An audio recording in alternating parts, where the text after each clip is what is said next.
One of the most extraordinary Antarctic explorers in history was Ernest Shackelton. He's known for his extraordinary leadership and unwavering perseverance in the face of overwhelming adversity. From 1914 to 1917, he led the disastrous Imperial Trans-Antarctic Expedition, seeking to make the first land crossing of the Antarctic continent. But it all went wrong. Relentless pack ice trapped and eventually crushed his ship, the Endurance, and Shackleton and his 27 crew members were stranded in one of the world's most hostile and strange environments.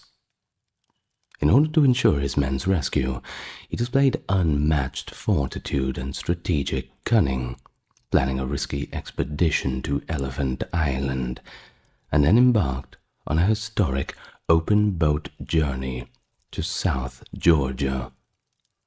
His dedication to his crew's safety made sure that everybody made it through the ordeal, despite a number of difficulties, such as severe weather, scarce supplies, and the treacherous waters. Of course, he's known for his explorations, but beyond all of this, there's so much more before and after the journey to the Arctic.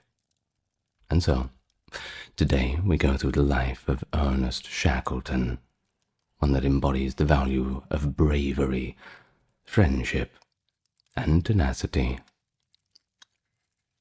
And welcome to the channel, everyone. Here we are, going back to somewhat modern history, which is a good change for the channel. So if you like this sort of stuff, let me know. Tell me where you're listening from, and perhaps give me a few, suggestions in the comments. And perhaps I'll make a video that is to your liking. Now, with all that out of the way, you know what to do.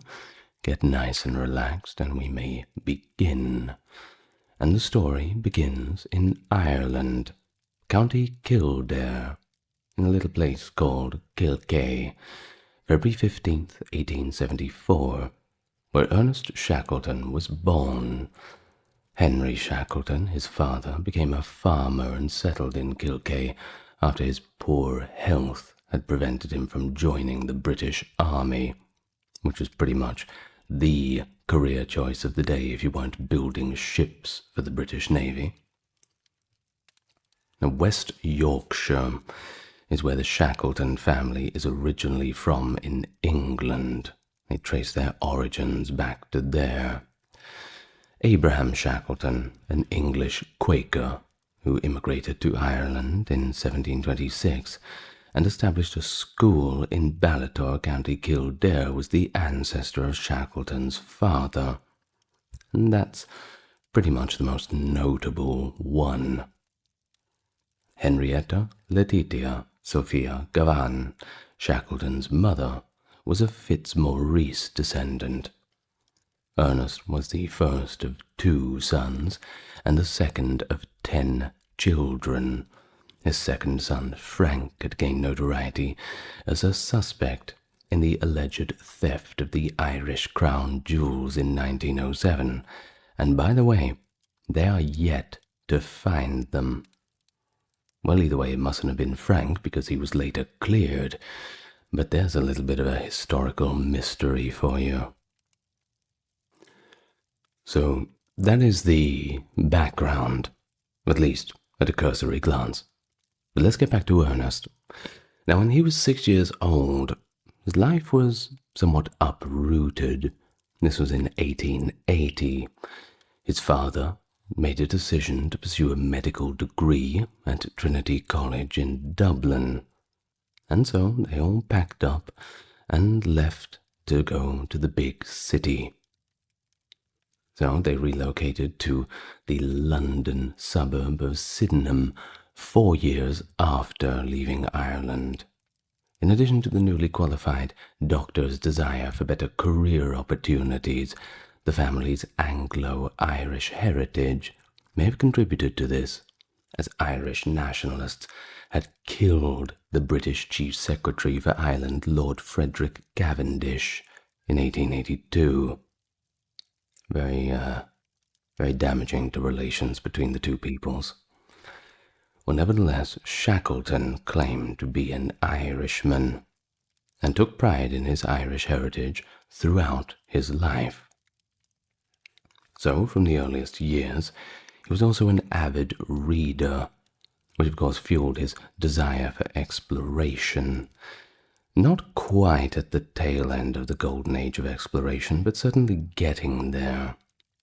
Before he started attending Fir Lodge Preparatory School in West Hill, Dulwich, southeast London, at the age of 11, he was already educated by a governess. He enrolled in Dulwich College when he was 13 years old. When he was younger, though, Shackleton didn't really stand out as much of a scholar, and reportedly he was bored with his studies. And that is a bit of a trend that runs, doesn't it? Some people just seem to outpace the monotony of traditional education. Being stuffed into that little box, it kind of clips their wings. I'm sure Shackleton is not the first, nor the last. Perhaps you see a bit of yourself in that statement. Well, either way, in his final term at school, he did manage to place 5th in his class of 31 students. Not the best, but not certainly the worst. He was later quoted as saying, "I never learned much geography at school. Literature, too, consisted in the dissection, the parsing and analyzing of certain passages from our great poets and prose writers. Teachers should be very careful not to spoil their pupils' tastes for poetry all the time by making it a task and an imposition. And he is damn right. I remember English classes in my school. Always the English teacher would dissect some what I thought to be quite a meaningless passage from the text, and we would spend so much time trying to dredge up a deeper meaning behind a very simple thing that the whole story just became so labored and no one could really enjoy it.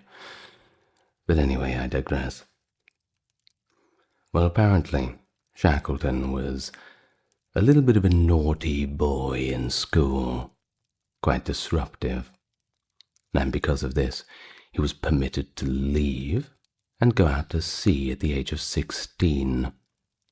A Royal Navy officer cadetship in Britannia at Dartmouth was one possibility, but that was a little bit too expensive. And in 1888, Shackleton was older than the 14.5 age limit. There were other options. They included an apprenticeship before the mast, as they used to call it, on a sailing vessel, or the mercantile marine cadetships Worcester and Conway. Both pretty good options. And so, this third option was selected. His father managed to get him a spot on the square-rigged sailing ship Houghton Tower with the Northwestern Shipping Company.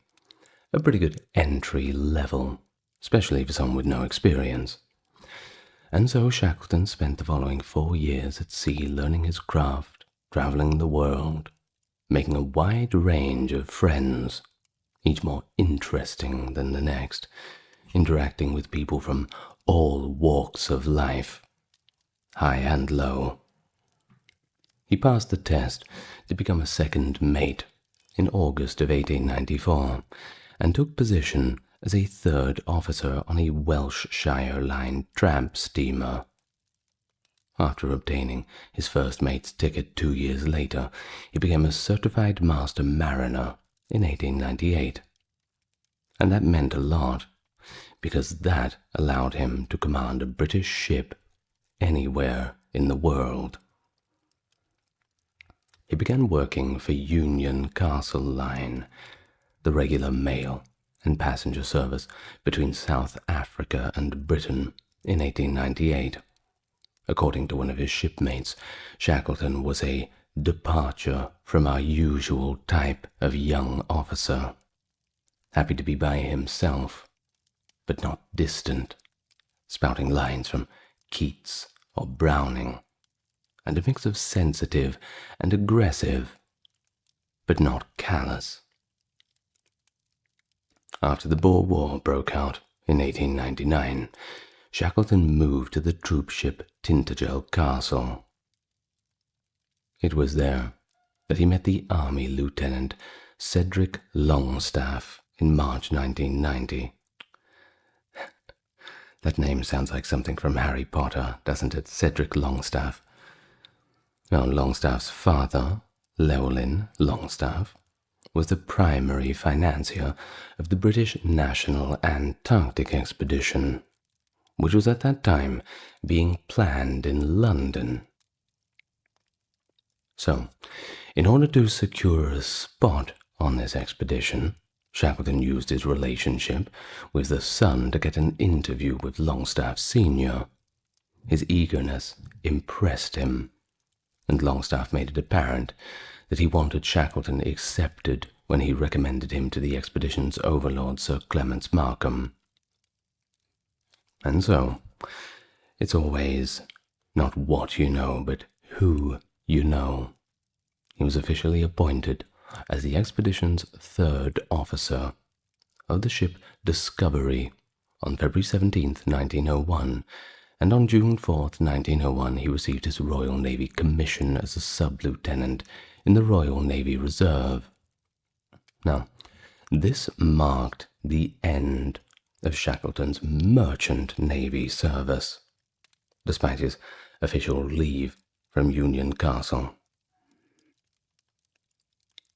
And on to Sir Clements Markham, the Royal Geographical Society president.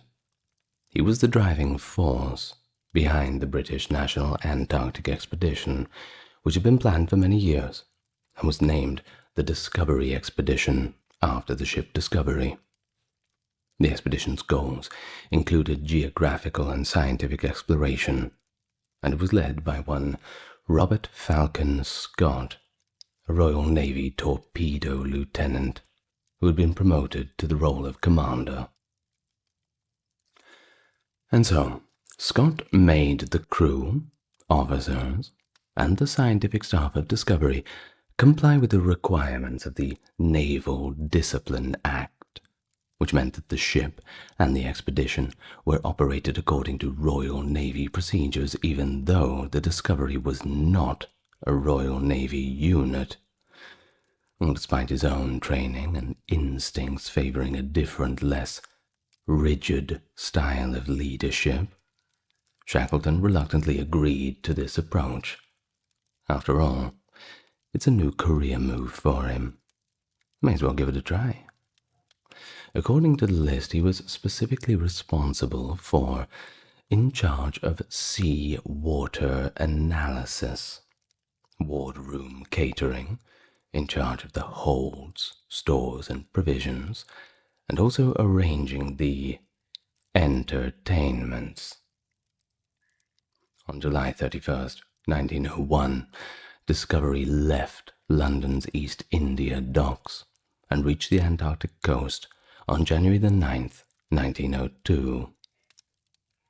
After passing through Madeira, Cape Town, and New Zealand, on February 4th, Shackleton participated in an experimental balloon flight after landing, along with the scientists Hartley T. Ferrer and Edward A. Wilson. He took part in the first sledging trip from the expedition's winter quarters in McMurdo Sound, which created a secure path to the Great Ice Barrier. Throughout the Antarctic winter of 1902, Shackleton was confined to the icebound Discovery and served as editor of the South Polar Times, the expedition's magazine that proved to be quite entertaining for all the passengers.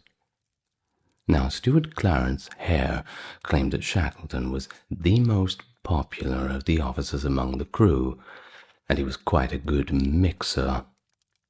However, there's no real evidence to support the idea that is constituted in an reported unofficial rivalry to Scott's leadership. Maybe that was just a bit of a rumor. Could be, though. Everybody wants to be popular. Well, Shackleton was selected by Scott to march south with Wilson and himself on the expedition's southern journey, which aimed to reach the highest latitude in the direction of the South Pole. Although Scott placed a high value on reaching a high latitude and Shackleton's inclusion demonstrated a high level of personal trust, this was not a serious attempt on the pole. The group, though, departed on November the 2nd, 1902. Scott later described it as a bit of a combination of failure and success. They still managed to surpass the previous record, though, set by Kirsten Boch-Grevning in 1900 by reaching the farthest south latitude of 8217 south. But the poor performance of the dogs, who had become quickly ill after their food had become contaminated, completely ruined the trip. And unfortunately, I'm sorry to tell you, the march claimed the lives of all 22 dogs. Of course, the men didn't fare that nicely either. They all got frostbite, snow blindness, and at various points had to suffer with scurvy. Shackleton admitted that he had broken down on the return trip and was unable to complete his portion of the work.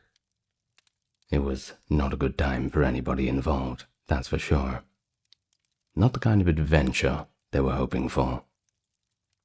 And so, in the voyage of the Discovery, he subsequently refuted Scott's assertion that he had been carried on the sledge, which he thought was a little bit of dramatic writing, perhaps some character assassination.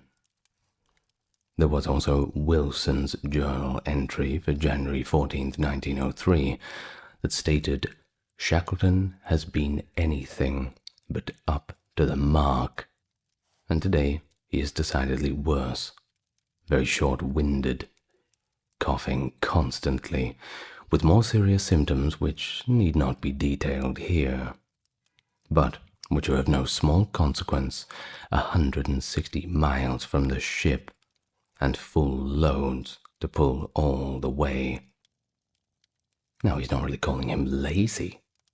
He's just describing his conditions.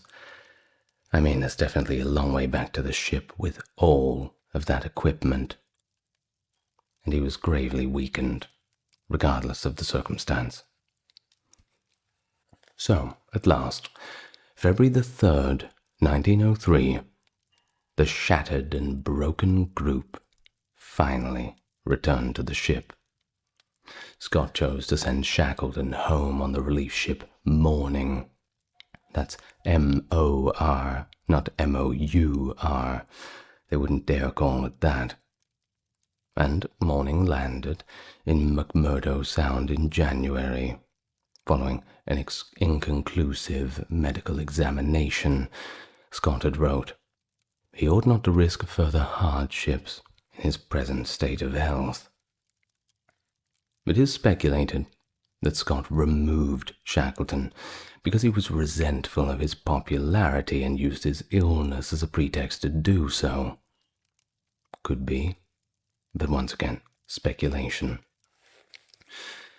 Now, the expedition's second in command, Albert Armitage, had said that there'd been a falling out on the southern voyage, and Scott had warned the ship's doctor that, if he does not go back sick, he will be in disgrace, years after the deaths of Scott, Wilson, and Shackleton. Now, there is no evidence to support Armitage's account.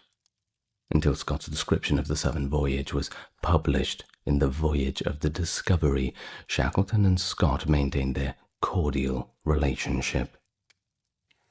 Although they seemed friendly and respectful to each other in public, The biographer Roland Huntford claims that Shackleton's attitude towards Scott was indeed deteriorating, and he described it as smouldering scorn and dislike in order to restore his damaged pride.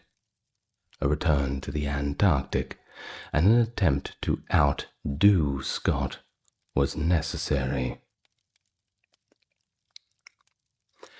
Well, back in good old New Zealand, Shackleton was recuperating, and he got quite a bit better before traveling back to England via New York and San Francisco, the long way. On being the first notable individual to return from the Antarctic, he discovered that he was in high demand. Specifically, the Admiralty wanted to speak with him regarding its future plans for the Discovery's rescue. He declined the chance to sail with her as chief officer, but with the approval of Sir Clements Markham, he took a temporary position helping to outfit the Terra Nova for the second Discovery relief operation. Additionally, he helped outfit the Argentine Uruguay, which was being prepared to aid Otto Nordenskjöld's stranded Swedish Arctic expedition. And so in 1903, seeking a more permanent and stable job, Shackleton used the supplementary list as a back door to apply for a regular commission in the Royal Navy. It didn't work out. His application failed, because the list was closed, even though Markham and the Royal Society President William Huggins had sponsored it. So he resigned his RNR commission the following year, despite the Admiralty's suggestion that he could be promoted to lieutenant in the Royal Naval Reserve if he met the requirements. And that would have set him up for life, that's for sure. So, instead of doing all that, he chose to work as a journalist for the Royal Magazine instead. But he got tired of it pretty quickly. Either way, after accepting another offer, he began serving as a secretary of the Royal Scottish Geographical Society, or RSGS, January the 11th, 1904. And then he got married to one Emily Dorman 3 months later on April 9th, and they had 3 children. One, Edward, who was also an explorer before becoming a politician, and the other 2, Raymond and Cecily, with, somewhat boring careers, I'm sure. Now, Shackleton invested in a speculative business in 1905, with the goal of becoming wealthy by bringing Russian soldiers home from the Far East. Bit of a risky plan, and nothing really came of it, even though he assured Emily, his wife, that it was a sure thing.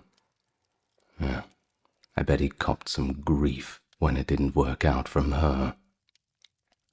He also dabbled in politics, running, albeit unsuccessfully, against Irish Home Rule in the 1906 general election as the candidate of the Liberal Unionist Party for the Dundee constituency.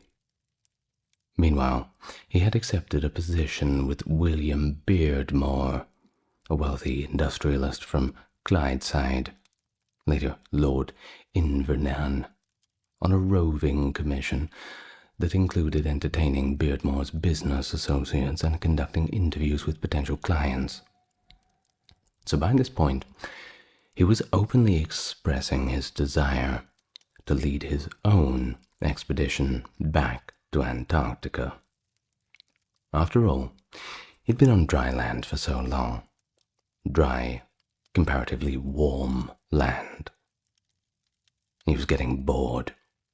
Surely the pull of adventure is a lot more entertaining than working as a journalist or for the Royal Geographic Society. He was keen to go and make something of his life. Well, as for Beardmore, he was impressed enough by Shackleton to provide financial assistance, but it was difficult to find other donors. However, Shackleton presented his Antarctic expedition plans to the Royal Geographical Society in February 1907, and the details were published in the Geographical Journal, the RGS newsletter, under the name British Antarctic Expedition. Very creative. The goal was to conquer the South Magnetic Pole, as well as the South Pole geographically. He then put a lot of effort into convincing other wealthy friends and acquaintances to contribute, such as author Campbell McKellar, Guinness Baron Lord Evey, and Sir Philip Lee Brocklehurst, who actually contributed up to £2,000 in the day's money, or about £260,000 in nowadays money. And this effectively got him a guaranteed spot on the expedition. His contribution was obtained less than 2 weeks prior to the expedition ship Nimrod's departure. Well, the British Antarctic expedition began on the 7th of August 1907, when the Nimrod sailed from England, arriving in New Zealand at the end of November. On January the 1st, 1908, the expedition left Lyttelton Harbour for the Antarctic after making a few last-minute preparations. Prior to departing England, Shackleton was under pressure to give Scott an agreement not to base himself in the McMurdo area, which Scott was claiming as his own territory. Shackleton had originally intended to launch his attempts on the South Pole and South Magnetic Pole from the old Discovery base in McMurdo Sound. Reluctantly, Shackleton consented to look for winter quarters at King Edward VII Land, or the Barrier Inlet, which he had briefly visited on the Discovery earlier in 1902. Shackleton convinced the Union Steamship Company and the New Zealand government to split the cost, and the steamer Cunha towed the ship 1,600 miles to the Antarctic ice to save coal. Following Shackleton's pledge to Scott, the ship sailed towards the Great Ice Barrier's eastern sector, reaching it on January 21st, 1908. They named it the Bay of Whales, as soon as they realized that the Barrier Inlet had grown to create a sizable bay that was home to hundreds of whales. What a sight to see. Of course, back then, one of the biggest industries, maybe it was a little bit late for the whaling industry, once petroleum and everything came in for slow-burning lamp oil, that kind of died out. But at one point, whaling was the biggest industry in the world. Well, an extended search for an anchorage at King Edward VII Land was equally fruitless, and the ice conditions were unstable enough to prevent the establishment of a safe base at Barrier Inlet. The Nimrod sailed for McMurdo Sound after Shackleton was compelled to renounce the commitment he had made to Scott. Second Officer Arthur Harbord stated that this choice was dictated by common sense, given the challenges of ice pressure, the lack of coal, and the absence of any other known nearby base. January the 29th, the ship reached McMurdo Sound, but ice stopped it 16 miles north of Hut Point, the former base of the Discovery. A base was eventually established at Cape Royds, approximately 24 miles north of Hut Point, following significant weather delays. Despite the challenging circumstances, the group was cheerful and concentrated because of Shackleton's ability to connect on a more personal level with his crew. No stuffed shirt, stiff upper lip British naval commander. One of the lads. Now Shackleton and his 3 friends, Jameson Adams, Eric Marshall, and Frank Wilde, embarked on the Great Southern Journey on October the 29th, 1908. They arrived at the farthest south latitude of 8823 on January 9, 1909, about 112 miles, or 180 kilometers from the pole. Along the way, the four men became the first to see and travel on the South Polar Plateau, and they also found the Beardmore Glacier, which was named after Shackleton's patron. I'm sure he was quite happy about that, definitely getting his money's worth. They were confined to half rations, however, for the majority of their return trip to McMurdo Sound, which was, of course, a race against starvation. In that cold, you suddenly burn up a lot of calories, and if you're not replenishing them, well, you know what happens. Fortunately, just in the nick of time, the group returned to Hut Point, just to catch the ship. Edgeworth David, Douglas Mawson, and Alistair Mackay reached the approximate location of the South Magnetic Pole on January the 16th, 1909, and the first ascent of Mount Erebus were among the other major achievements of the British Antarctic expedition. After his triumphant return to the United Kingdom, Shackleton quickly published his work, The Heart of the Antarctic, his own personal account of the expedition. His wife, Emily, subsequently wrote, "The only comment he made to me about not reaching the pole was a live donkey is better than a dead lion, isn't it?" And I said, "Yes, darling, as far as I'm concerned." And we left it at that. In 1910, Shackleton used an Edison phonograph to record 3 short recordings in which he gave a brief account of the expedition. A distilling company recovered several mostly undamaged cases of whiskey and brandy that had been abandoned in 1909 for examination in 2010. The New Zealand Antarctic Heritage Trust, which had uncovered these lost spirits, received a portion of the sales from the revival of the vintage formula for the specific brands that were found. Of course, Shackleton was received very well. Public honors were soon to follow his return.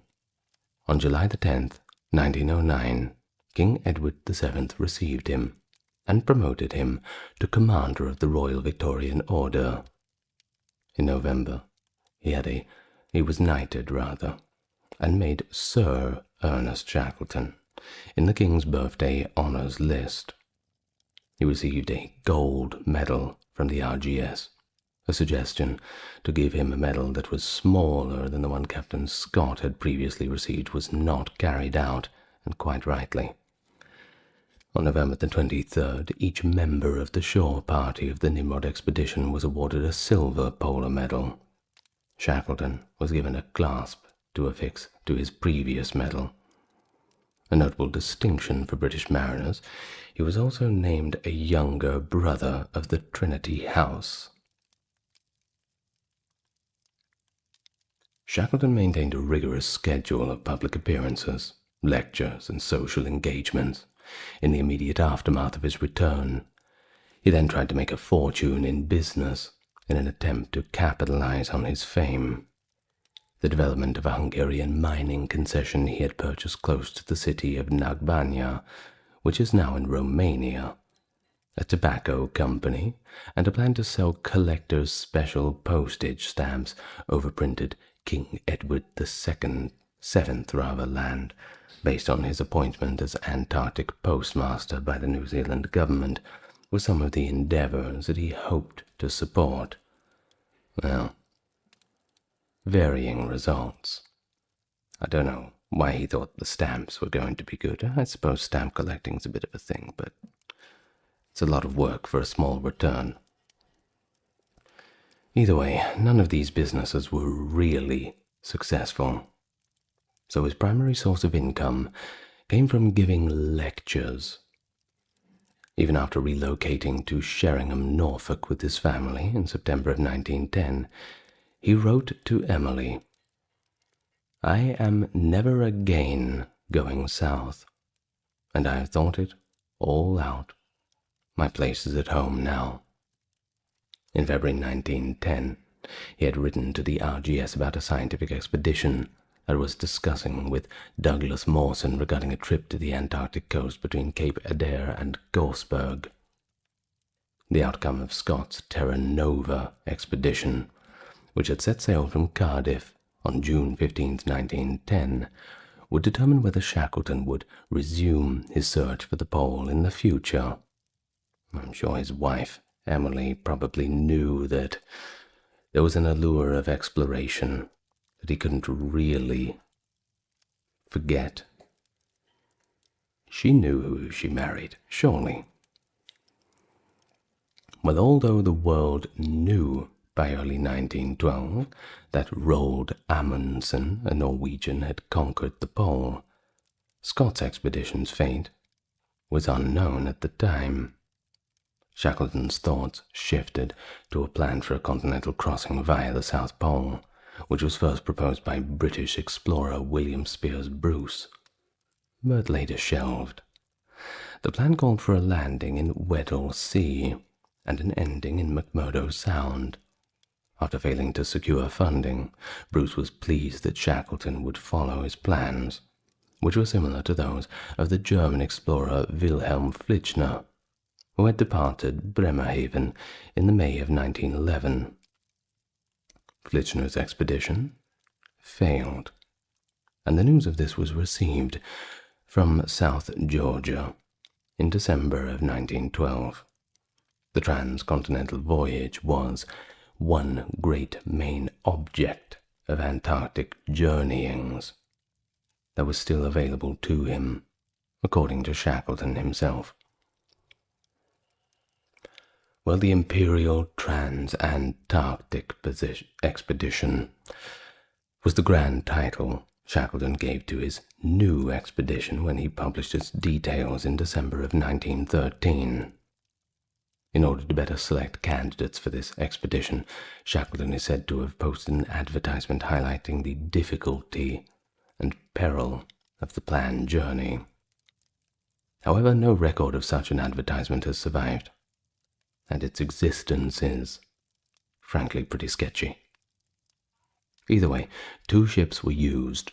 The Aurora would transport a supporting party under Captain Aeneas Mackintosh to McMurdo Sound on the far side of the continent, while Endurance would transport the main party into Weddell Sea with the goal of reaching Varsel Bay, from where a team of 6, led by Shackleton, would start the continent's crossing. In order to provide Shackleton's party with food and fuel, they needed to finish their 1,800-mile journey across the continent. The party was entrusted with laying supply depots across the Great Ice Barrier, as far as Beardmore Glacier. Although the British government did themselves contribute about £10,000, about £1.2 million today's money, the expedition was primarily funded by private donations, with Shackleton using his considerable fundraising skills to assist. Remember how I'd mentioned that he was so human to his crew? One of the boys.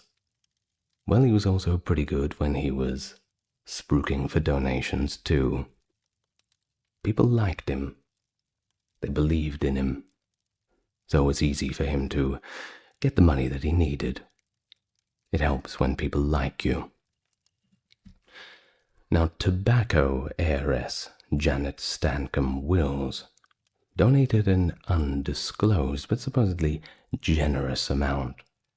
Midlands industrialist Frank Dudley Docker donated £10,000, the same as the government did, and Scottish jute tycoon Sir James Caird donated £24,000. More than 5,000 people applied to join Shackleton's expedition, indicating the high level of public interest. And so his interviewing and selection techniques, well, occasionally they came across as a little bit odd. He had some unusual questions that reflected his belief that temperament and character were just as significant as technical proficiency. Physicist Reginald James was asked if he could sing. Others were accepted, either after the shortest interrogation or immediately because Shackleton liked their appearance. In order to foster camaraderie, he relaxed some of the established hierarchies. For example, he decided to divide the ship's tasks equally among the officers, scientists, and capable sailors. No job was too big or too small for any rank. They all had to work together. Every night after supper, he made it a point to mingle with his crew members by facilitating games, jokes, and even sing-alongs. In the end, he chose a crew of 56, with 28 men on each ship, divided equally. And now Winston Churchill, the First Lord of the Admiralty, ordered Endurance to proceed, even though the First World War had begun.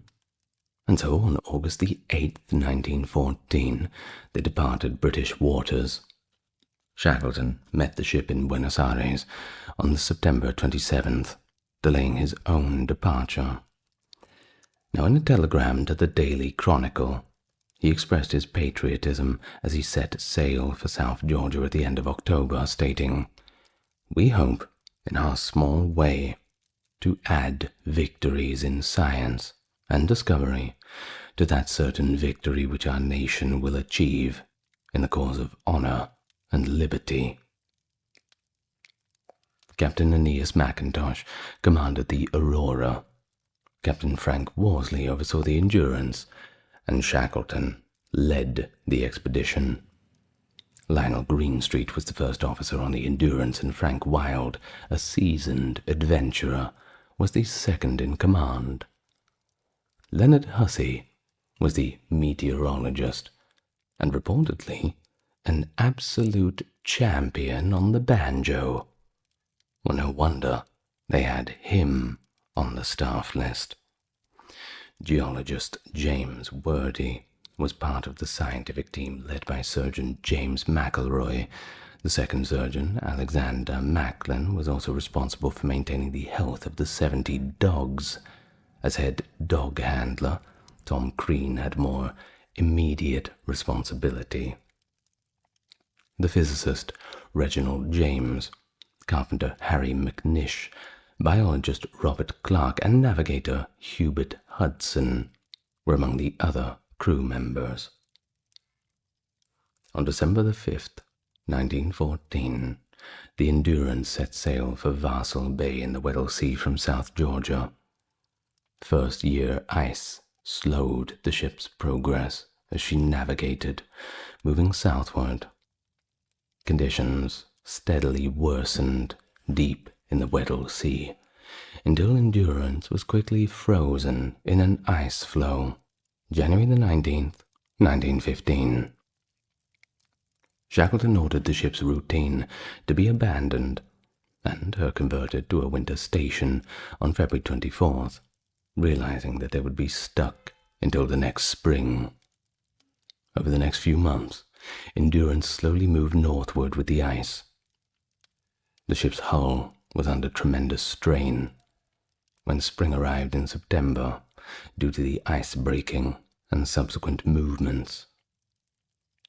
When water started to pour in on October 24th, Shackleton's hopes that the ship could make her way back towards Vassal Bay after being freed from the ice were all but shattered. He ordered the ship to abandon after a few days, stating that she was going down. Men, supplies, and equipment were moved to camps on the ice. The ship was then positioned at 69.5 south, and 51 degrees 30 west. Finally, on November 21st, 1915, the Endurance wreck sank below the surface. Shackleton and his group stayed on a big flat ice floe for nearly 2 months, in hopes that it would drift in the direction of Paulet Island, which was 250 miles away and was known to have stores cached there.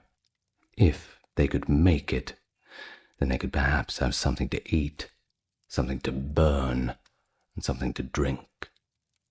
Shackleton made the decision to establish a more permanent camp, titled Camp Patience. Pretty appropriate name for the camp, I suppose. On a different ice floe, and rely on the ice's drift to guide them to a safe landing after his attempts to march across the ice to this island failed. Their ice camp was within 60 miles of Powlett Island by March 17th, but they could not get there because of the impassable ice. When their ice floe split in two on April 9th, Shackleton gave the order for the crew to board the lifeboats and make their way for the closest land.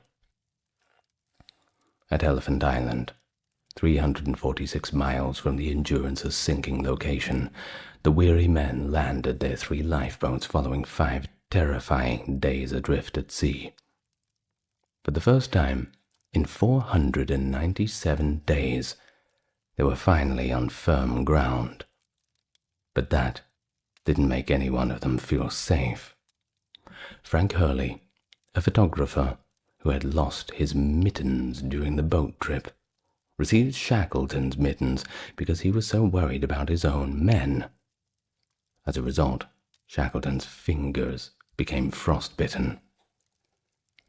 Elephant Island was remote from any shipping lanes, and was frankly an unfriendly place to be. Because, you see, it was highly unlikely that he would be rescued by a chance discovery, Shackleton made the risky decision to travel by open boat to the whaling stations in South Georgia, where he knew assistance would be available.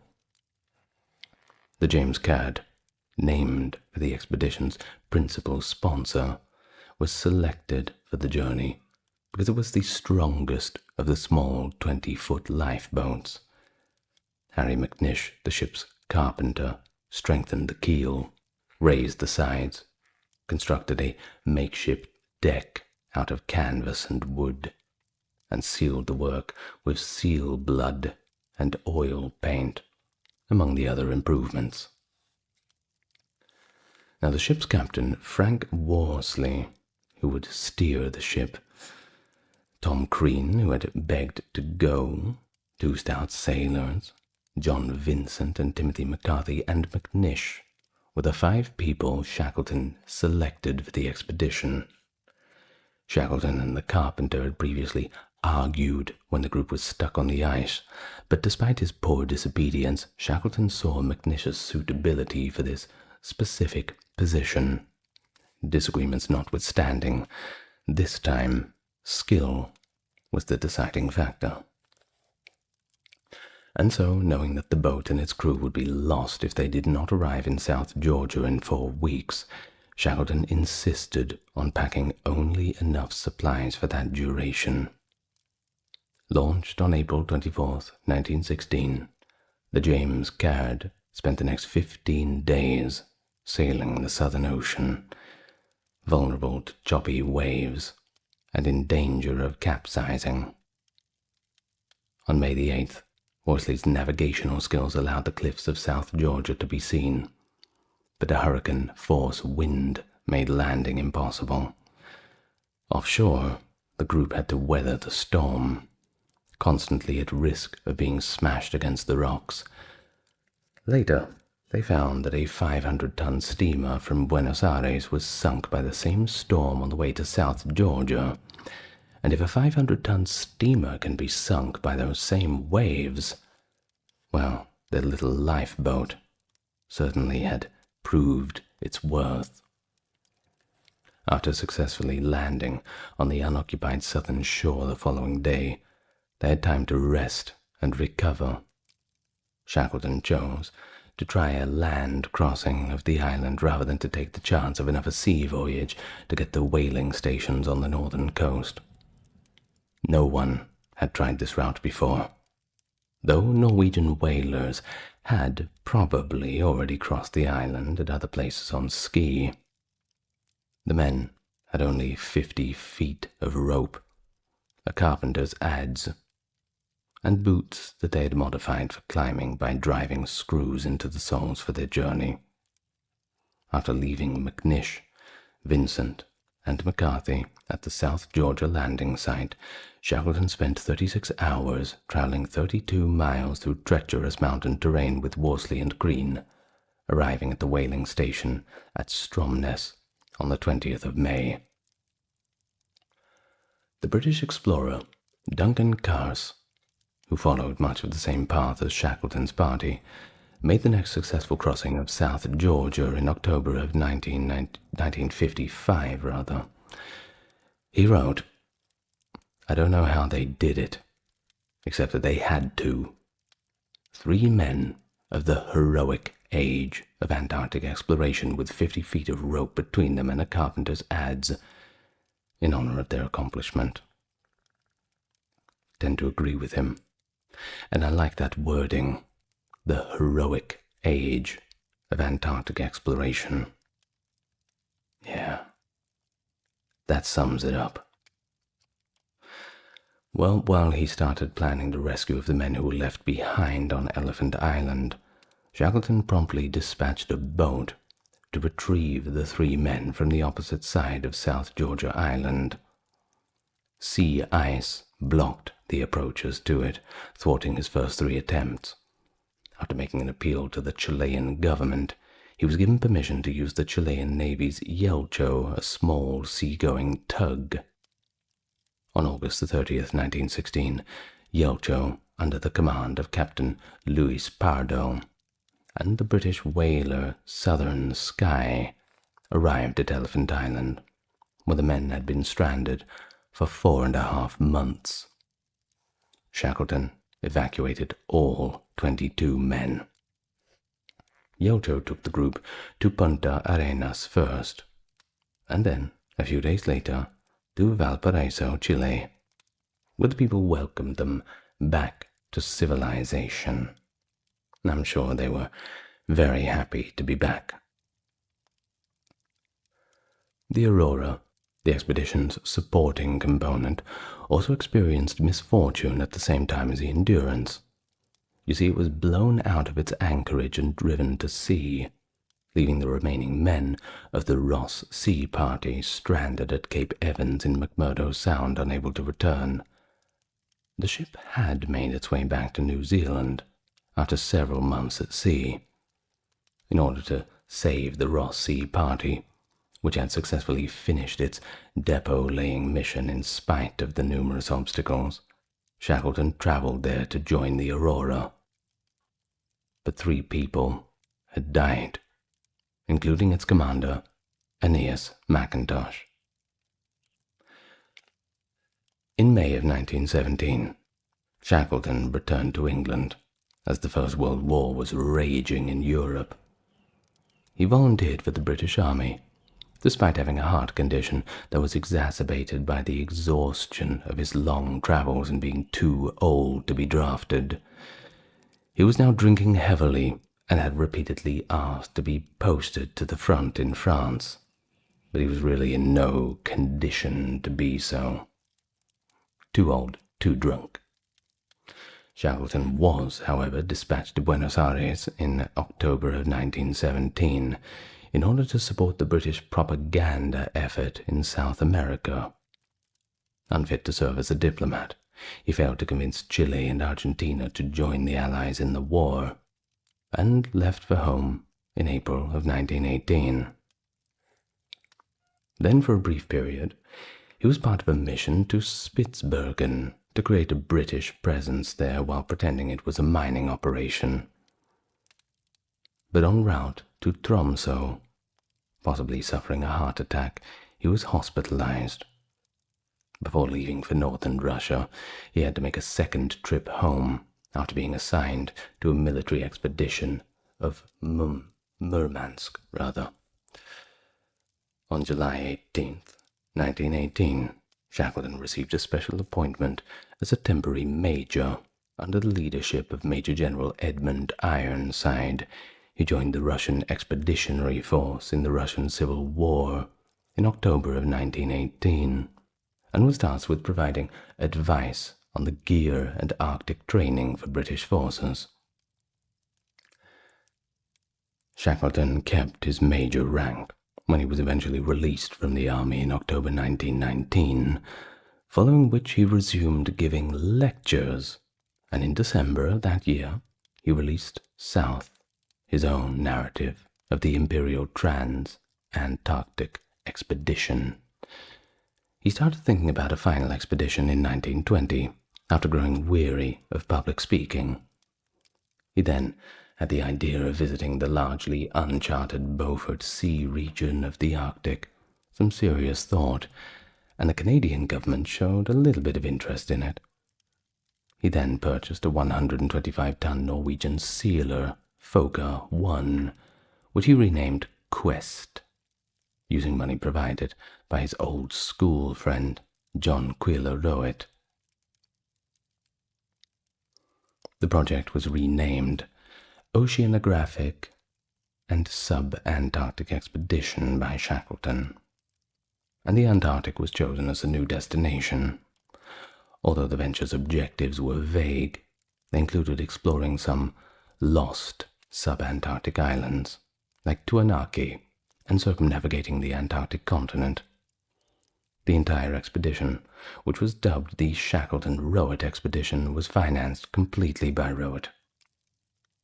Shackleton recorded a farewell speech on a sound-on-film system invented by Harry Grindle Matthews on September 16, 1921, which he claimed was the first talking picture ever produced. On September 24, 1921, the expedition departed England. Many of Shackleton's former crew members were signed on with their former boss, as it were, even though some had not even received their full pay from the Endurance expedition. I mean, he did save their lives, but I'd still want to be paid. Especially after all that you went through. That please don't twist the knife by not sending us our wages after we almost died freezing to death on some drifting ice floe in the Arctic. Well, Shackleton reportedly had a heart attack when the group got to Rio de Janeiro. Quest proceeded southward, reaching South Georgia on January 4, 1922, despite his refusal to undergo a proper medical examination. Alexander Macklin, the expedition's doctor, was called to Shackleton's cabin early the following morning, after he complained of back pain and other discomfort. Shackleton responded, "You're always wanting me to give things up. What is it I ought to give up?" Macklin said, "Chiefly alcohol." A short while later, at 2:50 a.m., Macklin told Shackleton that he had been going overboard and that he should try to lead a more regular life. Well, he didn't. He had a fatal heart attack, January the 5th, 1922. Well, after performing the post-mortem, Macklin determined that the coronary artery atheroma, made worse by the overstrain during a period of debility, was the cause of death. Shackleton may have had a congenital heart defect called an atrial septal defect, or a hole in the heart, which could have contributed to his health issues, according to a recent analysis of the diaries kept by Eric Marshall, the expedition's medical officer from 1907 to 1909. Either way, perhaps, we will never know.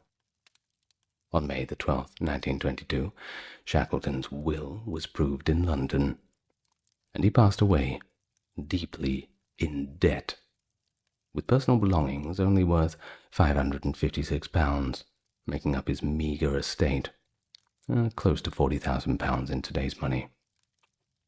As for his wife, well, she outlived her husband by 14 years, and finally passed away in 1936.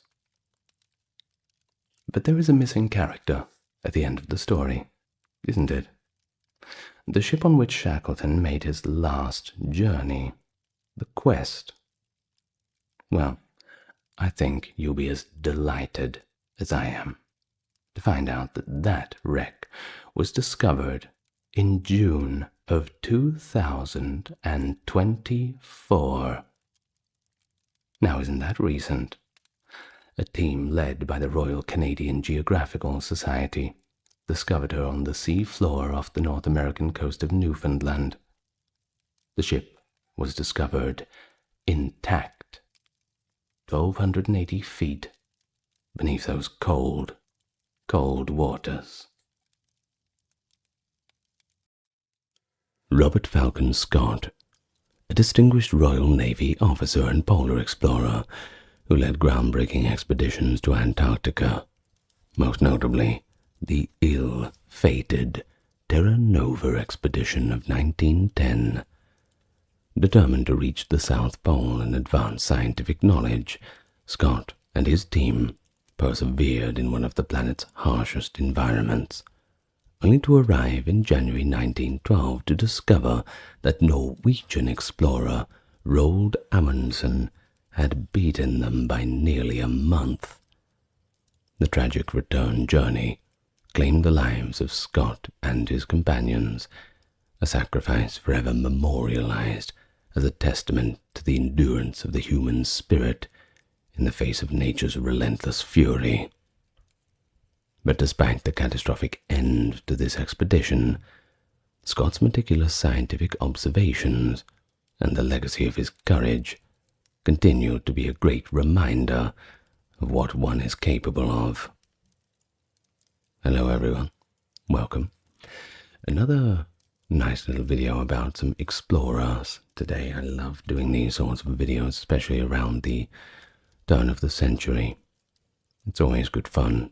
If you like this sort of content, then give it a like and subscribe, and you'll certainly get more of it. It's a win-win for both of us, don't you think?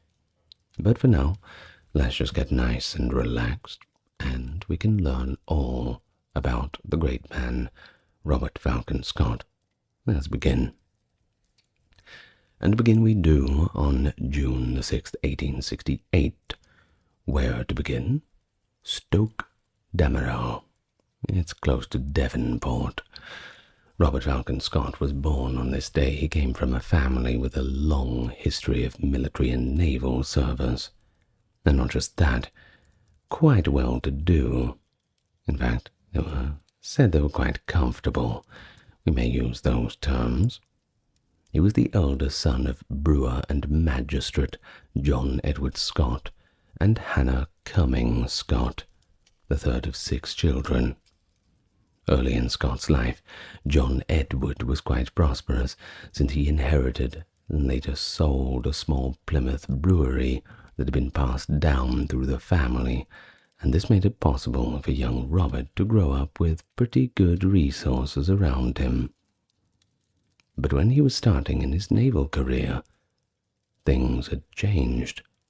The family's financial situation was not what it used to be, and began to get worse and worse, leaving them with substantially less money than they had in those times of his youth.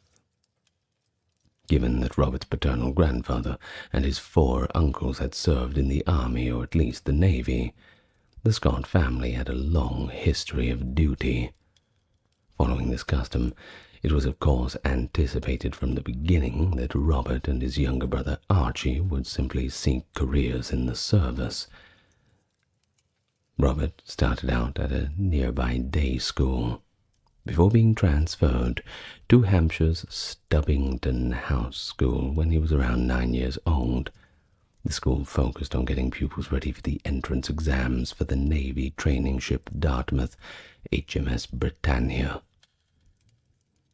And that was just what happened. After passing the tests at the age of 13, Scott enlisted in the Royal Navy as a cadet in 1881. Etty, one of his older sisters, became Etty Ellison McCartney after getting married.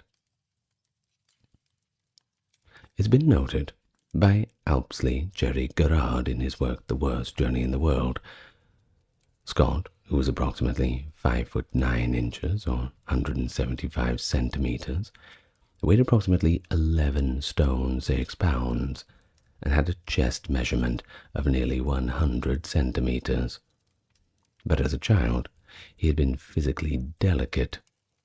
Of course, grown into a strong man, ready for service when the time came, and by July of 1883, at age 15, Scott passed out of HMS Britannia as a midshipman, ranking 7th in a class of 26. Not bad, and not the best. Now, I may add as well, during these times, getting these careers in the Navy, people would generally start quite young. You would have people serving in various capacities, around the age of 12 years old even. It is not considered like a child labor thing, more like an apprenticeship. So we don't look at it like that way. Of course, they were exposed to all of the same dangers as all the other shipmen would have been, but it's just a product of that 19th century workship that people would be doing. So anyway, 3 months later, he embarked on HMS Boadicea, the flagship of the Cape Squadron of South Africa. That was one of the several vessels on which he would serve as a midshipman. While stationed in the West Indies aboard HMS Rover, he encountered Clements Markham. If you don't know who that is, well, he was the then Secretary of the Royal Geographical Society. You know, the ones doing all the exploration, all the rest. So on the 1st of March 1887, Markham witnessed the midshipman's cutter secure victory in a rowing contest, and he quickly identified Scott as the promising candidate for future polar expeditions. Impressed by the young man's intelligence, demeanor, and above all, perhaps, enthusiasm, Markham took note of him. Of course, this connection would prove pivotal in Scott's later life, as Markham would remain that key figure in guiding him toward polar exploration. Scott received 4 first-class certificates out of 5 after passing his sub-lieutenant examinations in March of 1888. After serving on several ships, his career developed smoothly, and in 1889 he was even promoted to lieutenant. Thus he applied for the 2-year torpedo training course on HMS Vernon in 1891, marking a significant career milestone. Following a protracted period of time spent in foreign waters, he received first-class certificates upon graduating from both the theory and practical exams. In summer of 1893, he was given a reprimand, albeit a mild one, for a minor transgression of running a torpedo boat aground while in command. But nobody's perfect. Give him a break. Polar historian Roland Huntford looked into a potential scandal in Scott's early naval career during the years of 1889 to 1890, when he served as a lieutenant on HMS Amphion. For his dual biography of Scott and Roald Amundsen. Do you remember Roald Amundsen was that one in the introduction who had discovered, gotten to the destination that Scott was seeking before Scott had by a month? We'll have a video on him soon too, that'd be interesting. Well, Scott disappears from naval records for 8 months from mid-August 1889 to the 26th of March 1890, according to Huntford. He alludes to senior officers' protection, a cover-up, and involvement with a married American woman. Although he is unable to provide more details, some shorten the missing time to 11 weeks. Either way, he dismisses the idea of senior officers providing protection. David Crane argues that Scott was not significant or well-connected enough to really merit it. Admiralty records lack documents that could have provided explanations. While working as a torpedo officer aboard the depot ship HMS Vulcan in 1894, Scott had become aware of his family's financial collapse.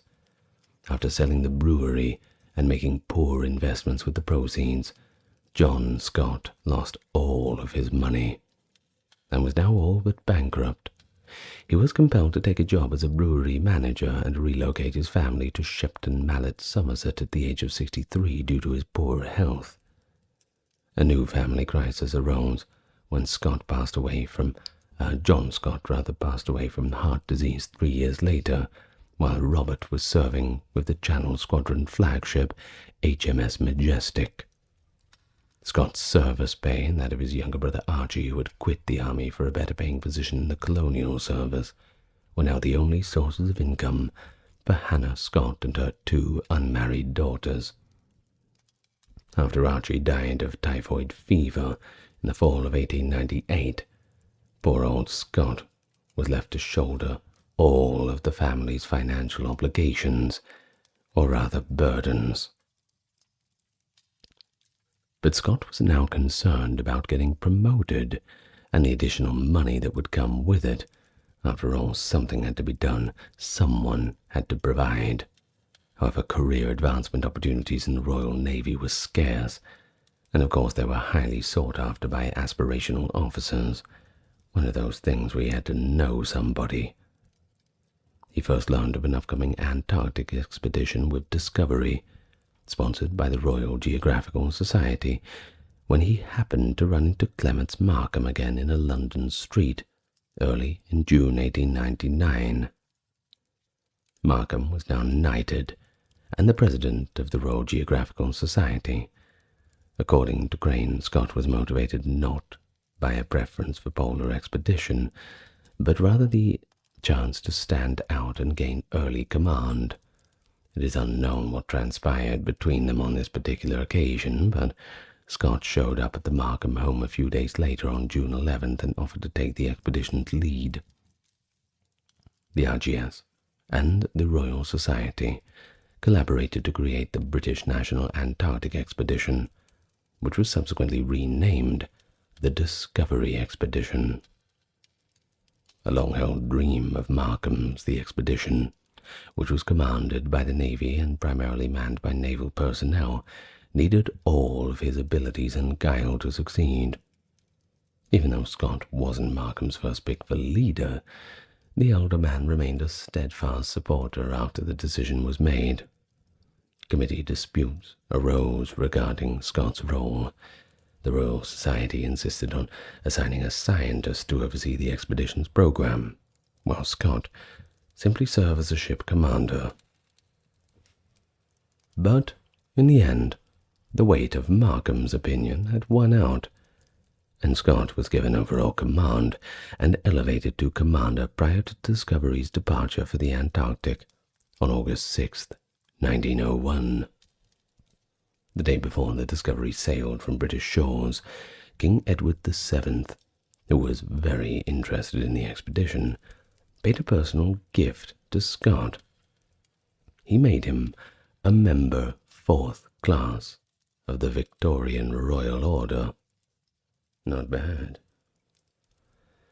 There was very little special training in equipment or techniques prior to the ship's departure. The 50-person party had virtually no experience in the Antarctic or even Arctic waters. Skis and dogs were taken, but during the first season, the poor dogs died of disease. Poor things. Scott was nevertheless impressed by the dog's performance and, in spite of his moral reservations, adopted the practice of killing dogs for dog food in order to expand the range of the others. A blizzard forced the expedition members to abandon their tent during an early attempt at ice travel, and George Vince died on March 11, 1902, after he fell over a precipice. There was also scurvy issues, which hurt Scott's standing at home. In terms of, well, he should have prepared better, right? Scurvy was long known at this time. They had already sorted out how to deal with these problems. Not dealing with them is seen as an oversight of something you would expect in the previous generation. The expedition's goals included exploration and science, the latter of which included a lengthy journey southward toward the South Pole. Scott, Edward Wilson, and Ernest Shackelton marched to a latitude of 82 degrees 17 south, which is roughly 530 miles from the pole. Shackleton's physical collapse and early departure from the expedition were caused by a terrifying return journey. Scott's western journey, which resulted in the discovery of the polar plateau, was the culmination of the second year's advancements in accomplishment and technique. The expedition's scientific findings included significant discoveries in the fields of biology, zoology, and geology. However, some of the magnetic and meteorological readings were later criticized for being imprecise and amateurish. Explosives and the combined efforts of 2 relief ships were required to free Discovery from the ice at the end of the expedition. The merchant navy had tense relations with Scott because of his insistence on Royal Navy formalities during the expedition. Many of them left for home in March 1903 with the first relief ship. Merchant officer Albert Armitage, second in command, was given opportunity to return home on humanitarian grounds, but he turned down the offer because he felt it as a personal slight. Additionally, Armitage pushed the notion that Scott's hostility, not Shackleton's physical collapse, was the reason for sending him home on the relief ship. Mutual civilities were maintained in public, despite the tension that later developed between Scott and Shackleton when their diametrically opposed goals directly clashed. Scott participated in the formal receptions that welcomed Shackleton upon his return in 1909 following the Nimrod expedition. The two corresponded politely about their goals between 1909 and 1910. So, in September of 1904, Discovery made its way back to Britain. The public was captivated by the expedition, and Scott gained popularity as a hero. He received numerous medals and honors, many of which came from abroad, and was elevated to the position of captain. Sounds like mission accomplished to me. King Edward VII made him a commander of the Royal Victorian Order, and even invited him to Balmoral Castle. The following few years were going to be very busy. He spent over a year writing the expedition record, The Voyage of the Discovery, and giving lectures and hosting public receptions. He returned to the Navy full-time in January 1906, serving as the Admiralty's Assistant Director of Naval Intelligence, before taking over as flag captain of the HMS Victorious in August under Rear Admiral Sir George Egerton. His social circles were, of course, becoming increasingly aristocratic. A February 1907 telegram to Markham mentions meetings with Queen Amélie of Orléans and the Prince Royal of Portugal, Louis Philippe, and a subsequent letter home details lunching with Prince Heinrich of Prussia and the Commander-in-Chief of the fleet. Scott's ship, HMS Albemarle, was involved in a collision according to the telegram, but Scott was exonerated. On February 11, 1907, Scott's battleship HMS Albemarle collided with the battleship HMS Commonwealth, sustaining minor bow damage. Early in 1906, Scott contacted the RGS, Royal Geographical Society, if you've forgotten, to inquire about potential funding for a subsequent Arctic expedition. Ernest Shackleton's announcement that he would visit Discovery's former McMurdo Sound base and make a bid for the South Pole from there was therefore unwelcome news to him.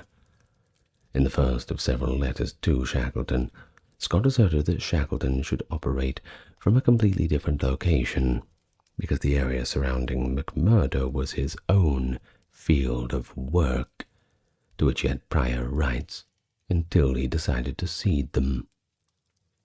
Edward Wilson, the former zoologist for Discovery, firmly backed him in this, claiming that Scott's rights encompassed the whole Ross Sea sector.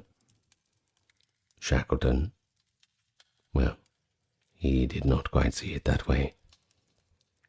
In a letter to Edward Stanford, the owner of Stanford's bookstore, Scott reportedly took offense at a published map that indicated the southward journey taken by Scott and Shackleton on the Discovery expedition.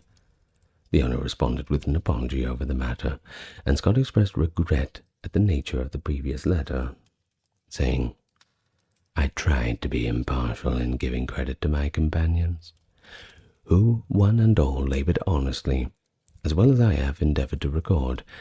I understand now, of course, that you had no personal knowledge of the wording, and I must express regret that I failed to realize your identity when I first wrote." Scott implied in his 1907 letter, which was found in the shop archives in 2018, that having the two men's names together on this map indicated that there was dual leadership between Scott and Shackleton, which was, according to Scott, not in accordance with fact. In a letter to Scott, dated May 17, 1907, Shackleton finally agreed to break the deadlock by working east of the 170° west meridian and avoiding all of the well-known Discovery ground. After his search for other landing grounds failed, he ultimately found himself unable to fulfill the promise. He established his headquarters at Cape Royds, near the former Discovery base, since he had no choice but to go back home. The British polar establishment at the time strongly denounced him for this, but honestly, what else was he going to do? Give him a break. The promise to Scott should never ethically have been demanded, and it's contrasted with Scott's intransigence with the generous attitudes of the Norwegian explorer Fridtjof Nansen, who gave freely of his advice and expertise to everyone, whether they were potential rivals or not.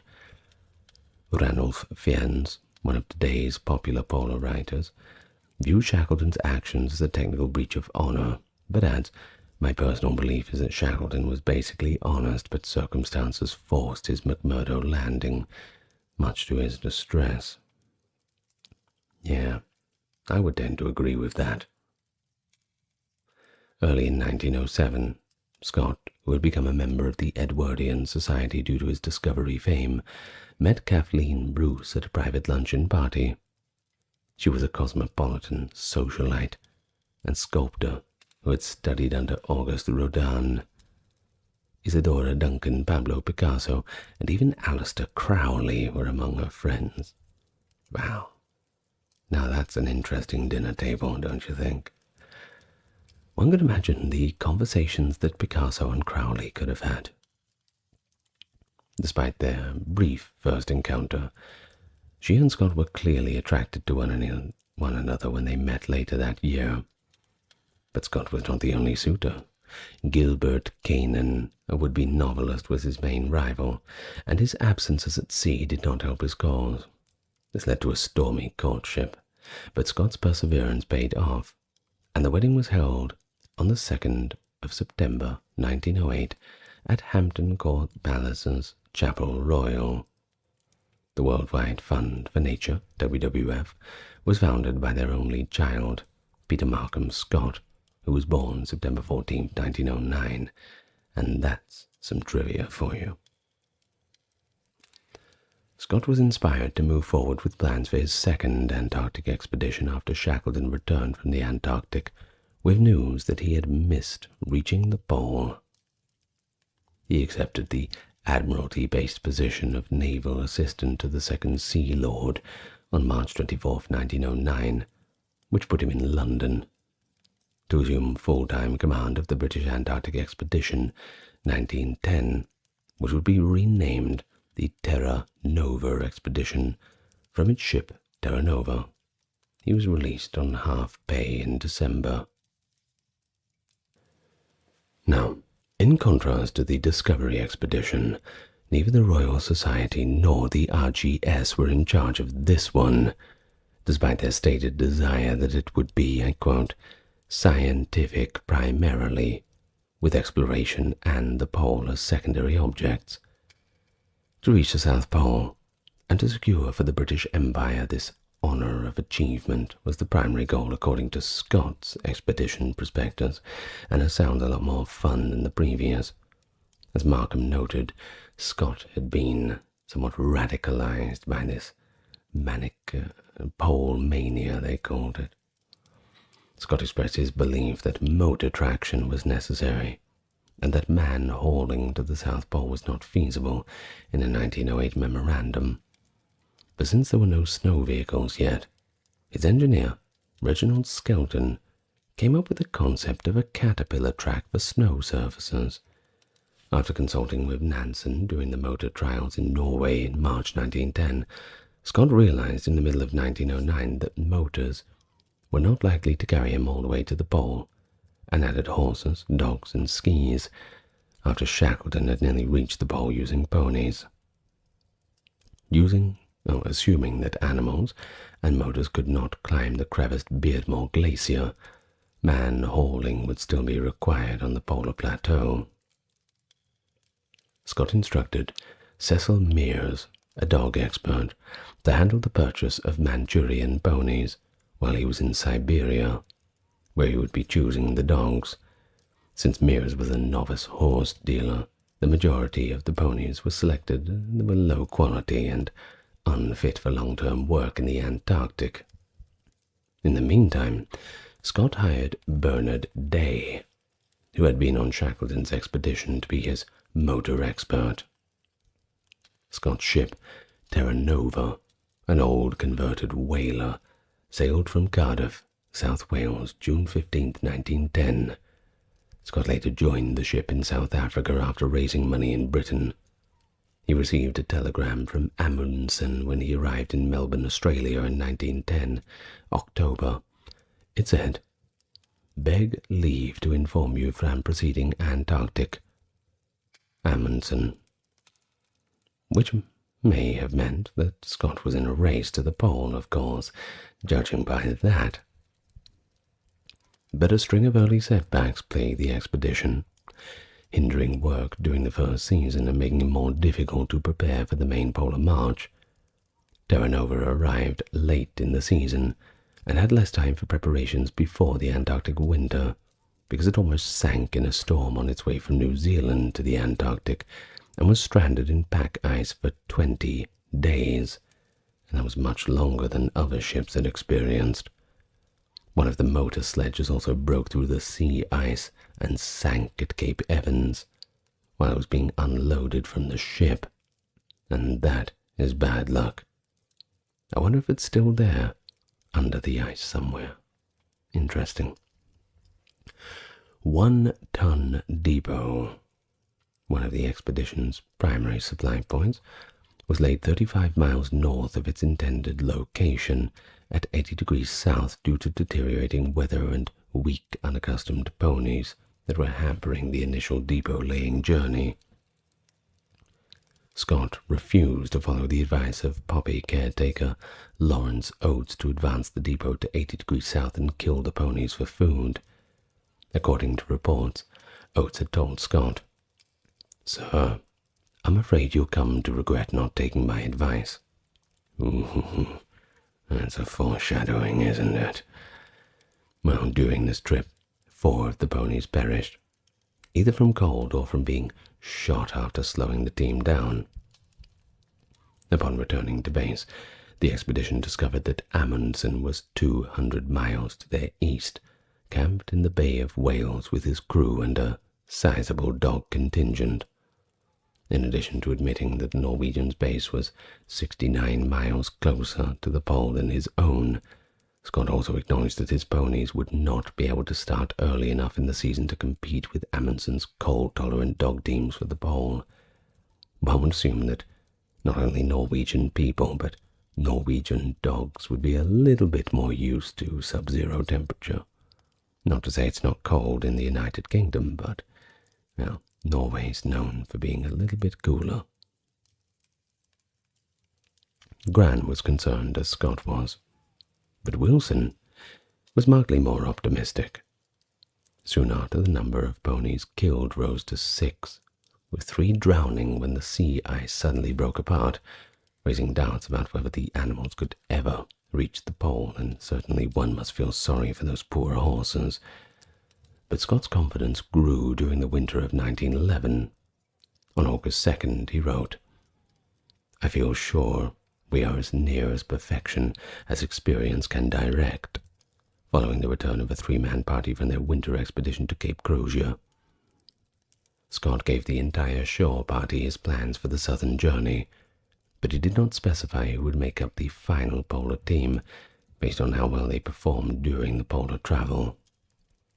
At Cape Evans, 11 days prior to Scott's team's departing for the pole, Scott gave Mears, the dog driver, the following written directives on October 10, 1911, to assure Scott's quick return from the pole with the dogs. To speed up the return of the 3rd Southern Unit, the polar party, and give it a chance to catch a ship, I would like you to begin your 3rd trip south around the 1st week of February. The amount of dog food you are able to leave at the 1-ton camp, the condition of the dogs, and news from returning units, etc., must be taken into consideration when deciding whether to leave. Currently, it appears you should try to meet the returning party at latitude 82 or 8230 on March the 1st. To support a final group of 4 men who would make a run for the pole, the march started on November 1st, 1911, with a mix of a caravan mixed of transport, goods, motors, dogs, and horses, traveling at varying speeds, of course, all with loaded-up sledges. As one team after another turned back, the southward party gradually shrank in size. Scott reminded Sergeant Lieutenant Atkinson, who was returning, to take the 2 dog teams south in the event of Mears having to return home, as seemed likely. The final 2 4-man groups arrived at 8734 South on January 4th, 1912. Scott declared that he had chosen 5 men: Wilson, Bowers, Oates, E., and himself. Evans would proceed, while Tom Crean, William Lashley, and Teddy Evans would return. When the selected group arrived at the pole on January 17th, they discovered a tent that Amundsen had left there, with a letter dated December 18 inside. The diary entry reflects Scott's suffering. "The worst has happened. All the daydreams must go.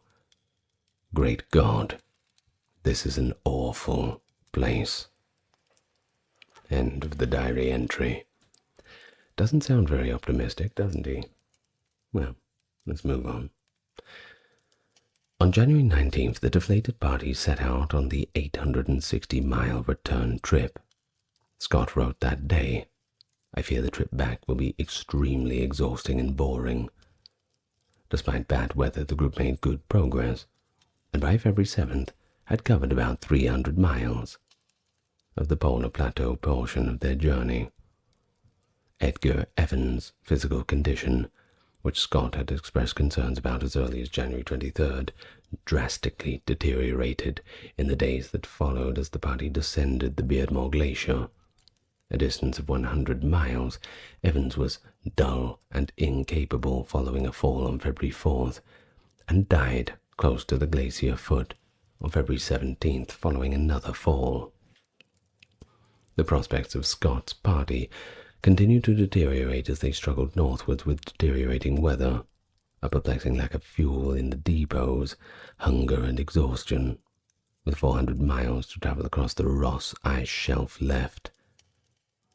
Atkinson chose to unload the ship's supplies with his own men, instead of heading south with the dogs to meet Scott as instructed when the Terra Nova arrived back at Cape Evans in early February.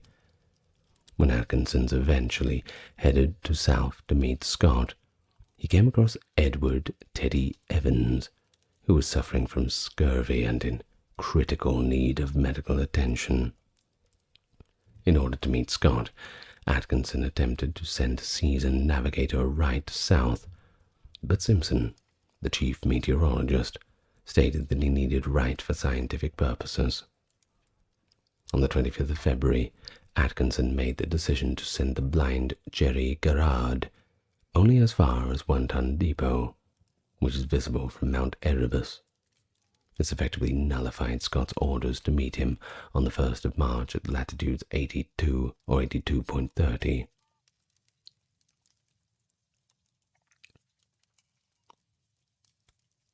On March 2nd, Oates started to suffer from the effects of frostbite, and the party's progress slowed as he was increasingly unable to assist in the workload, eventually only able to drag himself alongside the men pulling the sledge. Scott arrived 3 days ahead of schedule at the 82 South meeting point for the dog teams, 300 miles from Hut Point. The temperature unexpectedly dropped to minus 40 degrees Celsius by March 10th. From Scott's diary. We very nearly came through. It's a pity to have missed it, but lately I felt that we have overshot our mark. No one is to blame, and I hope no attempt will be made to suggest that we lacked support. Scott questioned whether he had overshot the meeting point in a farewell letter to Sir Edgar Speyer, dated March 16th, and resisted the mounting suspicion that he had actually abandoned the dog teams. That same day, Oates, whose toes had become frostbitten, willingly left the tent and simply walked to his death. His final statement, according to Scott: "I am just going outside and maybe some time." And then they never saw him again. Even though Scott's toes were now getting frostbitten, the 3 men who were left made their last camp on March 19th, about 12 miles short of One Ton Depot, after walking an additional 20 miles. The following day, they were unable to move forward due to a severe snowstorm. Scott and his friends wrote their farewell letters over the course of the following 9 days as their supplies ran out and the storms continued to rage outside the tent, with the exception of a final entry on March 29th that concluded, "Last entry. For God's sake, look after our people." Scott stopped keeping his diary on March 23rd. He left letters to his own mother and his wife, Wilson's mother, Bauer's mother, and a number of other prominent people, including his former commander, Sir George Egerton. Additionally, he penned his message to the public, which was essentially a defense of the expedition's planning and conduct, and blamed the party's failure on bad weather and other circumstances. It ended somewhat, though, on a positive note, with the following words: "We knew we were taking chances, and since the outcome has been unfavorable, we have no reason to complain. Nevertheless, we submit to the will of Providence, resolved to give it our all until the very end. If we had survived, I should have been able to share a story about my friend's bravery, tenacity that would have touched the hearts of all Englishmen.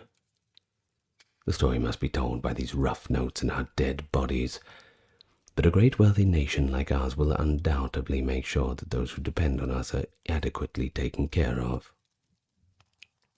Scott is thought to have passed away on March 29th, 1912. Scott was the last of the 3 to die, based on the positions of the bodies in the tent when they were found 8 months later. On November 12th, 1912, a search party found the bodies of Scott and his friends. One of the search party members, Tregev Gran, said the scene was snow-covered till up above the door, with Scott in the middle, half out of his bag. The frost had made his skin yellow and transparent, as I've never seen anything worse in my life.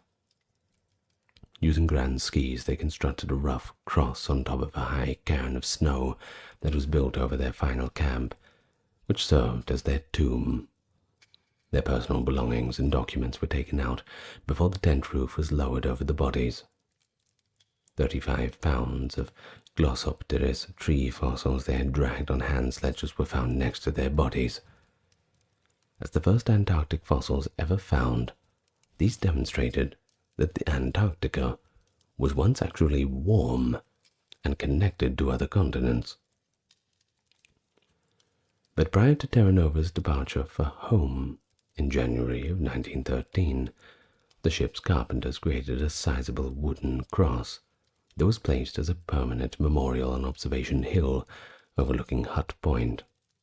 The cross was engraved with the names of the missing party and Tennyson's line from his poem Ulysses: to strive, to seek, to find, and not to yield. Good one. On February 10th, 1913, Terra Nova arrived in Oamaru, New Zealand, alerting the world to the tragedy. Scott became a national hero within a matter of days. In order to coincide with the memorial service at St. Paul's Cathedral on February 14th, the London Evening News called for the story to be read to school children nationwide, igniting a sense of patriotism. The Boy Scouts founder Robert Baden-Powell questioned, "Are Britons declining?" No. After all, the British still possess a great deal of courage and tenacity. We have seen that from Captains Scott and Oates. Upon their return, the expedition survivors received the appropriate recognition, including promotions for the naval staff and polar medals. The rank and precedence of a widow of a knight commander in the Order of Bath was bestowed upon Kathleen Scott in lieu of the knighthood that would have been her husband's had he had lived. She married Edward Hilton Young, later Lord Kennet, in 1922, and was a staunch supporter of Scott's reputation until her death at the age of 69 in 1947. Well, Amundsen and Shackleton were, according to a Times article about the laudatory tributes given to Scott in New York press, amazed to hear that such a disaster could overtake a well-organized expedition. Amundsen reportedly remarked, "I would gladly forego any honor or money if I thereby could have saved Scott from his terrible death." After learning the specifics of Scott's passing, definitely rattled him. The story that went round the world was mostly the one that Scott told, because he was the better wordsmith of the two, and many people saw Amundsen's victory as little more than an unsporting stratagem. In fact, there were more than 30 monuments and memorials erected in Britain alone in the 12 years after the tragedy, including the establishment of the Scott Polar Research Institute at Cambridge. Numerous others were set up around the globe, such as a statue that Scott's widow sculpted for his base in Christchurch, New Zealand. Relics and personal items from the expedition can be found in several institutions. Scott's sledging goggles, snowshoes, and diary book bag are all on display at the National Maritime Museum in Greenwich. Among other things, a marmalade tin that was recovered from the scene of Scott's death and given to him by an Oxford businessman is on display at the Museum of Oxford. In Nottinghamshire, England, the pocket watch that was discovered with his body is in the Museum of Timekeeping in Upton Hall. The venue for Scott's sledging flag is Exeter Cathedral. Beyond the 50th anniversary of his passing, Scott's reputation persisted in the years following the Second World War. Scott of the Antarctic, which debuted in theatres in 1948, was the third most watched movie in Britain the following year. Along with depicting the harsh Antarctic environment and the expedition's spirit of teamwork, it also features pivotal moments, like Scott lamenting his broken motors and recalling Nansen's advice only to bring dogs. Evans and the Cherry Garrard were the only expedition members still alive to appear in the movie, but they both went on to republish their books after it released, and I don't think I need to tell you that they would certainly be bestsellers. And with that, we reach the end of another brave adventure. Oh, the people of the past, they were certainly willing to throw caution to the wind when it comes to these sorts of things. Maybe there's something in your own life that you are putting off, and you need a little injection of bravery. Perhaps Scott's story will maybe give you that. Well, let's just hope your ending is a little less tragic. It is the year 1600, and the East India Company is founded by royal charter. But what was the East India Company exactly?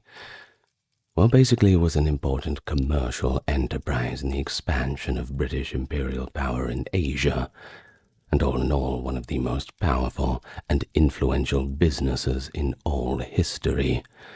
Not only did it control the world's trade in spices, textiles, and tea, but it also conquered India and Southeast Asia militarily and exercised its own political power.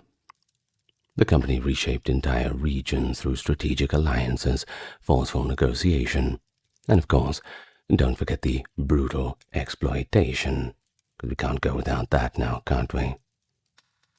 All of this leaves it with a legacy that's still debated today. Either way, it laid the groundwork for more modern forms of colonialism, and it had a lasting impact on the local cultures and economies it came into contact with. It leaves us with a rather interesting story of those early days of colonial conquests. Getting your head around it certainly gives you some insight into why things developed the way they did in the centuries that followed. So, if you're here to learn about that and get your head around these early days, well, here we are, starting right from the beginning. If you like this kind of content and you want more history, then you better like and subscribe. That's what you'll get. So, let us begin. A renowned group of traders and adventurers convened in the year 1599 to discuss a proposed royal charter voyage to the East Indies. Along with Fitch and Lancaster, the participants included Richard Hakluyt, an author and proponent of British colonization in the Americas; Thomas Smythe, the prominent London official and politician who had established the Levant Company; Stephen Soame, the then-serving Lord Mayor of London; and several other sailors who had previously served along Drake and Raleigh, that is, Francis Drake and Walter Raleigh, if you're not familiar. Certainly a group of pretty seasoned individuals in the colonial sphere. Now remember, this all comes within the context of the New World and, well, basically after losing Constantinople and not being able to go east, pretty much everybody started to sail west, seek out new horizons.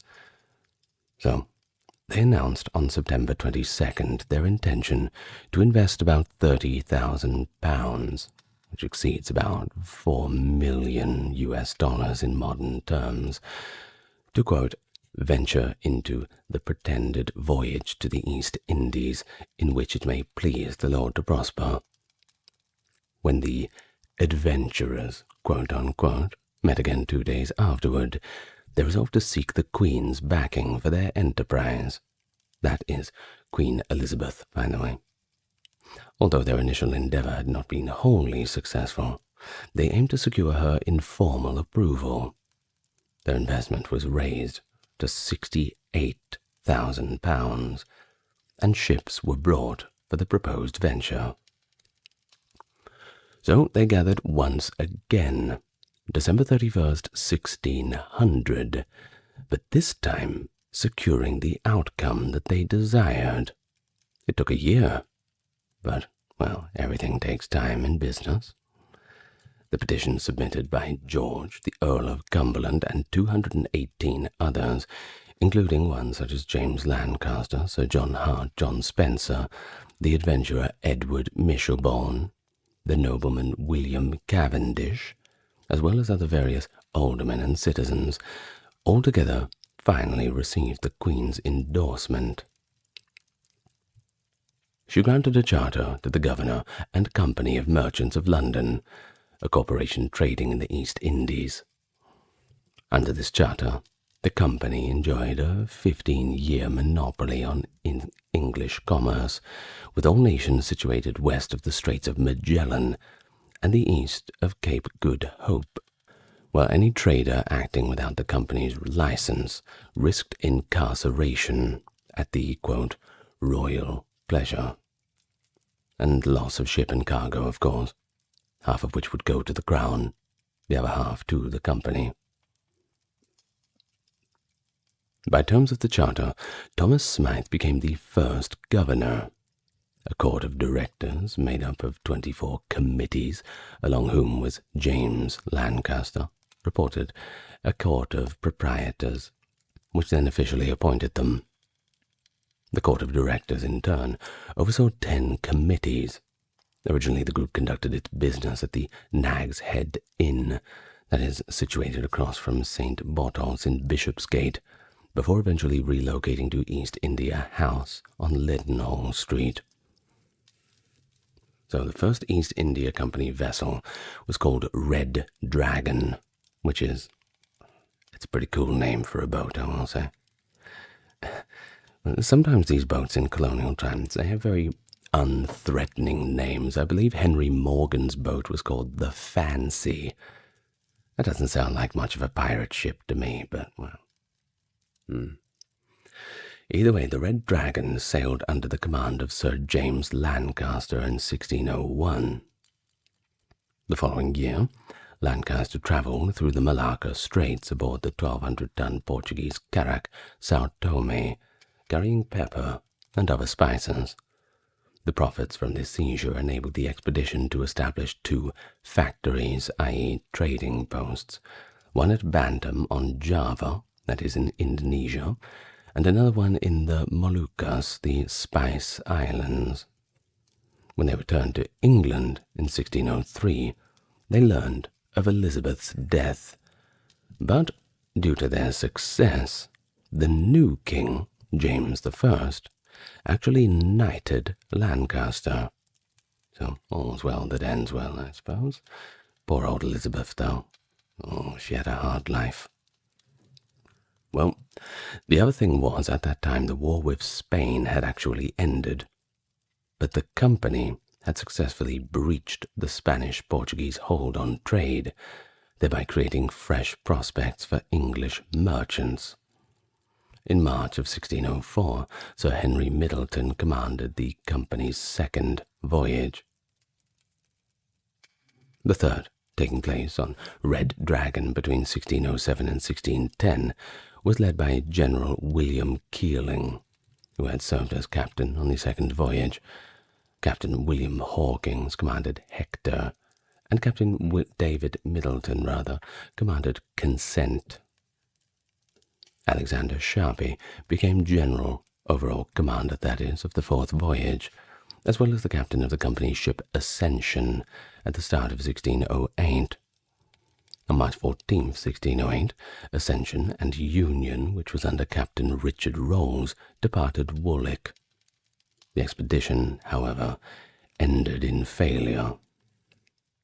You see, initially the company struggled in the spice trade because of the competition from the Dutch East India Company. And yes, there will be a video on the Dutch East India Company soon, but I'm just getting this one out of the way first.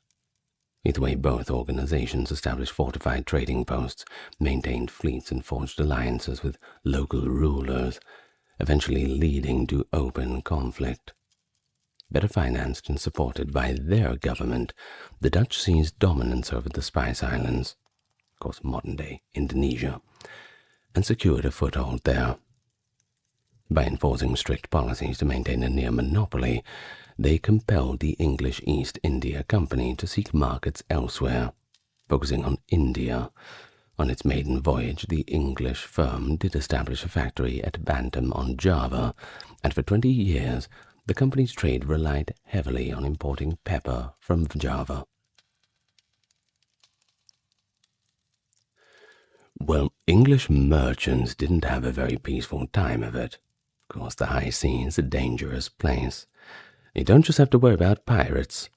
It really depends who the crown is at war with, whether it's the French, the Spanish, the Dutch, or the Portuguese. And of course, at this time, the rivals were certainly the Dutch and Portuguese. The English merchants frequently clashed with them in the Indian Ocean. In 1612, at Suvali in Surat, the company defeated the Portuguese in the Battle of Swali. With official support from both the Mughal Empire and Britain, the company decided to see if establishing a presence on the Indian mainland would be feasible, and it requested a diplomatic mission from the Crown. Now, this is important development because the company is now sort of acting, and only 12 years into their establishment, by the way, as a kind of diplomatic entity of itself. If they're asking for a diplomatic mission, well, they're certainly overstepping some normal bounds of business. These kinds of things would usually just be done by the government decree. But of course, the government's all the way back in England, and the East India Company is already all the way over in India, so, well, time concerns, I suppose. But let's rewind it back a little bit. First, in 1608, company vessels arrived at Surat in the province of Gujarat in India. The company then founded its first factory in India at Musulipatnam on the Andhra coast at the Bay of Bengal in 1611, followed by another in Surat in 1615. After the company's lucrative early ventures in India became known, James I granted subsidiary licenses to other trading companies in England. However, in 1609, he extended the East India Company's charter indefinitely, but with a condition. It was on the condition that its privileges would be revoked if 3 consecutive years passed without a profit. In 1615, James I dispatched Sir Thomas Roe to the Mughal Emperor Nur-ud-Din Salim Jahangir, who reigned from 1605 to 1627, to negotiate a commercial deal. This agreement would secure exclusive permission for the company to reside and build factories in Surat and other regions, in return for supplying Jahangir with products and rare European goods. The venture proved exceptionally successful. Thanks to imperial backing, the company promptly expanded its trading pursuits. In cooperation with the Dutch United East India Company, the VOC, it launched combined operations against the Portuguese and Spanish ships off the coast of China, helping fortify its presence there, while conducting its own offensives against Portuguese strongholds in the Persian Gulf residencies, partly for political reasons. But it also eclipsed the Portuguese Estado de India, which already had bases in Goa, Chittagong, and Bombay. That is, correction, Estado da India. Eventually, Portugal handed Bombay over to England as part of Catherine of Braganza's dowry when she married King Charles II. The company established trading posts in Madras in 1639 and Surat 1619. But by 1647, it employed 90 individuals and ran 23 factories and settlements across India. Major factories such as Fort William in Bengal, Fort St. George in Madras, and Bombay Castle grew into populous, economically crucial cities. Following a serious setback in 1623, when the Dutch attacked the company's factory in Amboina in the Moluccas, the East India Company shifted its emphasis during its first century of operation.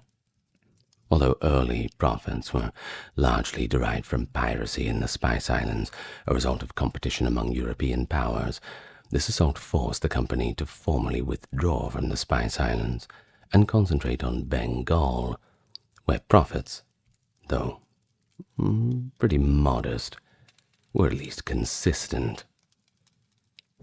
Throughout the company's first 100 years in Mughal-ruled domains, the strategy involving maintaining favorable relations with the Mughal court and carrying on mutually beneficial trade with the apathetic patronage of the Mughal Empire, that's one word to put it, whose cities were referred to as mega-cities of their time, unmatched in wealth beyond in Asia in the 17th century.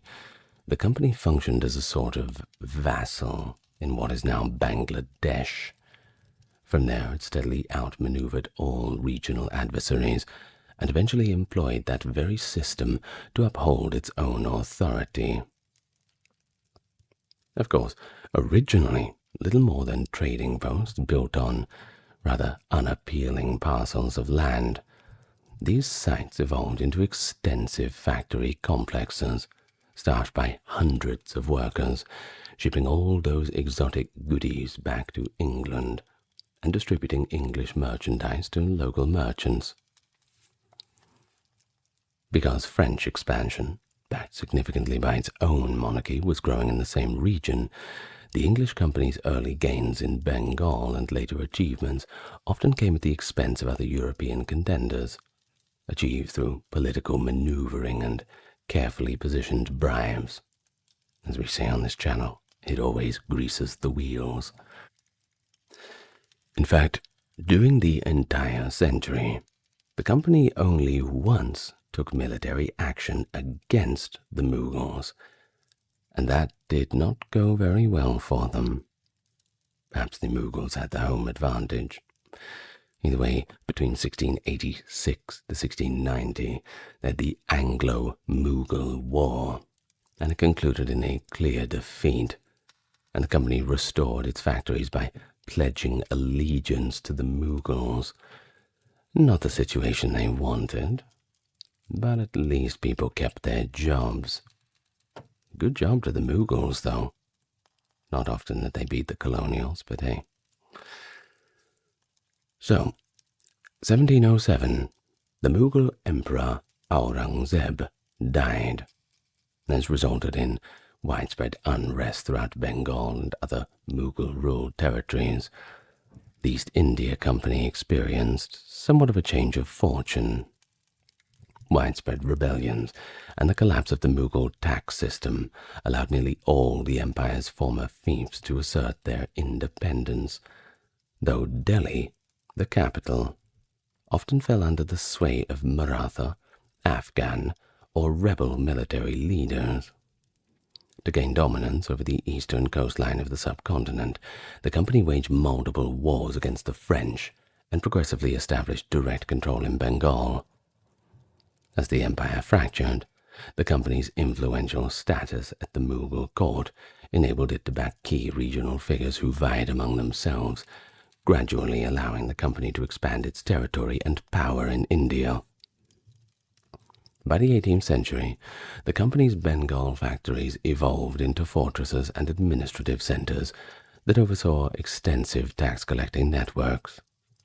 In fact, taxation in conquered or controlled provinces became the company's primary source of profit. Now, isn't that interesting?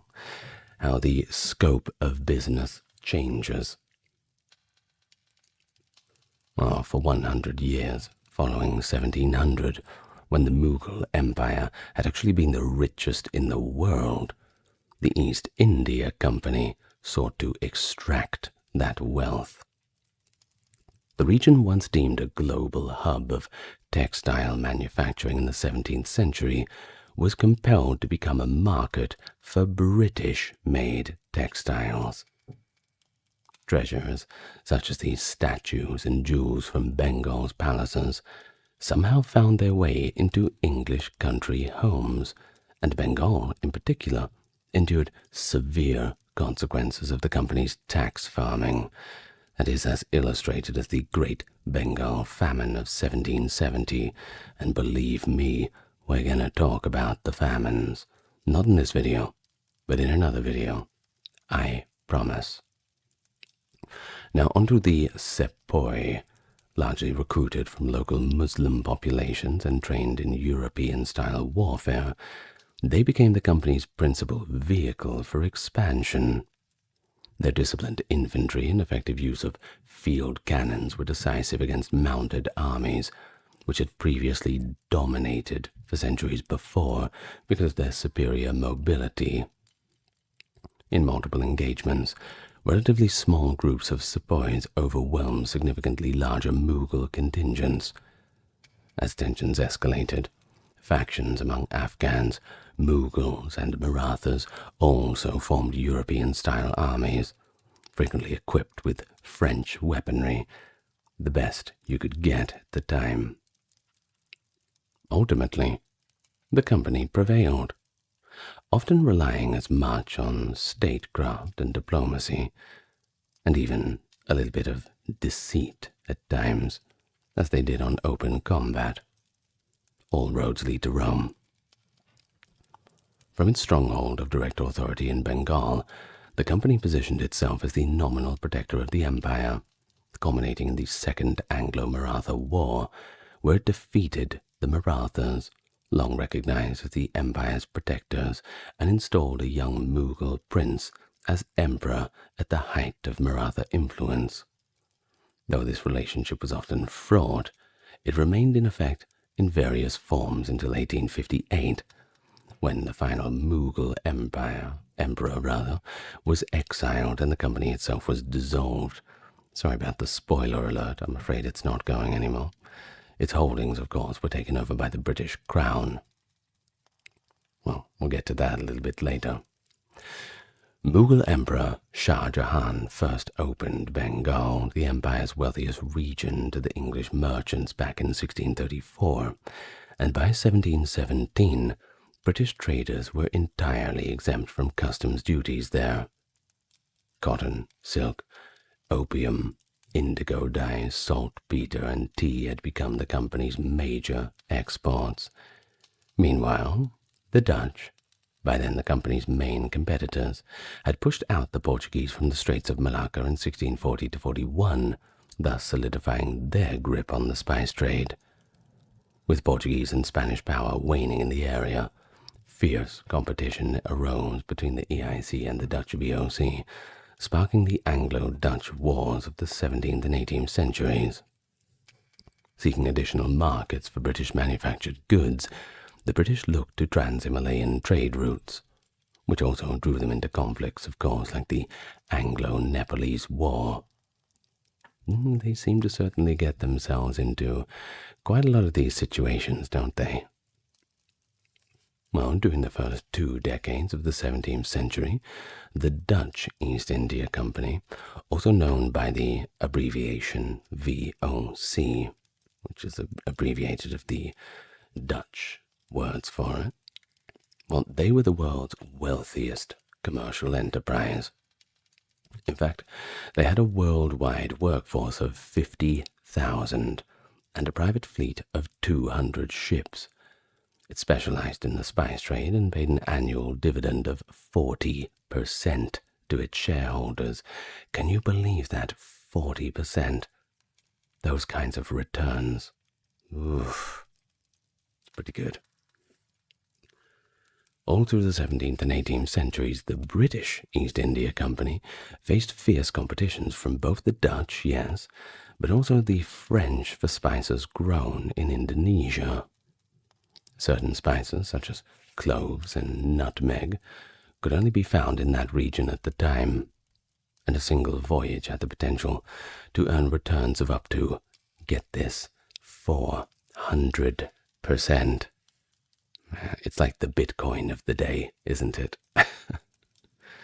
Well, the intense rivalry between the Dutch and the British East India trading companies had led to at least 4 Anglo-Dutch wars, one in 1652, 1665, 1672, and 1780.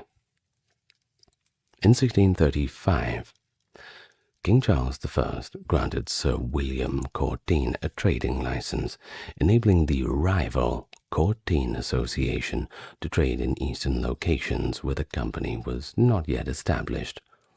This was another move that stirred a little bit more fresh competition. Around 1670, Charles II greatly expanded the EIC's power through 5 different acts, The company was authorized to acquire territory independently, mint its own currency. Can you believe that? Command troops and fortifications, forge alliances, declare war or peace, and practice civil and criminal jurisdiction over the territories it controlled. Effectively, it wasn't a company anymore. It was a government. A Mughal fleet, commanded by Sidi Yaqub, attacked Bombay in 1689. After resisting for a year, the East India Company surrendered in 1690 and sent envoys to Aurangzeb's camp to ask for pardon. The company's representatives had to prostrate themselves before the emperor, pay a hefty indemnity, and promise to be good in the future. Once Aurangzeb withdrew his forces, the East India Company returned to Bombay and established a new presence in Calcutta. Well, according to the company records, their involvement in slave trading went back to 1684, when Captain Robert Knox was instructed to purchase and ship 250 enslaved people from Madagascar to St. Helena. It's also indicated that the EIC began transporting and employing enslaved individuals in Asia and across the Atlantic in the early 1620s. Some people place it at the start of 1621. After repeated legal threats from the British government and investigation by the Royal Navy's West Africa Squadron, which found evidence of illegal activity on several ships, the company ended its role in the slave trade in 1834. The British vessel Clove, commanded by Captain John Saris, became the first English ship to visit Japan in 1613, at the time under Tokugawa Hidetada. Saris, who headed the EIC's trading post in Java, obtained permission, facilitated by the English sailor William Adams, who had arrived in Japan in 1600, to open a trading house in Hirado on the island of Kyushu. The company shut down that factory in 1623 because it struggled to acquire Japanese raw silk for export to China, and starting in 1616, its trading operations in Japan had already been limited to Hirado and Nagasaki. In September of 1695, the English pirate captain Henry Every joined 5 other pirate captains near Bab el-Mandeb Strait to attack the Indian fleet returning from the Mecca pilgrimage. This Mughal convoy included the Fateh Muhammad and its heavily laden escort, Ganj-e-Sawai, the largest ship in the Mughal fleet, and possibly the largest in the Indian Ocean. Spotted on their way to Surat, the Fateh Muhammad was seized a few days later, yielding about 40,000 pounds in silver with little resistance. I've done a full video on Henry Every too, if you're interested. You'll find it in, I think, the Colonial playlist. Or maybe I'll just make a Pirates playlist, I'm not sure. Well, eventually, Every overtook the Ganges-Sawai, which initially mounted a strong defense before surrendering. Records from the East India Company at the time indicate that the Ganges-Sawai carried a relative of the Mughal emperor, as well as a substantial fortune, of course, though there is no concrete proof that it was his daughter, as some people might have said. Either way, of all the prizes taken, the Ganges-Sawai was the largest that any pirate had ever had in history, holding between 325,000 and 600 pounds in treasure, including those 500,000 pieces of gold and silver. Well, when news of the incident reached England, it of course caused an uproar. Parliament labelled the pirates as enemies of humanity, that in Latin being hostis humani generis, and the East India Company promised to cover any financial restitution needed to pacify Aurangzeb. Because look at it this way. Basically, from their point of view, one of your guys has just robbed one of our guys. Doesn't matter if he's a pirate. The English should have been keeping their own people under control. But they weren't. So, of course, Aurangzeb was not too impressed. But they have to get their money back somehow, covering that loss. Either way, some British purse was going to be emptied. Midway through 1696, the government announced a general pardon for anyone who revealed Every's whereabouts and placed a £500 bounty on his head, and this pursuit became history's first global manhunt. But what does this have to do with the East India Company? Well, of course, the plundering of Aurangzeb's treasure ship had grave implications for them. A furious Aurangzeb ordered Sidi Yaqub and Nawab Daud Khan to attack and close 4 of the India Company's factories, imprison the officers, who actually narrowly escaped lynching by the enraged Mughals, lucky for them, and even threatened to ban all English trade in India.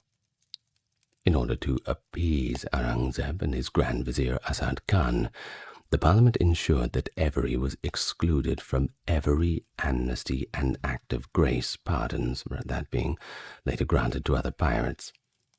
So just in terms of these Acts of Grace, generally in this time the piracy problem was so large that they thought, well, the only way we can really solve it is bring people back into society.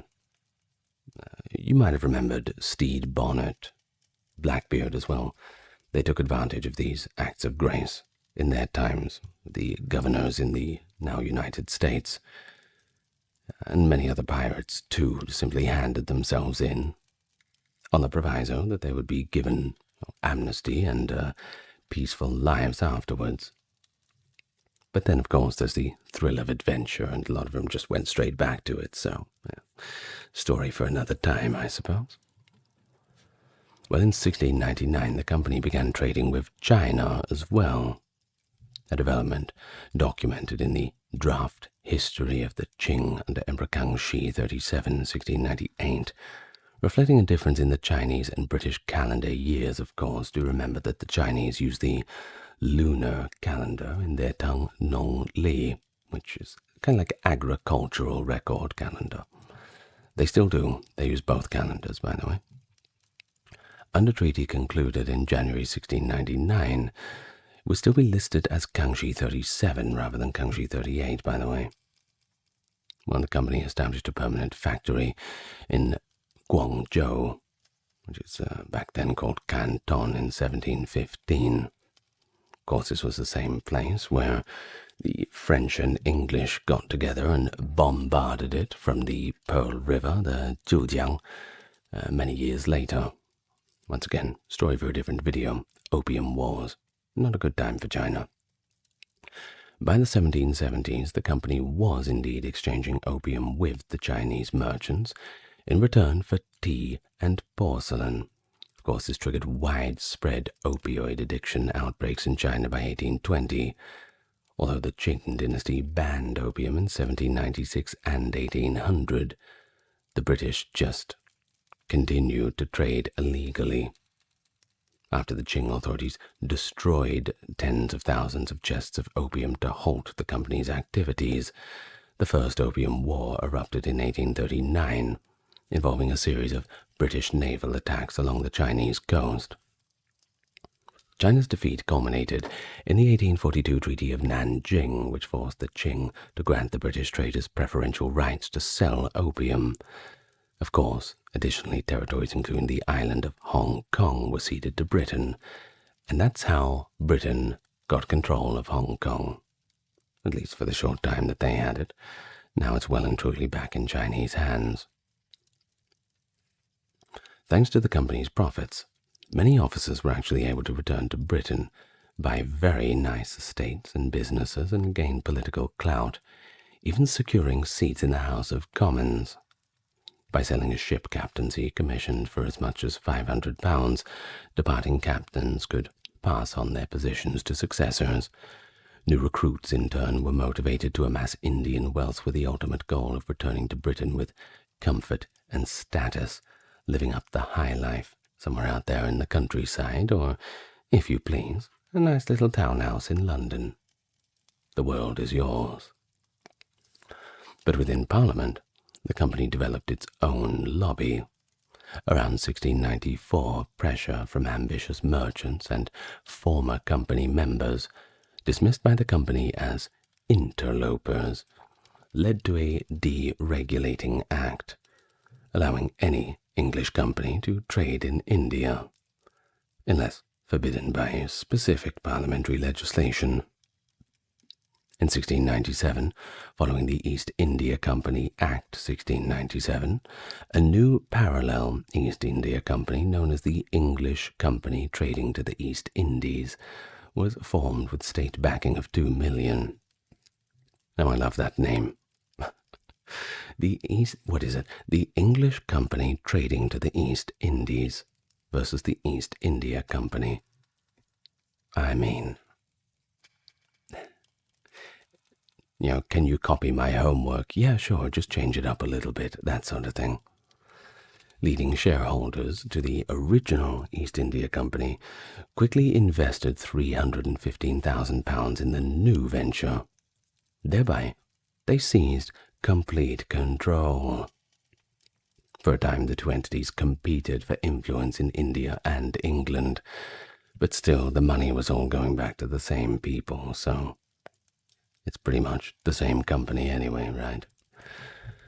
Yet actual competition against the original company was pretty minimal.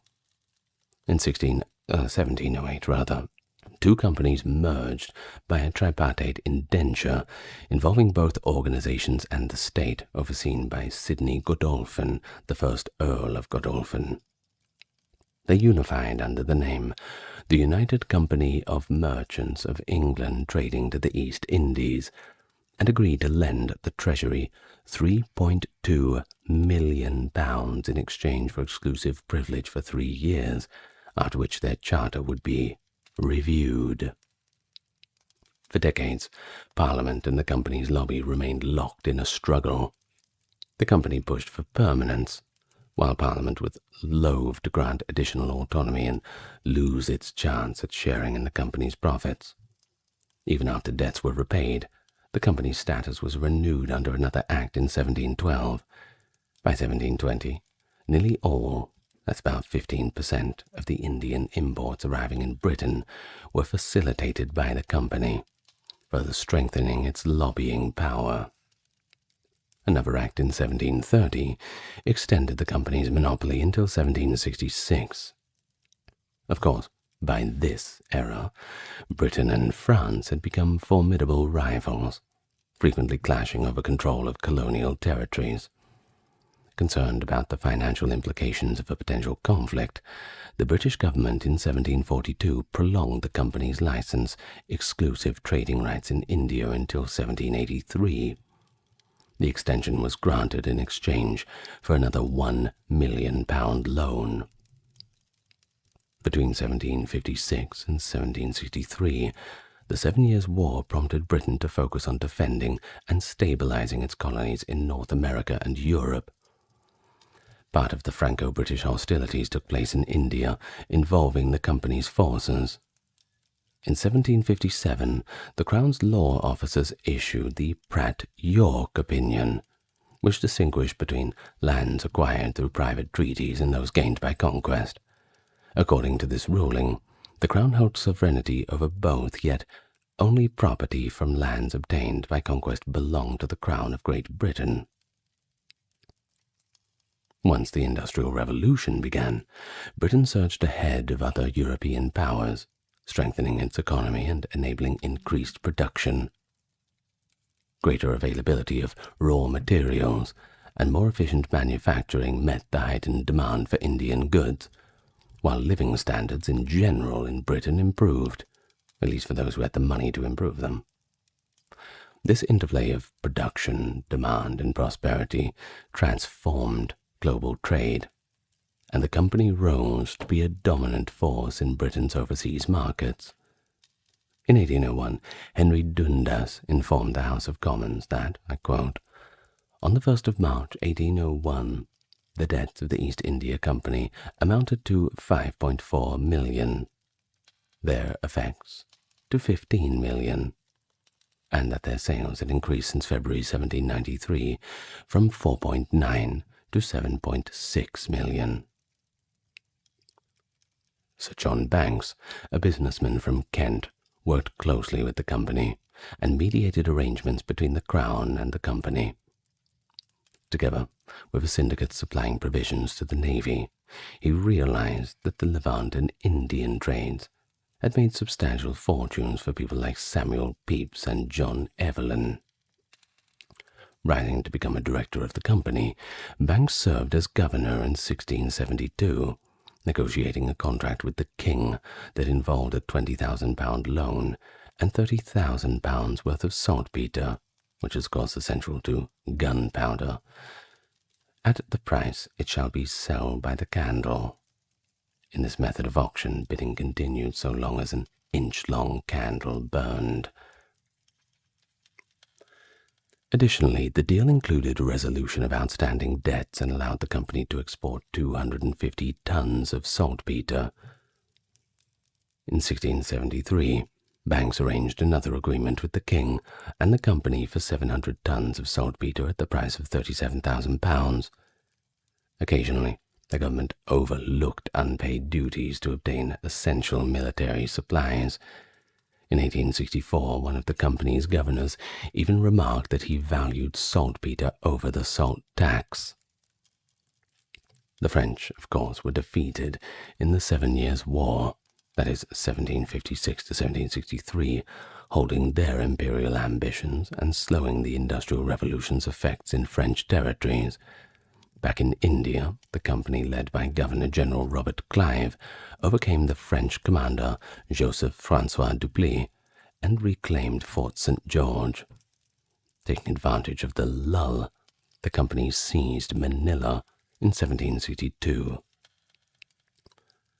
Under the 1763 Treaty of Paris, the British returned the 5 establishments they had captured, that is, Pondicherry, Mahé, Karikal, Yanam, and Chandernagor to France. However, Article 6 barred the French from erecting defences or deploying troops in Bengal. Although the French remained a military threat elsewhere in India, particularly during the War of American Independence until Pondicherry fell in 1793 at the start of the French Revolutionary Wars, their aspirations in Indian territories effectively ended. Thus, a major commercial rival for the company was largely neutralized, even though those small enclaves would stay under French administration for the next 2 centuries, but they were hardly a threat. During May 1772, the company's share prices soared. In June, Alexander Fordyce, who had lost £300,000 by shorting the company's stock, left his partners in debt for around £243,000. What an idiot. News of this triggered the British credit crisis of 1772 to 73, in which 20 to 30 banks across Europe went bankrupt. The company alone owed $1.2 million in bill debts to India. It appears that the EIC director James Cockburn and George Colebrook had been bulling the Amsterdam market around 1772, emboldened by Isaac de Pinto's statement that peace conditions plus an abundance of money would push East Indian shares to exorbitant heights. In September, the company borrowed from the Bank of England, planning to repay the loan by selling goods later that month. But there was a problem. Buyers were lacking, and when the loans became due, the company's finances were in disarray. The bank refused to extend the debt on October 29th. This decision set off events culminating in the American Revolution, too, by the way. Too much money, too much new taxes. At the time, some £18 million of the company's tea lay unsold in British warehouses. An immediate sale was vital to stabilize its finances. And of course, the Americans were not buying the tea anymore. Well, on January the 14th, 1773, the company's directors sought government support, asking for a loan and full access to the American colony's tea market. Both requests were granted, and in August 1773, the Bank of England furnished the company with the loan it needed. The East India Company gained a distinct advantage over the American tea importers when it received permission to sell tea from its Asian holdings in the American colonies. This privilege sparked protest in 1773 when demonstrators, most famously in Boston, boarded the British vessels and threw shipments of tea into the harbor. "Take it back, you jackanapes." Governor Thomas Hutchinson of Massachusetts Bay would not allow the tea to be returned to Britain after protesters succeeded in blocking its unloading in Boston and 3 other colonies. This incident would ultimately become the catalyst for the American Revolution, of course, and the colony's pursuit of independence. I've done videos about, pretty much everything at the moment for the American Revolution's lead-up, so go and enjoy them in the North America History playlist. Well, the Charter Act of 1813 brought an end to the company's trading monopoly with India. Once its exclusive trading rights with China were terminated in 1833, the company's commercial operations effectively came to a halt, and it shifted its focus to desk work, administrative functions.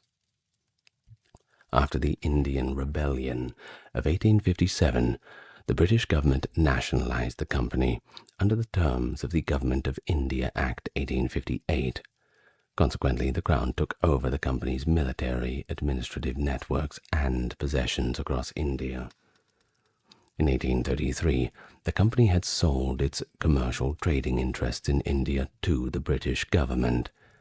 That sale transferred the company's debts and liabilities too, with repayment intended to come from Indian tax revenues.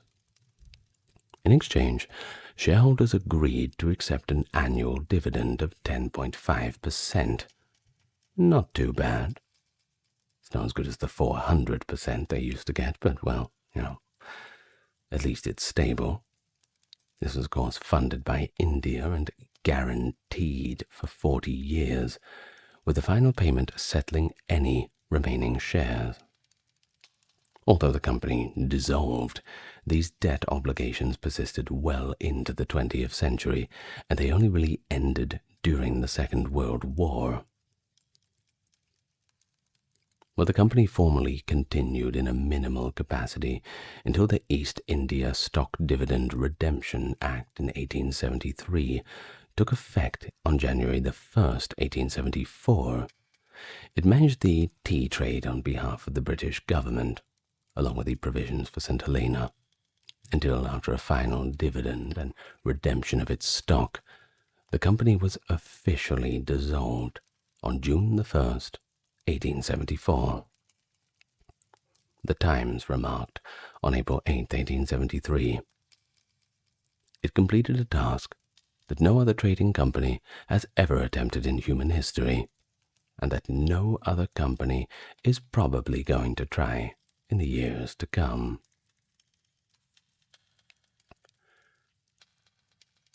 Well, East India House on Leadenhall Street in London served as the company's headquarters and the core of its administration in India for much of its existence.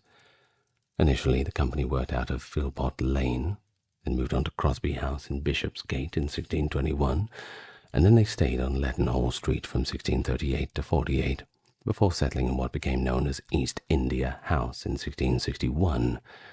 After major rebuilding efforts in 1726 to 29 and significant renovation in 1796, the premises were abandoned in 1860 and demolished between 1861 and 62. Today, Lloyd's Building occupies that site. Well, finally, the East India Club was founded in 1849 for officers of the company. located at 16 James Square. Today, it's an exclusive gentleman's club. Remains active, and I'm sure they're all very, very toffee-nosed. Maybe I would assume so. Anyway, I hope you had fun with this one. I'm not sure how many people have been waiting for a history of the East India Company. I know that there is someone, I believe they may be Dutch, waiting for a history of the Dutch East India Company. And my friend, I guarantee you, just as your 10.5% return annually is guaranteed, if you are an investor of the company, then I guarantee you that I will do the video on the Dutch East India Company very soon.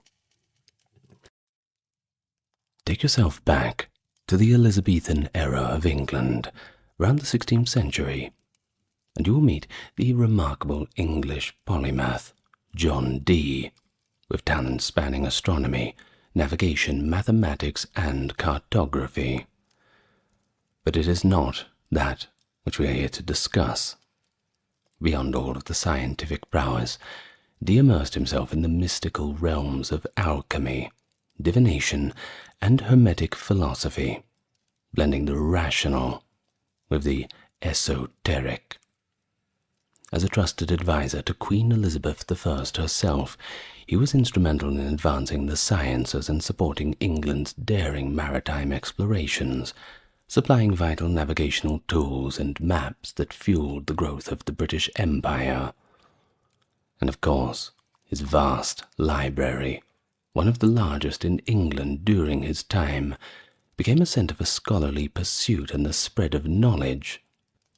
His fascination with the occult led him to attempt communication with angels through scrying, believing these divine interactions could unlock deeper wisdom and propel his intellectual quests. And so it is this unique combination of scientific dedication alongside mystical exploration that makes John Dee a standout figure in the Elizabethan era. It perfectly captures the era's relentless pursuit of knowledge, but also the harmonious blend of new scientific ideas walking hand in hand with ancient mystical tradition. Hell yeah, cool introduction. Well, we're all going to talk about John Dee today. Not often talked about, but, well, one of the Queen's very important men in her court. I'm going to discuss his life, his beliefs, and a few of the things that he did. And maybe by the end of it, you'll be left with a bit of a mystery. So let's all get nice and relaxed now. Oh, and do the whole like and subscribe thing if you want to. Now, let's begin. So we begin, of course, in London's Tower Ward, where a Welshman named Roland Dee, serving at the Tudor court, had a son with Joanna Wilde, and his son was, of course, John Dee. Now, the family's surname, Dee, it's actually not an English name. It's actually an anglicized rendering of a Welsh word meaning black. Dee could actually trace his heritage deep into Welsh history. His father, or his grandfather rather, Bedo Du, resided in Nant y Gros, near Pileth in Radnorshire, and the family lore held their lineage stretched back to Rhodri the Great, the 9th century ruler of Gwynedd. Now, it is not proven that would actually stretch back to such a formidable figure, but that was what the family was sticking to. So the Dees had settled in London around the time that Henry Tudor rose to prominence as Crown Prince Henry VII. This intertwines their story with this dawn of the Tudor era. Roland Dee's role as a gentleman courtier and mercer to Henry VIII provided his son John with early exposure to the workings of the royal court, and of course the shifting intellectual currents of the age. Now, this is also a very interesting time with Henry VIII, because it's when England starts to move away from being told what to do all the time by the Pope in Rome. It's when they found the Church of England, because Henry wanted to divorce his wives and the Pope wouldn't let him. Well, maybe you should watch the Henry VIII video for more context on that, but I don't really have the time to explain it now. But it is certainly a different time. Lots of new ideas are coming in, especially in the realms of spirituality, and we'll get to them. So, between 1535 and 1542, Dee received his early education in what is now King Edward VI Grammar School, formerly known as the Chelmsford Chantry School. And by November 1542, when he was roughly 15 years old, he began his studies at St. John's College, Cambridgeshire, and he managed to earn a Bachelor of Arts 3 years later, in 1545. His talents soon garnered an invitation to become one of the inaugural Fellows at Trinity College, Cambridge, which, by the way, was actually founded by Henry VIII himself in 1546. It was during the production of Aristophanes' piece at Trinity that Dee's skill in creating spectacular stage effects led to him being regarded as a magician, though it's important to use that word quite lightly. In the context of the day, this referred more to ingenuity and technical mastery than anything really supernatural. If we want to put it into a sense that might be a little bit more familiar to you, those who have seen Lord of the Rings, The Fellowship of the Ring, know that Gandalf shows up, and all of the kids are wanting him to do the fireworks and everything. Well, he's known as a wizard because he has all the fireworks. Now, there's always that little bit of doubt whether he's doing something actually supernatural, like there is with any good magician or sorcerer, whatever we want to call it. But this is kind of where that tradition comes from, that tradition of using the word magician in a more practical sense of technical mastery that rubbed off a little bit into Tolkien's writings. Anyway, I digress. Forgive me for going on a short Lord of the Rings rant. I'm sure you will. Now, Dee's quest for knowledge, and it was a quest, took him across Europe from the late 1540s into the early 1550s. He lectured on Euclid in Paris, attended scholarly centres in Brussels and Louvain, and studied with the renowned mathematician Gemma Frisius.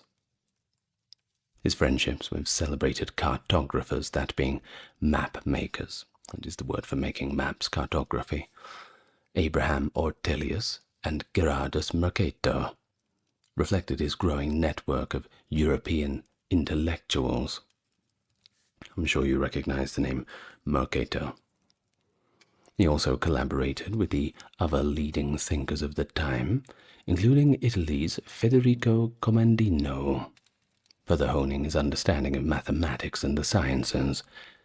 And upon his return to England, he came back with quite a few goodies, certainly bringing back those quest items, a considerable collection of mathematical and astronomical instruments, symbolizing his dedication to this precision, discovery, and innovation. And I'm sure when he was showing all the English that, well, everybody getting quite excited. Well, in 1552, Dee had met the polymath Girolamo Cardano in London, and together they examined a gem that was rumoured to have magical properties. Of course, upon discussing this, they touched upon the feasibility of a perpetual motion machine, the kind of things that we would see in the old sketches of Leonardo da Vinci, that kind of thing. Of course, this is, well, going a little bit past the laws of physics, the laws of motion and all the rest. Of course, it wasn't as well understood as it could have been at the time, depending on where you were in the world. But that's where the mysticism comes into play. Either way, in 1554, Dee had turned down an offer from Oxford University to go there and become a mathematics lecturer. He took issue with the university's conservative curriculum, which emphasized the trivium, that being logic, rhetoric, and grammar, over the more advanced quadrivium, being astronomy, geometry, music, and arithmetic. He thought that the whole thing was just too old-fashioned. I suppose he was too cool for school, one could say. He considered essential this quadrivium for true progress in science and philosophy. And either way, by that point, he had held the rectorship of Upton-upon-Severn since 1553, a position that afforded him time to write and to seek greater influence in the legal and scholarly spheres of England. By the next year, 1555, he cemented his status in London's civic and economic life by joining the Worshipful Company of Mercers through patrimony, following in his father's footsteps and reinforcing the family's long-standing connection to the Tudor court, but also the English mercantile elite. Good friends to have around when you're trying to make some coin. Now, we're still firmly in 1555, and in that year, John Dee found himself kind of ensnared in a pretty serious political and religious scandal, which was the style at the time. He was arrested on charges of calculating, because he had cast horoscopes concerning both Queen Mary and Princess Elizabeth. In the fervid atmosphere of suspicion surrounding Mary's reign, these accusations escalated to the severity of treason. Uh-oh. And you know what happens to traitors? Just ask Mary. Well, although Dee managed to clear himself, he was nonetheless handed over to one Edmund Bonner, the Catholic Bishop of London, for more serious religious examination. Given Dee's lifelong penchant for secrecy and his involvement with arcane knowledge, this interrogation could have posed grave danger, not just to his personal safety, but to his reputation too, and that could harm his family. It was one of the most alarming episodes in a life punctuated by harassment and slander. I mean, being handed over to the Catholic Bishop of London for questioning. Well, you know how they did the questioning. I'm sure you've watched my Inquisition video and all that. We don't want to think too much about that. Poor old John. But remarkably, John had quite a way with words, and after navigating these treacherous waters of his life, he proved his innocence, and he even managed to form a close friendship with Bishop Bonner, which, well, I suppose they're the original old couple, I guess. Well, the next year, 1556, fingers crossed for a brighter turn of events, Dee presented to Queen Mary an ambitious proposal that aimed to safeguard England's cultural heritage by preserving ancient books, manuscripts, and historical records. I like him already. He further envisioned the establishment of a national library, an unprecedented and forward-thinking concept at the time. Well, unfortunately, the Crown was not as forward-thinking. But though they did not adopt his idea, Dee thought he'd take matters into his own hands. So he started actively acquiring as many manuscripts and texts as he could, and not just from England, from all over the European continent, somewhat obsessively collecting them, like a Pokemon card collector or something like that. Well, over time, his personal collection at his home in Mortlake would become England's greatest private library. And of course, that attracts the tourists from near and far. And right in the middle of it is John Dee, at the center of the intellectual milieu outside the traditional academic strongholds of Oxford and Cambridge, still clinging to their medieval trinity. It was time for a new, hands-on approach to learning, and John Dee was carrying the standard. And so, Dee's fortunes took a new turn when Elizabeth I ascended the throne in 1558. He became one of her close advisers in matters of astrology and natural philosophy, task that he continued until her death in 1603. He's credited not only with choosing the auspicious day for her coronation, but also aligning himself to Protestantism, in keeping with the religious shift of the new regime, which you really wanted to keep with. So from the 1550s through the 70s, Dee offered guidance on maritime exploration, providing navigational and strategic counsel that helped England establish itself as a seafaring power. It was Dee who first coined the phrase British Empire, foreshadowing the nation's future global reach, though he never really lived to see it. But in October 1574, seeking patronage and influence, Dee wrote to William Cecil, Lord Burghley, invoking these alleged occult insights.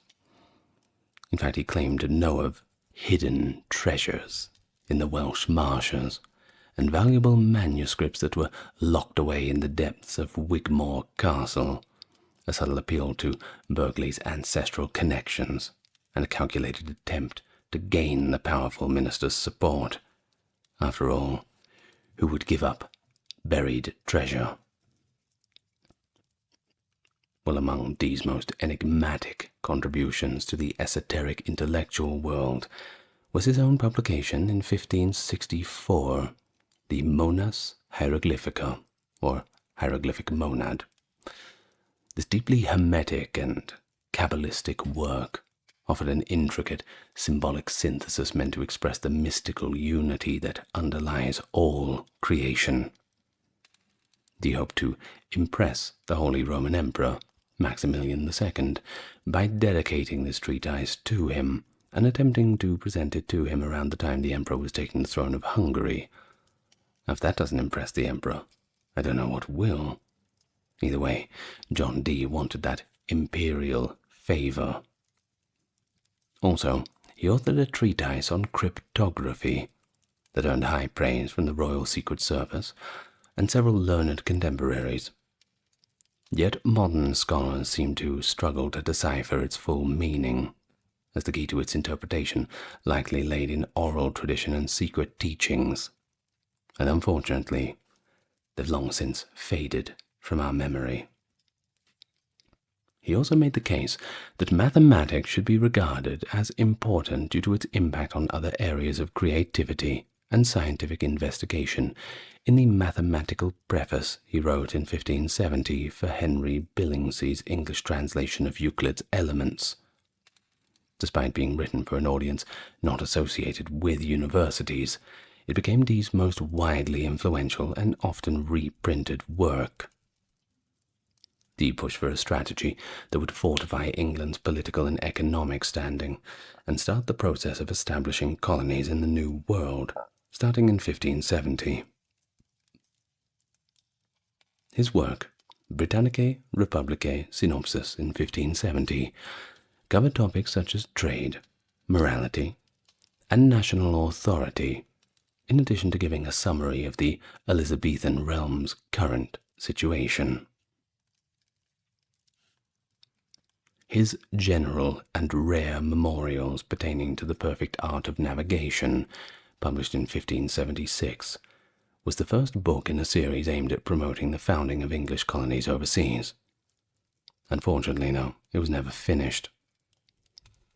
In a frontispiece intended to be symbolic or otherwise significant, Dee featured a figure of Britannia kneeling by the shore and begging Queen Elizabeth to defend her country by bolstering the navy.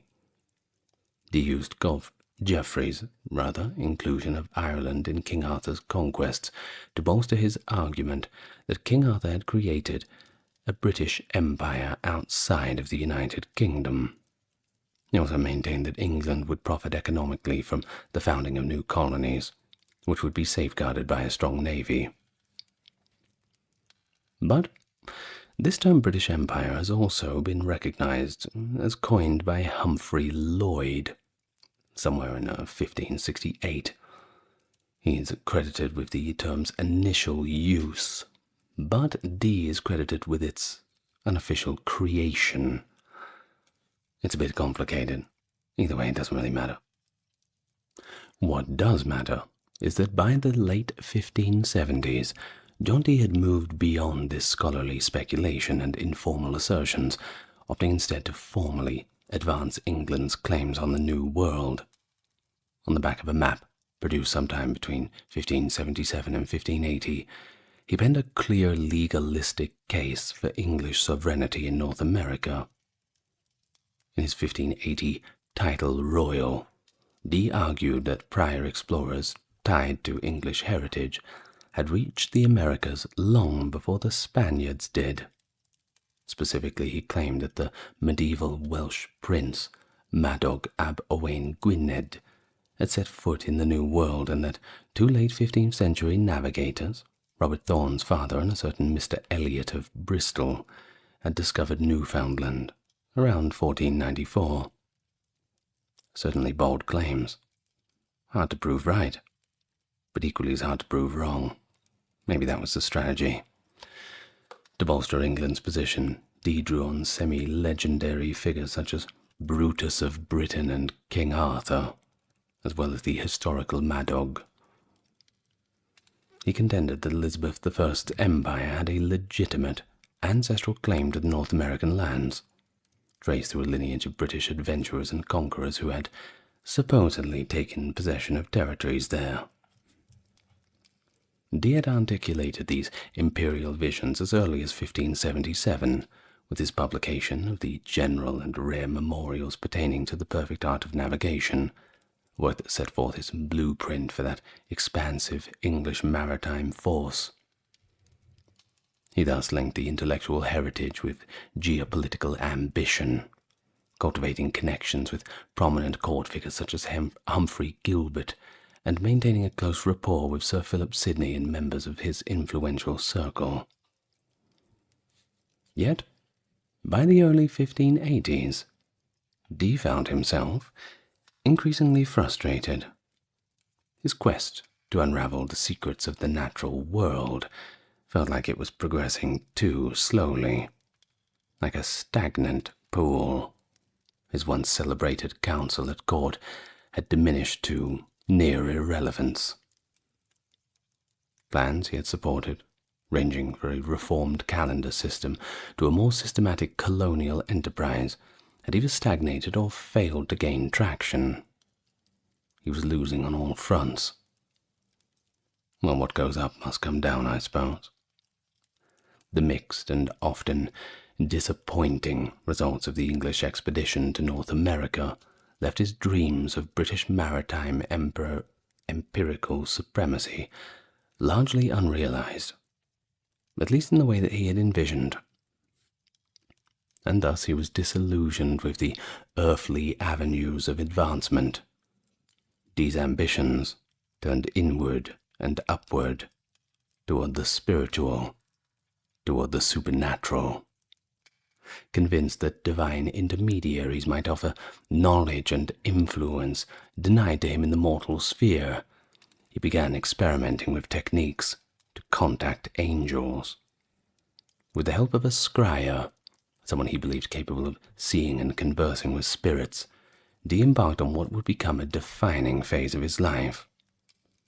In seeking direct communication with angels that he thought to exist, he hoped to acquire the transcendent insight and authority that had eluded him in the courts of these earthly sovereigns. After several unsuccessful attempts with various scryers, Dee eventually made contact with Edward Kelly, then known as Edward Talbot, in 1582. Kelly made quite the impression on Dee with his skills, and they became quite good friends. After being brought into Dee's employ, Kelly immediately threw himself into pursuing his supernatural beliefs. These spiritual conferences or actions were always conducted with a great deal of fervor and devotion to the Christian faith, following periods of fasting, prayer, and purification. There was no question in Dee's mind that they could benefit humanity. After all, he's contacting angels, right? Evaluating Kelly's character is a little more challenging.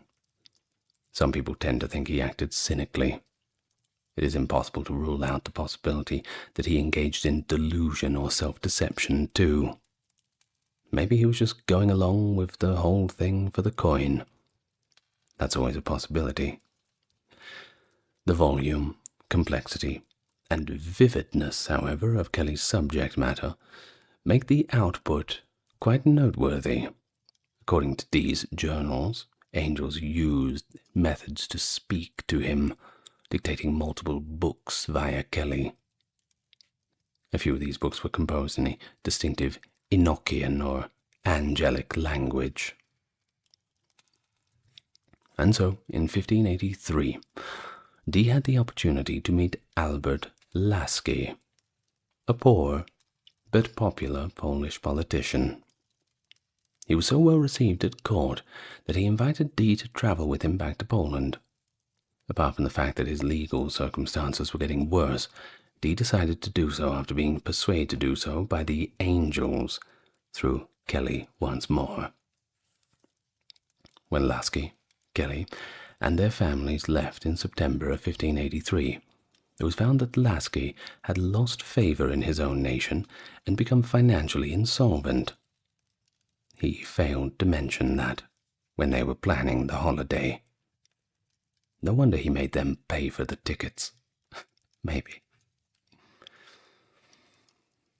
Well, spiritual conferences that Dee described in his diaries and the almanacs that he had collected continued when he and Kelly began their nomadic life in Central Europe. Kelly kept going to these conferences as well.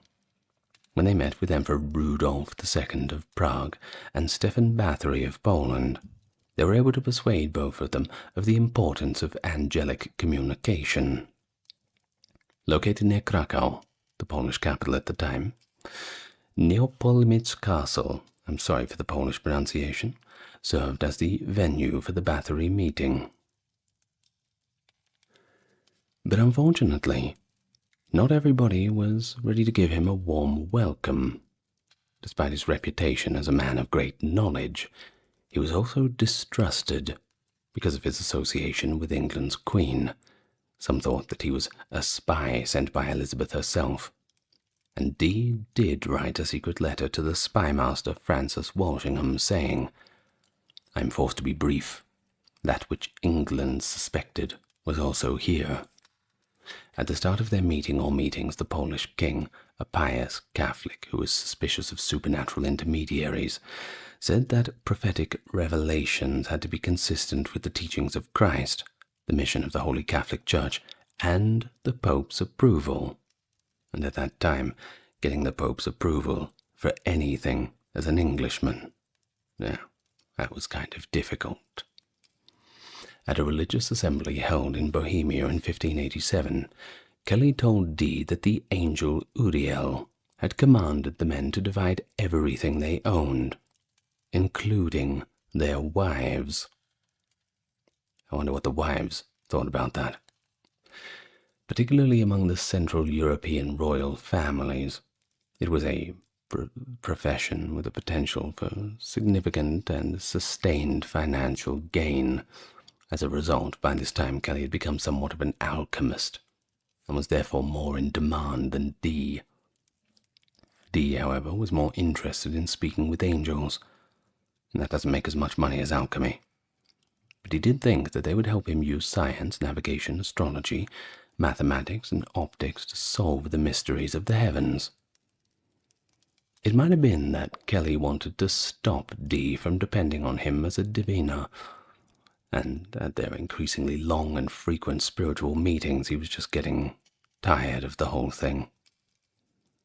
Dee suffered because of the order to share wives, but it seems that he did not doubt the legitimacy of the order, and it seems that they did indeed do that.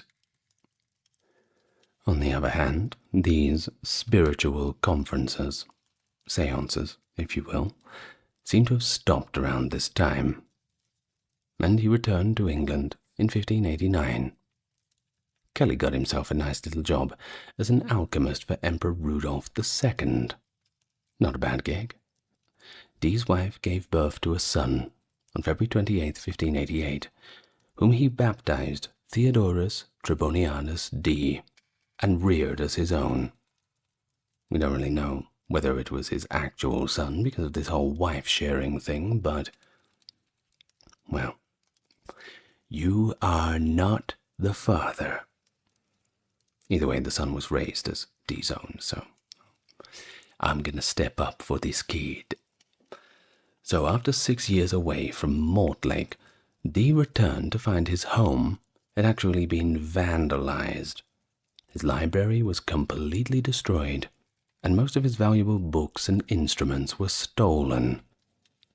In addition, he found that the increasing disapproval of occult practices had made England even less receptive to his new ideas. Elizabeth, who had hoped that he would be able to persuade Kelly to return and use alchemy to ease England's economic burdens, offered him support. She ultimately decided to name Dee Warden of Christ's College in Manchester in 1595. Well, this institution, formerly known as the College of Priests, was re-established as a Protestant institution in 1578 by royal charter. However, his fellow travellers either hated him or betrayed him, making it difficult for him to control them. He was considered at the start of his tenure for the demonic possession of 7 children, but he showed very little interest in the case, even though he permitted those involved to consult his still large library to figure out what to do about the situation. Even after Dee returned to London from Manchester in 1605, he remained warden until his death. By that time, Elizabeth had passed away, and James I did not want to help him.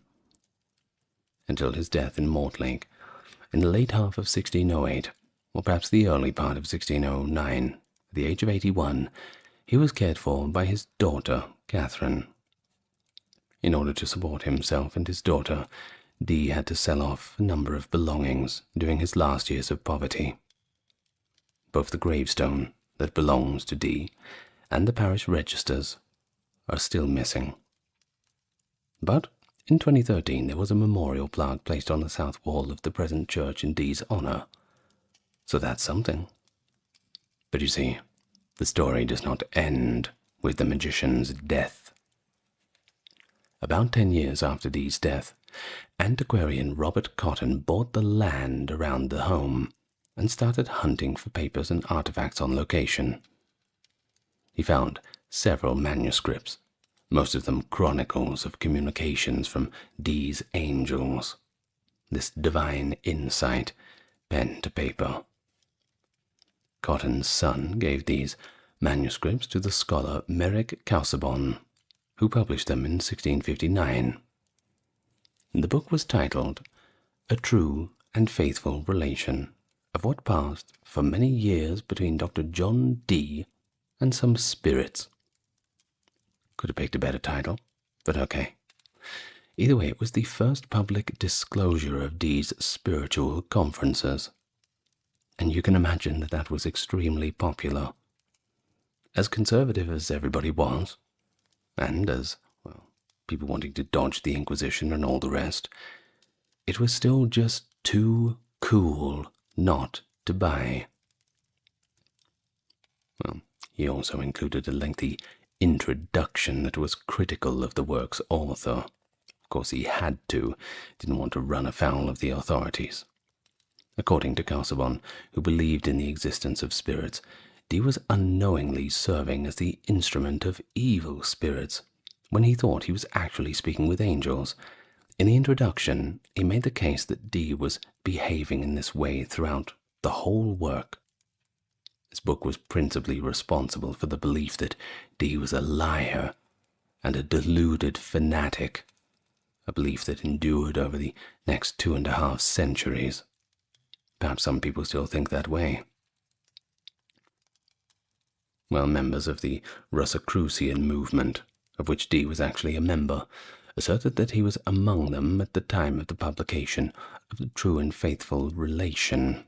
However, there is some doubt as to whether a Rosicrucian movement existed during Dee's lifetime at all, and there's no proof that he ever belonged to any sort of covert fraternity.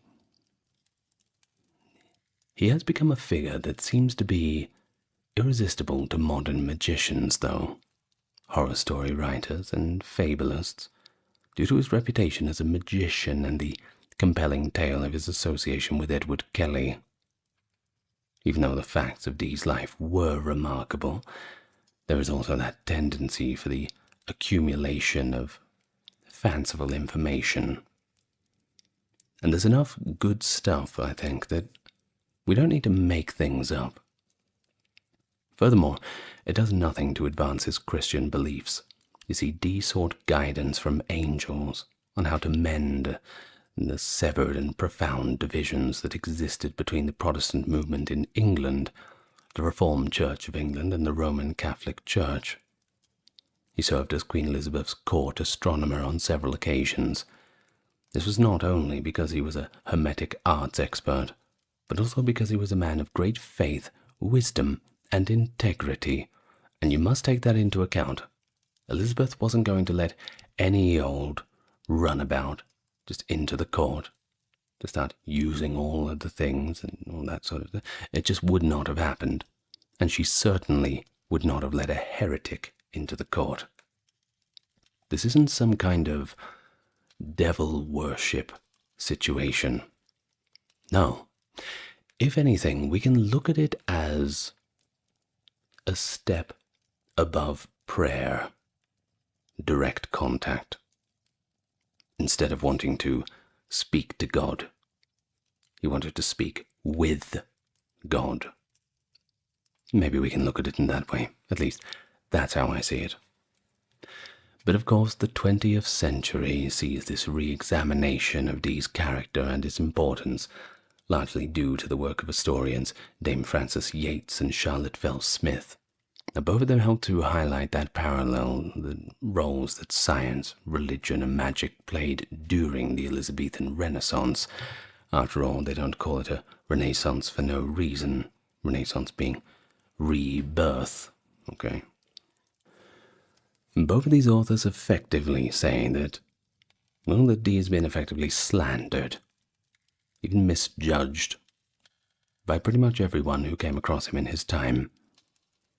As a result of this and later re-evaluation, Dee's now considered more of a serious scholar and book collector, a devout Christian, albeit at a confusing time for that faith, an accomplished scientist, and all over, one of the most learned men of his time. His Mortlake library was the biggest in England until it was vandalized. Ugh. You can imagine what kind of monstrous people could do that to such a place. It's terrible. Of course, it was regarded as the best in Europe, too, perhaps second only to Defoe's, which was made a great personal defense, sometimes to the point of ruin. Along with being an early advocate of colonizing North America, he also provided Elizabeth and her court all of the scientific and astrological advice they needed. It was the foundation on which British colonialism was sitting upon. Well, Dee promoted the development of the disciplines of navigation and cartography. He was a close pupil of Mercator and possessed a substantial collection of maps, globes, and astronomical instruments. He pioneered that development of specialized navigational techniques and created new instruments for use in polar regions, the final frontier, and it would remain the final frontier until the early 20th century. Dee personally chose pilots and provided them with navigational training while serving as an advisor to the English exploration expeditions. Additionally, he facilitated the expeditions himself, believing that the crucial component of human education was mathematics, which he interpreted in a more mystical way. Dee is a more modern Francis Bacon in that regard, because mathematics played such a role in his vision.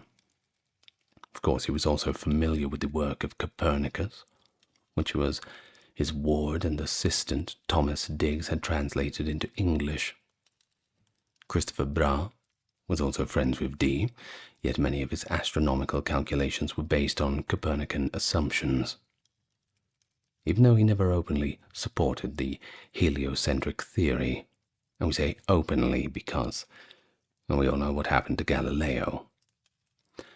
Therefore, Dee applied the Copernican theory to the calendar reform issue. He was called upon in 1583 to advise the Queen on the new Gregorian calendar, which Pope Gregory XIII had instituted starting in October of 1582.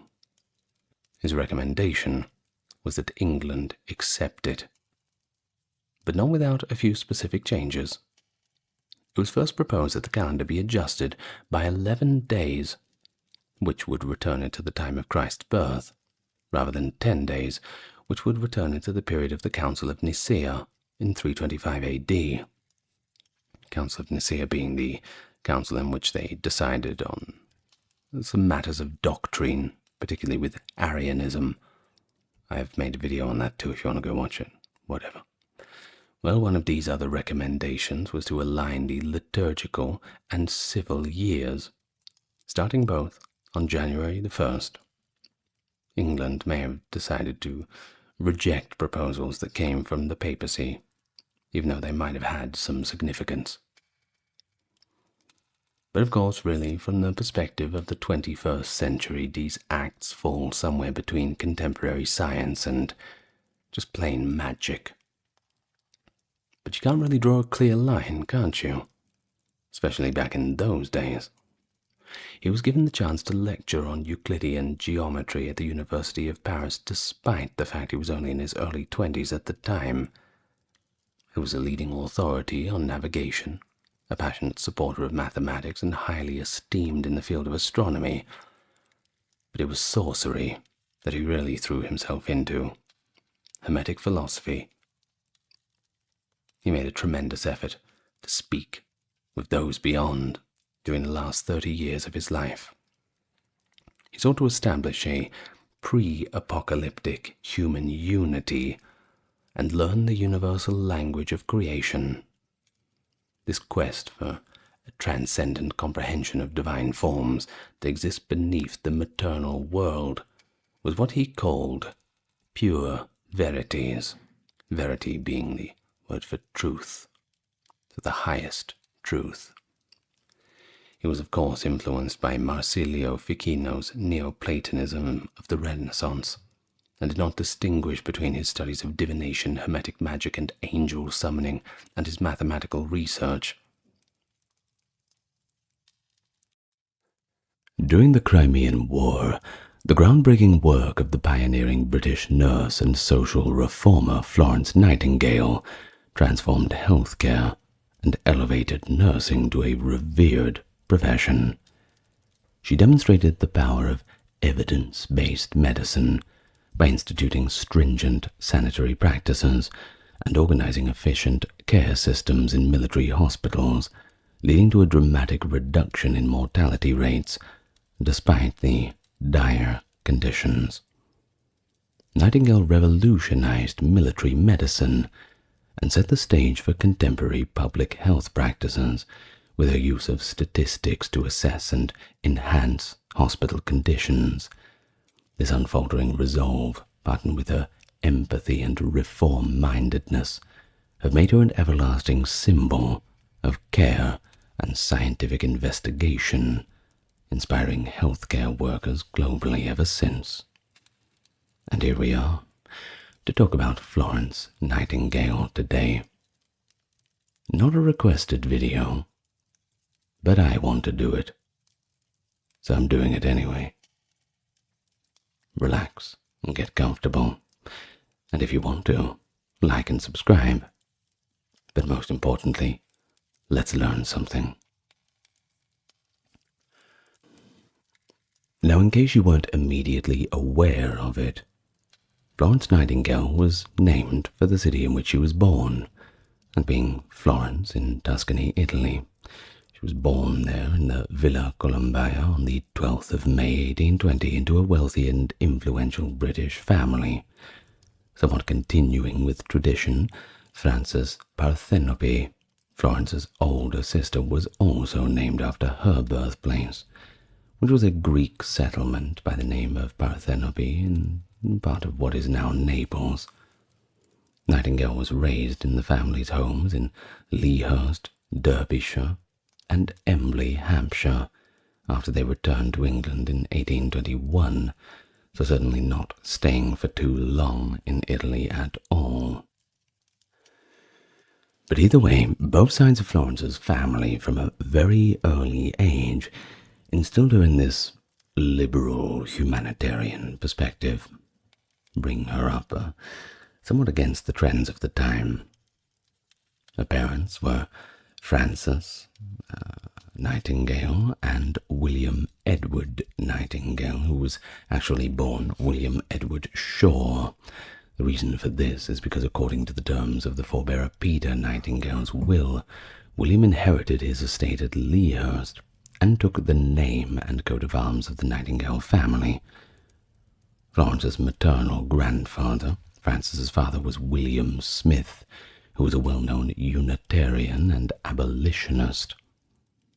Nightingale was also educated by her father from a very early age. And these progressive views that the father had on women's education were of course advantageous to Florence herself and her older sister, Parthenope.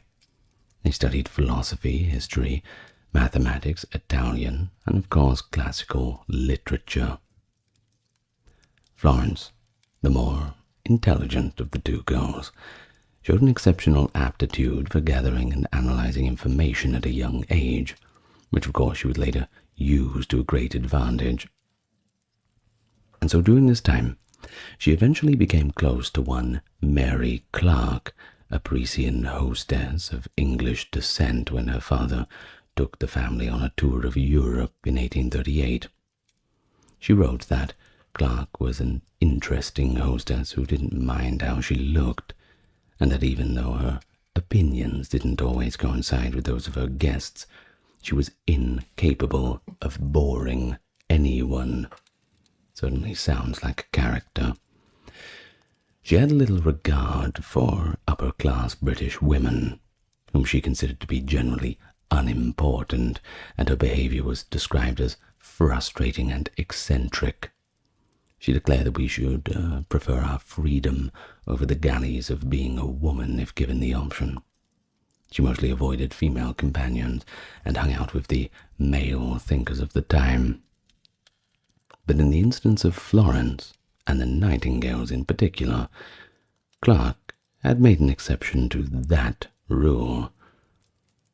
Despite being 27 years apart in age, she and Florence were to stay close friends for 40 years.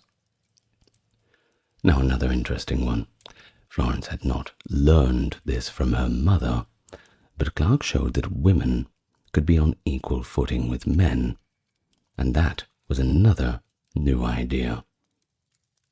So while at Embley Park in February 1837, Nightingale would experience the first of what she would later consider to be her multiple divine summonses, which led her to feel a deep desire to dedicate her life to helping others. When she was younger, she was considerate of her family's disapproval of her choosing to become a nurse. She didn't make the decision public until 1844. She refused to become a wife and mother, which was of course the expected role for a woman of her status. There's only so far that the liberal-minded ideas of the 1830s and 40s will get you. In spite of course, her mother and sister's rage and distress, she had to make her own decisions. Despite resistance from her family and the constrictive social code for the young, wealthy English upper-class women, Nightingale just shrugged it off and decided to put all of her education into the art and science of nursing. She characterized herself as a young woman who was graceful, and reportedly everyone who had came across her had agreed, saying that she was indeed slender, attractive, and just very pleasant to be around. She was described as being very charming, carrying a radiant smile wherever she went, despite her frequently severe demeanor when things had to be taken seriously. The politician and poet Richard Monckton Milnes was her most persistent suitor, but she turned him down after 9 years of courtship. Her reason for this was nothing personal. She just believed that her calling was nursing, and that getting married, having children, would simply get in the way of that. So very bad luck for Mr. Milnes. She also met Sidney Herbert, a politician who had served as Secretary of War from 1845 to 46, while he was on his honeymoon in Rome 1847, and he and Nightingale became close friends for life, rumours notwithstanding. During the Crimean War, Herbert and his spouse would play a crucial role in supporting Nightingale's nursing efforts in Crimea, earning him another term as Secretary of War, and she even became one of Herbert's most important advisors during this political career. Of course, some had believed that the pressure a reform program put on Herbert accelerated his death from Bright's disease in 1861. In addition, Nightingale had a close relationship with Benjamin Jowett, a scholar who might have desired to wed her. But once again, rumours notwithstanding. Nightingale went on to visit Greece and Egypt, now accompanied by Charles and Selina Bracebridge.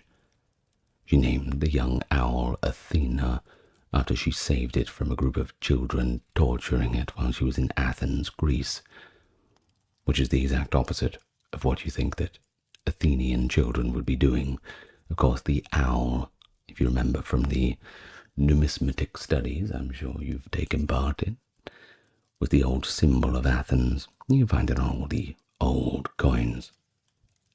So, Nightingale had frequently kept the owl until it passed away, just before she departed for Crimea. Interesting little aside there.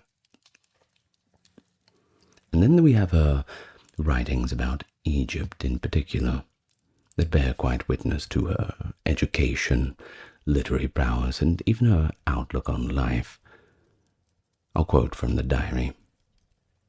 Sublime in the highest style of intellectual beauty, intellect without effort, without suffering, not a feature is correct, but the whole of the effect is more expressive of spiritual grandeur than anything I could have imagined, is what she wrote of the Abu Simbel temples in January of 1850 after sailing up the Nile as far as Abu Simbel.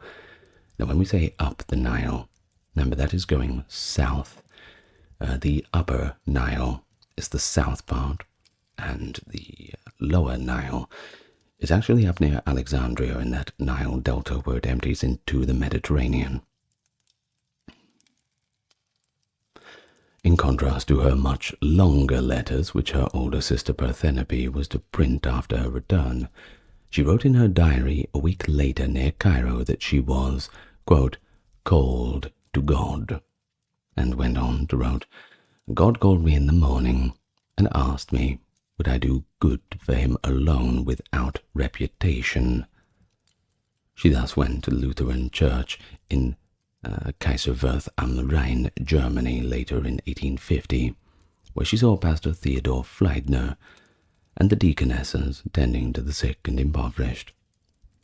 Her first published work, The Institution of Kaiserswerth on the Rhine for the Practical Training of Deaconesses, etc., was published in 1851, albeit published anonymously. She considered this whole experience a great turning point in her life. The Institute also provided her with 4 months of medical training, which served as the foundation for her subsequent treatment.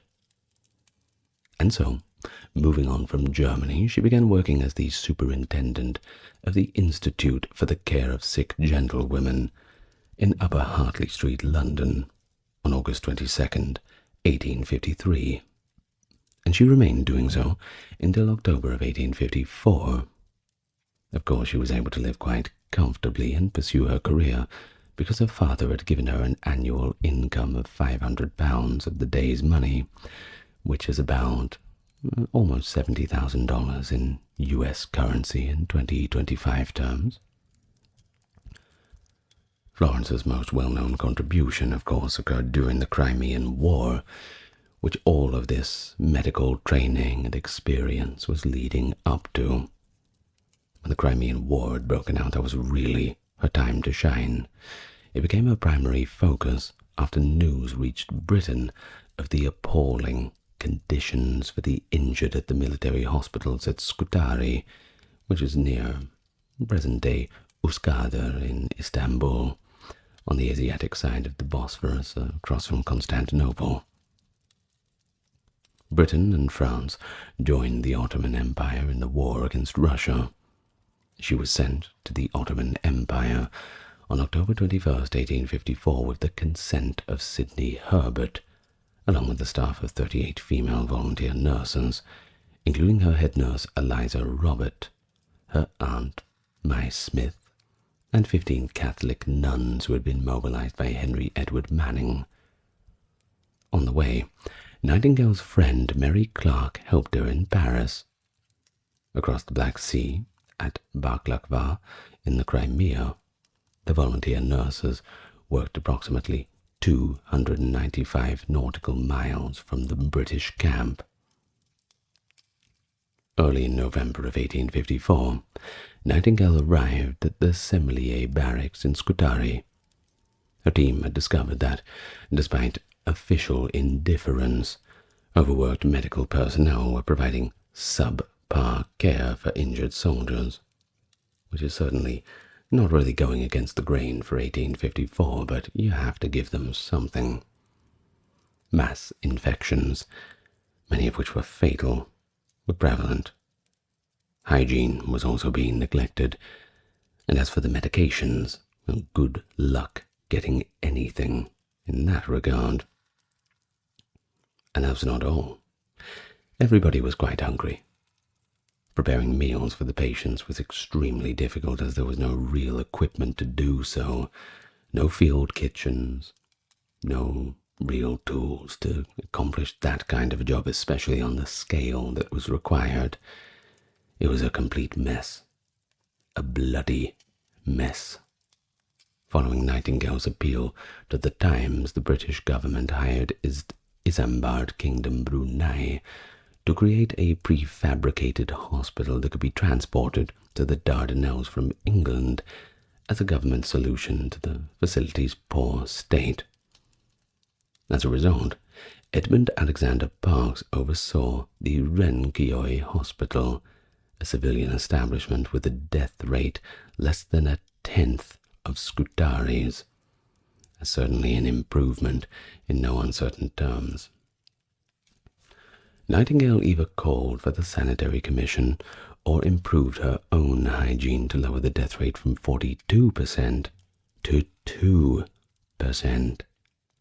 For instance, she had instituted hand washing in the hospital where she was employed, which was, of course, another new idea. Germ theory not quite caught up exactly where it was yet.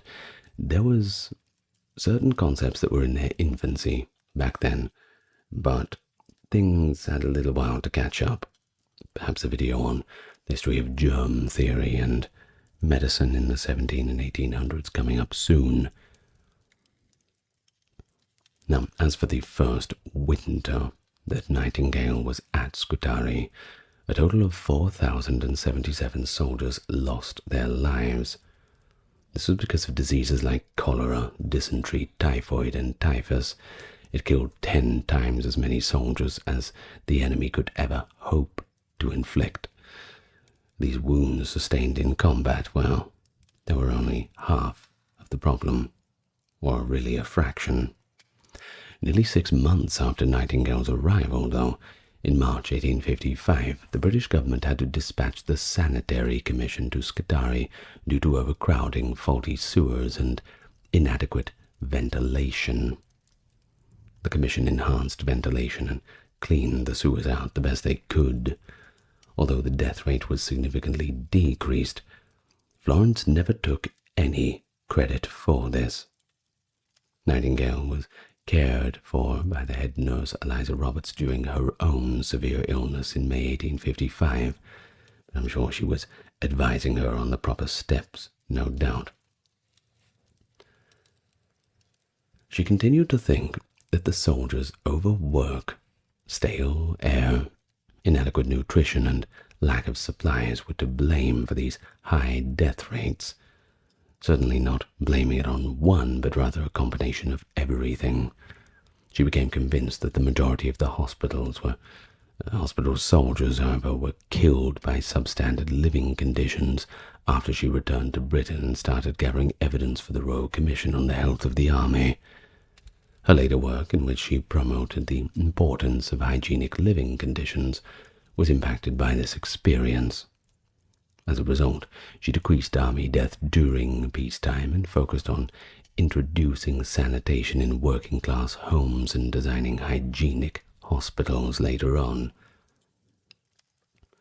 Now, we do have some sources that claim that Nightingale and Mary Seacole, a fellow nurse who operated a hotel/hospital for the officers, had a rather chilly relationship, to say the least. Seacole's memoir, entitled Wonderful Adventures of Miss Seacole in Many Lands, what a great title, mentions only one cordial encounter in which she asked for and received a bed for the night while traveling to Scutari to join her business partners and launch their venture in Crimea.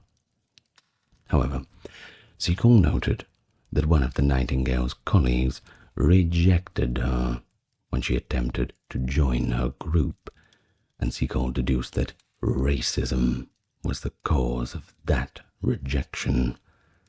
In a private letter, Nightingale expressed her concern to her brother-in-law about potential conflicts between her job and Seacole's company, saying that although she was very kind to the men, and what is more the officers, and did have some good, she made many drunk.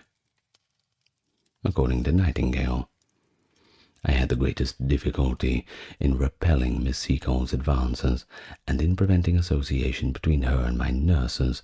Absolutely out of the question. Anyone who employs Miss Seacole will introduce much kindness, but also much drunkenness and improper conduct. However, Seacole had informed Alexis Soyer, a French chef at the time, that, Monsieur Soyer, you must be aware that Miss Nightingale has a great affection for me. Who knows if she was being sarcastic? She went on to say that she had graciously provided with board and lodging while she passed through Scutari, but who really knows? Perhaps she was just trying to write as diplomatically as possible. Of course, Nightingale had differing reactions when 2 waves of the Irish nuns, the Sisters of Mercy, who came to Scutari to help with nursing duties. Leading the first wave, Marie Claire Moore subordinated herself and her sisters to the Nightingale. For the rest of their lives, the two would be good friends. Mary Frances Bridgman led the second wave, which was less well received, because Bridgman had a deep distrust of Nightingale. You see, she saw her as ambitious, and she refused to cede full control of her sisters to her. And now on to a few little nicknames that we have. We have 2 of them. One of them is the Lady of the Lamp. The other is the Lady of the Hammer, which is a little bit cooler. So, during the Crimean conflict, she earned this name, the Lady of the Lamp, from a phrase that was actually reported in the Times back in London. Now we'll read from that now. She is a ministering angel, without any exaggeration in these hospitals, and as her slender form glides quietly along each corridor, every poor fellow's face softens with gratitude at the sight of her.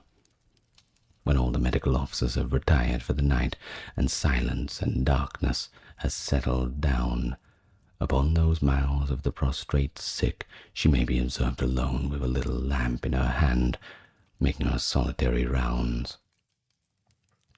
And then we have another poem from Longfellow, 1857 work, Santa Filomena. Goes like this.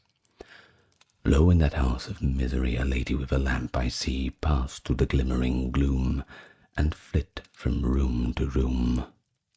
Thank you very much, Mr. Longfellow.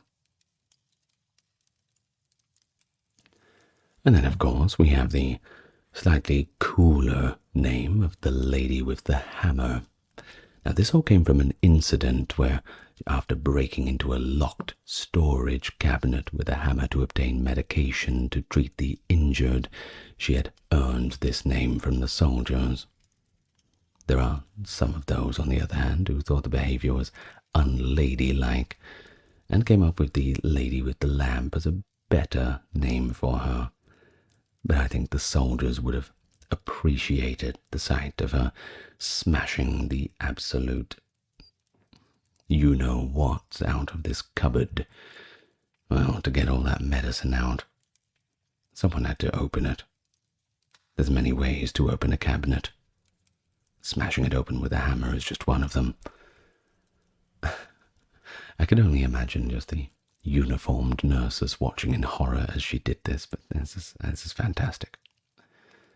Now, moving on November 29, 1855, a public meeting in the Crimea recognized Nightingale for her wartime efforts, and they decided to establish the Nightingale Fund for Nursing Education. Generous donations came pouring in. The Duke of Cambridge was chairman of the fund, and Sidney Herbert was the honorary secretary. In her letters from 1856, she described Ottoman spas, including the physical characteristics, nutritional information, and other important details of the patients she sent there. The cost of treatment was much lower than in Switzerland, she said. Well, nothing's changed there. On July 9, 1860, Nightingale established her first nursing school, called the Nightingale Training School. This was at St. Thomas's Hospital, and they had £45,000 from the Nightingale Fund to do so. On May 16, 1865, the first Nightingale nurses with training started working at the Liverpool Workhouse Infirmary. The school is now part of King's College London and is known as Florence Nightingale Facility for Nursing and Midwifery.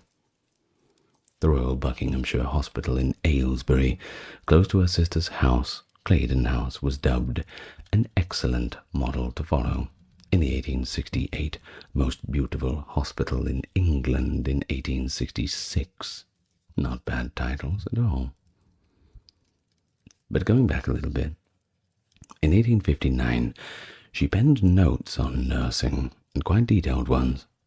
Despite being written especially for the education of those nursing at home, the book was a mainstay of the curricula at the Nightingale School and other nursing schools. She wrote, "Everyday sanitary knowledge, or the knowledge of nursing, in other words, of how to put the constitution in such a state is that it will have no disease, or that it can recover from disease, takes a higher place. It is recognized as the knowledge which everyone ought to have, distinct from medical knowledge which only a profession can have." Notes on Nursing is regarded as a classic introduction to nursing that did quite well with the reading public. course, for the remainder of her life, Nightingale worked to organize and advance more works on the nursing profession. But one of her major accomplishments was bringing qualified nurses into Britain's workhouses starting in the 1860s, and that was certainly a place where they needed qualified workers. This meant that nursing staff with the necessary training were now caring for sick paupers instead of other physically fit ones. The majority of the nurses in the first half of the 1800s were widows or former servants, by the way, who were compelled to work because they had simply no other means of supporting themselves. In his 1843-44 novel, Martin Chuzzlewit, Charles Dickens satirized the standard of care by portraying Sarah Gamp as inept, careless, dishonest, and even drunk all the time. According to Carolyn Worthingham, the director of the Florence Nightingale Museum, when she, Nightingale, started out, there was no such thing as nursing. The Dickens character Sarah Gamp, who was more interested in drinking gin than looking after her patients, was only really a mild exaggeration. Hospitals were places of last resort, where the floors were laid with straw to soak up blood. Florence transformed nursing when she got back from Crimea. She had access to people in high places, and she used it to get things done. She was stubborn, opinionated, and forthright, but she had to be all those things in order to achieve what she did. According to another 2008 biography, Nightingale was merely against contagionism, a forerunner of germ theory. Despite the fact that she is sometimes accused of rejecting the theory of infection throughout her life. According to this theory, diseases could only be spread through physical contact. Few people took germ theory seriously prior to Pasteur and Lister's experiments in the middle of the 1860s, and many medical professionals remained skeptical even afterward. It took a little while for the ideas to catch on, especially when the old established means are so firmly entrenched. It's noted that Nightingale wrote a textbook article in the 1880s promoting stringent measures that were intended to eradicate germs. Nurses during the American Civil War were inspired by Nightingale's work. She was asked to advise the Union government on field medicine, and that's a big thing. If anyone knows about the Civil War medical processes, well, you'd know they were certainly needed to have some outside help. A lot of people having those amputations, oof. You've seen the videos, they're not good. The United States Sanitary Commission, a volunteer organization, was also inspired by her ideas, and they did all they could. According to Nightingale herself, her new style of matrons had complete authority and discipline over their nursing staff, and she promoted autonomous nursing leadership. Doctors occasionally felt that these new-style Nightingale matrons were undermining their authority, as demonstrated by the notorious Guy's Hospital dispute that took place between matron Margaret Burt and hospital medical staff in 1879-80. There were similar problems, especially between Ava Lux and other matrons, so this was an isolated incident.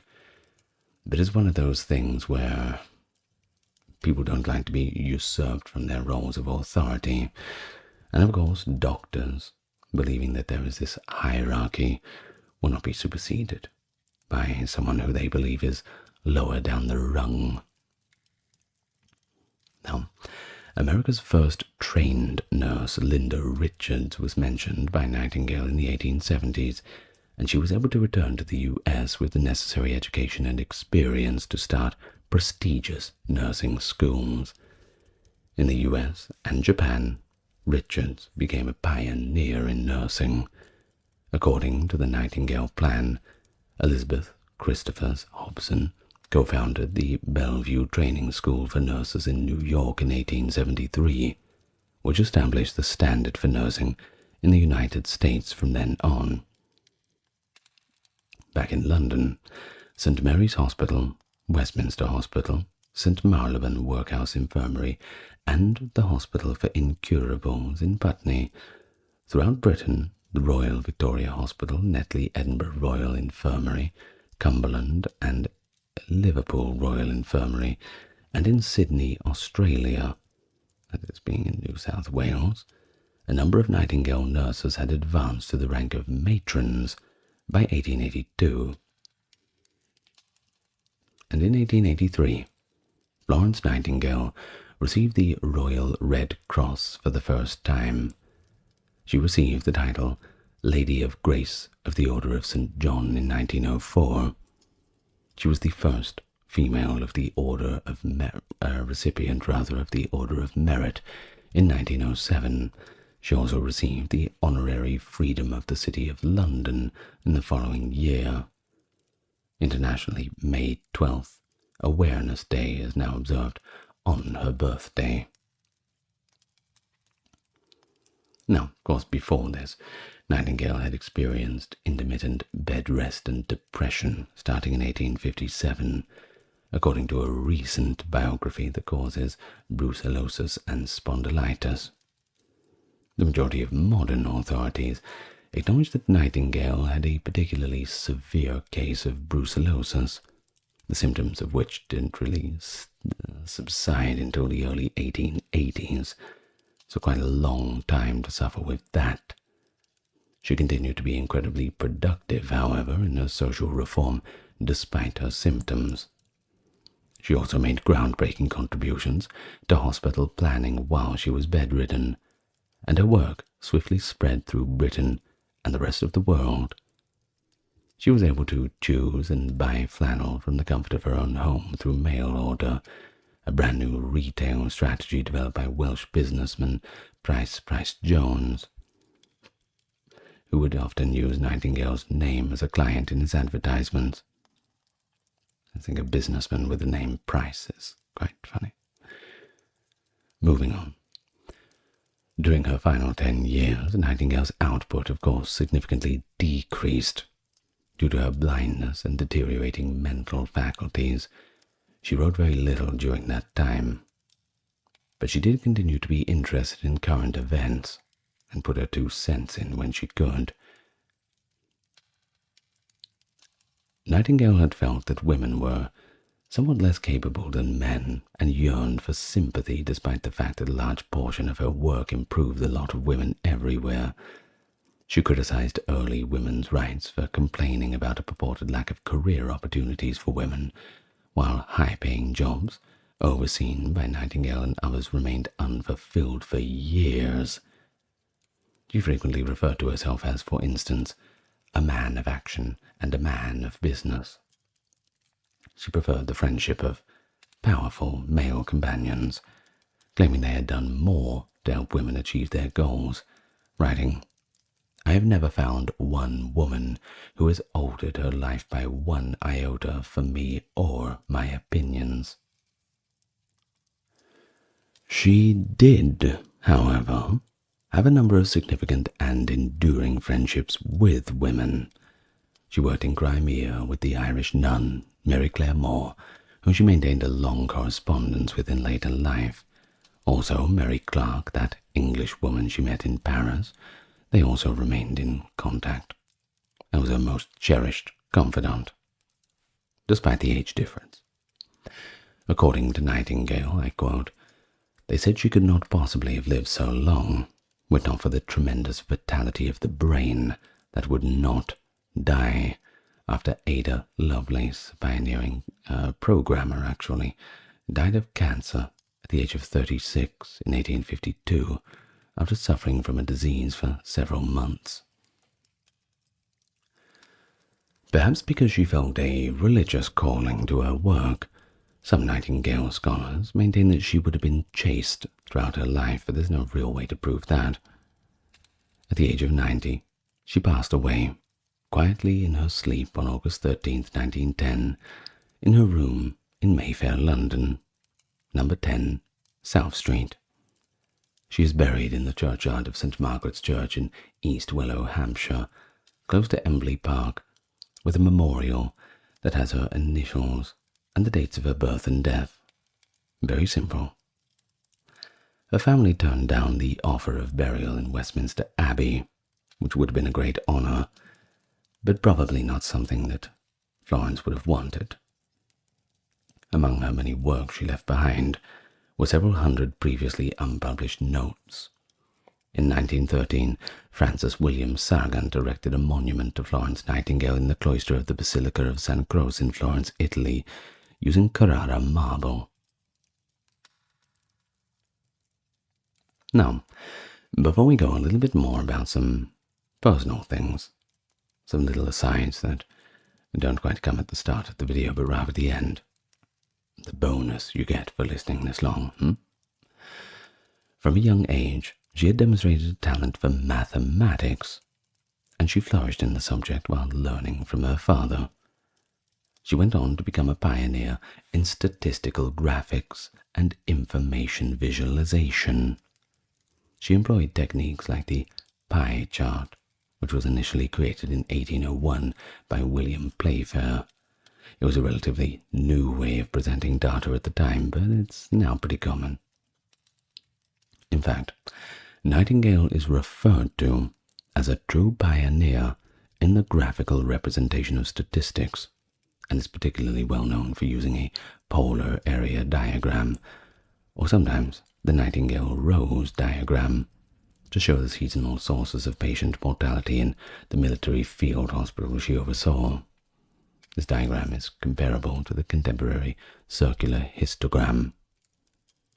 Now, although he is usually given credit for creating the polar area diagram, André Michel Guéry was the first to use it in 1829, and by 1830, Léon Louis Lelaine had adopted it.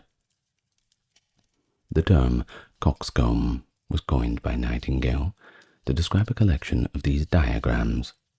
It would later be widely applied to the individual diagrams. Since members of Parliament and civil servants would not have been likely to read or comprehend traditional statistical reports, she used coxcombs extensively to present reports on the scope and nature of medical care during the Crimean War. She also became the first woman elected to the Royal Statistical Society in 1859, and received an honorary membership in the American Statistical Association in 1874. She focused on the British Army's health in India and showed that the high death rate was caused by poor ventilation, overcrowding, contaminated water, and poor drainage. Nightingale came to the conclusion that the Army's and the Indian people's poor health were intertwined after reading the report of the Royal Commission on India in 1863, which featured illustrations by her cousin, Hilary Bonham Carter, with whom she had lived at the time. As a result, Nightingale launched an effort to improve the nation's overall hygienic conditions. In addition to conducting a thorough statistical analysis of rural sanitation in India, Nightingale played a role in the country's transition to better public health and medical care, and she was successful in her efforts to have a royal commission established to look into the situation in 1858. She gave the commission a report 2 years later, and in 1863 the commission had finished its own investigation. I quote, "After 10 years of sanitary reform, in 1873, Nightingale reports that mortality among the soldiers in India had declined from 69 to 18 per 1,000 rather. She also had the chance to advocate for mandatory sanitation in private homes during the Royal Sanitary Commission of 1868 to 69. She persuaded James Stansfield, the relevant minister, to make the proposed public health bill stronger and mandate that existing property owners pay for the connection to mains drainage. The Public Health Acts of 1874 and 75 put these strengthened laws into effect. She also worked with Edwin Chadwick, a retired sanitary reformer, to convince Stensfield to remove the medical technocrats' central control and give local authorities more power to enforce laws. Given the state of knowledge at the time, she was persuaded by the statistics from the Crimean War that non-medical methods were more successful. Between 1871 and the mid-1930s, when medical science had pretty much no effect on deadly epidemic diseases, the average national life expectancy increased by 20 years, thanks in part to drainage and devolved enforcement. While Nightingale's own infrequent allusions to traditional Unitarianism are somewhat disparaging, even though she is identified as a Unitarian in a number of earlier writings and sources. Despite her unconventional beliefs, she spent her entire life with the Church of England. She was influenced by the Wesleyan tradition from a young age, believing that the true religion should be demonstrated via compassionate care and love for others. Fair enough. Sounds pretty reasonable. She developed her heterodox ideas in her theological work, Suggestions for Thought, which is her own theodicy. She believed in universal reconciliation, which holds that even those who pass away without being saved will eventually enter heaven, and she questioned the goodness of a God who would send souls to hell. On occasion, she would use this perspective to reassure the people who were under her care, which is certainly a good skill for a nurse to have. For instance, Nightingale used the phrase, "Pray God that you might never be in despair. I am at this time," to a dying young night walker who was receiving care because she was afraid she was going to hell. The nurse responded, "Oh, my girl, are you not now more merciful than the God you think you are going to? Yet the real God is far more merciful than any human creature ever was or can ever imagine." For a large portion of her life, Nightingale believed that both pagan and Eastern religions had authentic revelation, despite her strong personal devotion to Christ. She was an outspoken opponent of prejudice against non-Christians, as well as Christians of various denominations. She would make sure that the nurses under her supervision attended regular religious services because she felt that religion gave people strength to perform the difficult but honorable work. She did, however, frequently criticize religion too.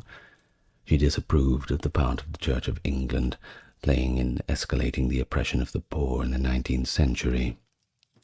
Secular hospitals, according to her, typically offered superior care compared to their religious counterparts. Although she believed that the ideal health professional should be driven by both professional and religious motivations, she also claimed that in reality, many religiously motivated healthcare professionals were more focused on ensuring their own salvation rather than providing the best care possible. I'm sure that those opinions would have been quite controversial back in the day. Well, with that, we get to the end of our little video on Florence Nightingale. I hope you liked it, and I certainly am glad for our current situation in terms of medicine. Of course, we're going to look back in 100 years and say that things that we have done are very barbaric. In 2125, we'll be looking at 2025 medicine thinking, how could we have possibly thought that was appropriate behavior? But right now, we just don't have the foresight. Let's see how the next generation look back on us. Please don't be too judgmental, anyone who's listening. Charles Darwin, a revolutionary naturalist who transformed our knowledge of life on Earth with his theory of evolution by natural selection. His was a career that began by leaving his hometown of Shrewsbury to join the HMS Beagle on its historic voyage. It was here where his observations on wide varieties of plants and animals served as the empirical foundation for his groundbreaking work on the origin of species. by arguing that all organisms evolved through a process of natural selection, where environmental pressures favor the survival of the fittest. Darwin challenged the widely held belief that there are fixed species in his groundbreaking work. Thus he is regarded as one of the most important figures in the history of science, because his theories not only changed the scientific discourse of his day, but also have an ongoing impact on disciplines as diverse as biology, ecology, and anthropology. But of course there's a lot before and after this, which we're going to discuss, and a few little controversies too. I invite you on the ride to learn all about Charles Darwin today. Like and subscribe, and thank you to the patrons who keep the channel going. Let us now begin. The story begins February 12th, 1809, in the aforementioned Shrewsbury, Shropshire, where Darwin was born, at his family's home, which was called the Mount. He was the fifth of 6 children altogether, born to his father, Robert Darwin, who was doing quite well for himself. Certainly not from the common stock. He was a surgeon and a rich banker. Dual classing those two professions certainly puts you in a good financial position. And his mother was Susanna Darwin. He had 2 famous abolitionist grandfathers too, by the way, Erasmus Darwin and Josiah Wedgwood. Now, Wedgwood, by the way, is the maiden name of Susanna Darwin.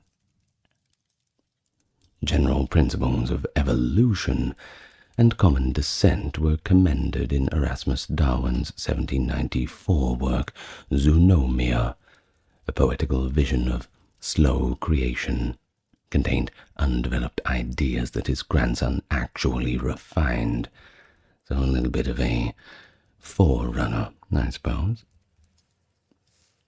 Although both families were primarily Unitarian, the Wedgwoods adopted Anglicanism, that is, the Church of England.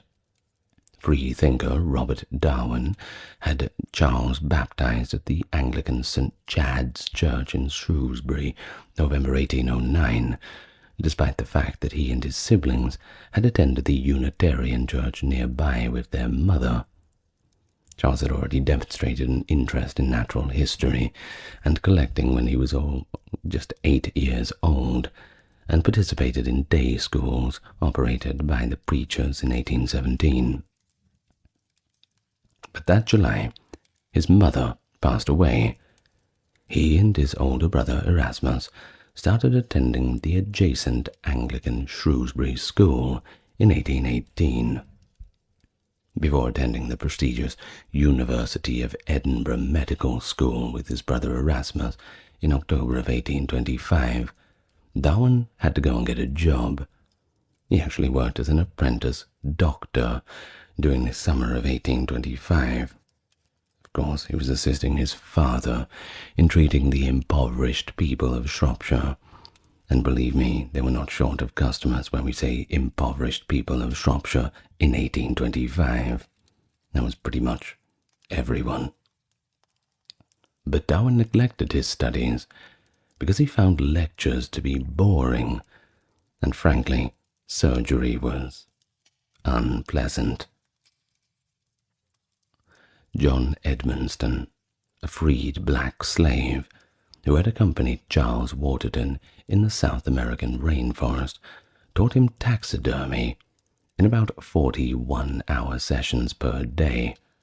Interesting skill to have, certainly one that would come in handy later on. Darwin then joined the Plinian Society, a student natural history organization that featured lively debates between radical democratic students with materialistic views and traditional religious conceptions of science during his second year of college.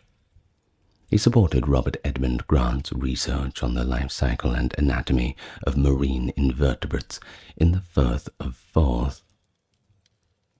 On March 27, 1827, he presented his own findings at the Plinian, demonstrating that the black spores discovered in oyster shells were actually the eggs of a skate leech. Grant once commended Lamarck's theories on evolution too.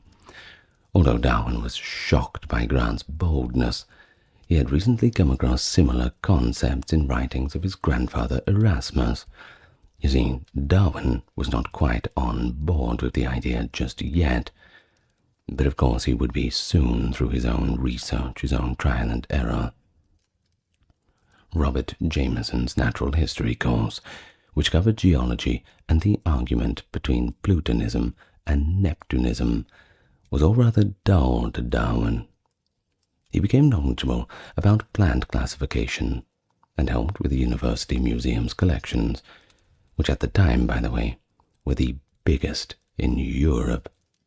So certainly the right place to be if you're interested in that sort of stuff. As for his father, he was not pleased with Darwin's disregard for medical education, and in January of 1828 sent him to Christ's College, Cambridge, to pursue a Bachelor of Arts degree, which was the prerequisite for becoming an Anglican country parson. Darwin had to enroll in the regular degree program since he was ineligible for Cambridge's Tripos exams. He liked to shoot and ride more than he liked to study, and seemed to spend more time doing that than anything. Now, Darwin's second cousin, William Darwin Fox, was still a student at Christ College during the first few months of Darwin's enrollment.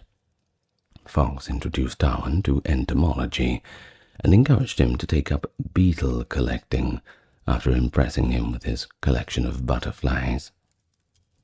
He worked diligently on this, and some of his discoveries were included in illustrations of British entomology by James Francis Stevens, 1829 to 1932. Darwin also became a close friend and admirer of John Stevens Henslow, a professor of botany who he met through Fox. He became known to these two as the man who walks with Henslow, after meeting other prominent person naturalists who viewed scientific research as religious natural theology. Darwin put a lot of effort into his studies as his own tests approached, and he was thrilled by the logic and language of William Paley's Evidences of Christianity, released in 1795. Darwin performed well on his final exam in January of 1831. In fact, out of 178 applicants for the ordinary degree, he'd managed to place 10th. It's not first place, but it's pretty good. Up until June 1831, he was required to remain at Cambridge. He read Paley's Natural Theology, also known as Evidences of the Existence of Attributes and the Deity, which was first published in 1802. Basically, it argued for divine design in nature and articulated how God acts through natural laws to explain adaptation. He read Alexander von Humboldt's Personal Narrative of Scientific Travels in 1799 to 1804, and John Herschel's new book, Preliminary Discourse on the Study of Natural Philosophy. They all sound very interesting. The later, which stated that the ultimate goal of natural philosophy is to comprehend such laws through inductive reasoning based on observation. Following graduation, Darwin intended to travel to Tenerife with a few classmates to study natural history in the tropics, motivated by a burning zeal to make his own contribution in the field. He prepared by enrolling in Adam Sedgwick's geology course, and on August the 4th, he accompanied him on a 2-week trip to Wales to map strata. Darwin spent a few days in Barmouth with his student friends after departing Sedgwick, Wales. When he got home on August 29th, he discovered a letter from Henslow suggesting that he be considered as qualified, albeit incomplete, naturalist for a self-funded supernumerary commission aboard HMS Beagle with Captain Robert Fitzroy. This was a role more appropriate for a gentleman than a mere collector. Still, the ship was scheduled to embark on a journey and map the South American coast in 4 weeks. This was a great opportunity for Charles. But with only a month to decide, things had to be put in motion pretty quickly. He didn't want to miss that departure. Josiah Wedgwood II, his brother-in-law, quickly convinced Robert Darwin to consent and, more importantly, finance his son's 2-year journey, despite Darwin's objections, which he saw was a waste of time. In order to maintain control of his collection and preserve it for a significant scientific institution, Darwin was careful to maintain his privacy. Following delays, the nearly 5-year journey started on December 27, 1831. While HMS Beagle surveyed and charted coasts, Darwin spent the majority of that time on land, as Fitzroy had intended, researching geology and creating natural history collections. His observations and theoretical conjectures were meticulously documented too. His specimens, letters, and a copy of his journal for his family were sent to Cambridge at various points during the journey. In geology, beetle collecting and dissecting marine invertebrates, he was somewhat knowledgeable, but in every other field he was a novice who skillfully gathered specimens for professional evaluation. Fake it till you make it. Darwin took a lot of notes while on board the ship too, even though he was severely seasick. Starting with plankton, gathered during a period of calm, the majority of his zoology notes discuss marine invertebrates. He also discovered seashells in a white band high in the volcanic rock cliffs at St. Jago, Cape Verde, when they first made their landfall. Darwin saw things Lyell's way, theorizing and considering writing a book on geology himself. After all, there's plenty of source material from this trip. Fitzroy had given him the first volume of Charles Lyell's Principles of Geology, which laid out the uniformitarian concepts of land slowly rising or falling over immense periods. Once again, still in its infancy, these kinds of scientific observations, especially at that time. But Darwin was thrilled by the tropical forest when they arrived in Brazil. The one thing he wasn't thrilled by was all of the slaves, which I'm sure you wouldn't be. Any reasonable person would not like that very much. And he argued this point with Fitzroy, actually. Once again, perhaps that abolitionist blood in his veins still. In Patagonia, the survey went southward. They made a stop at Bahia Blanca, and Darwin discovered fossil bones of large extinct mammals next to contemporary seashells on cliffs close to Punta Alta. This suggests that the extinction was actually recent, and that there are no indications of a calamity or change in climate. On local armadillos, he discovered bony plates that resembled a giant version of their armor. He recognized the enormous megatherium from a jaw and a tooth, and based on Cuvier's description, he believed the armor belonged to this creature. Scientists found the fossils to be very interesting after the finds were shipped to England. Of course, all the way back there, these wonderful things that they'd never seen before from places they'd never been before. You can only imagine how fascinating it was to open those packages. Although Darwin did make one little mistake. He mistakenly thought that there were no reptiles in Patagonia. Let's hope he doesn't find that out the hard way. He did learn that 2 types of rhea had distinct but overlapping territories while riding guachos into the interior to study geology and gather more fossils. He also gained social, political, and anthropological insights into both native and colonial people during a period of revolution. He saw raised beaches at a range of elevations farther south, along with stepped plains of shingle and seashells. He read the second volume by Lyell, and agreed with its perspective on the centers of creation of species. However, his findings and theories contradicted Lyell's theories regarding smooth continuity and species extinction. A missionary was returning with 3 Fuegians who had been captured during the first Beagle voyage and later educated in England as Christians.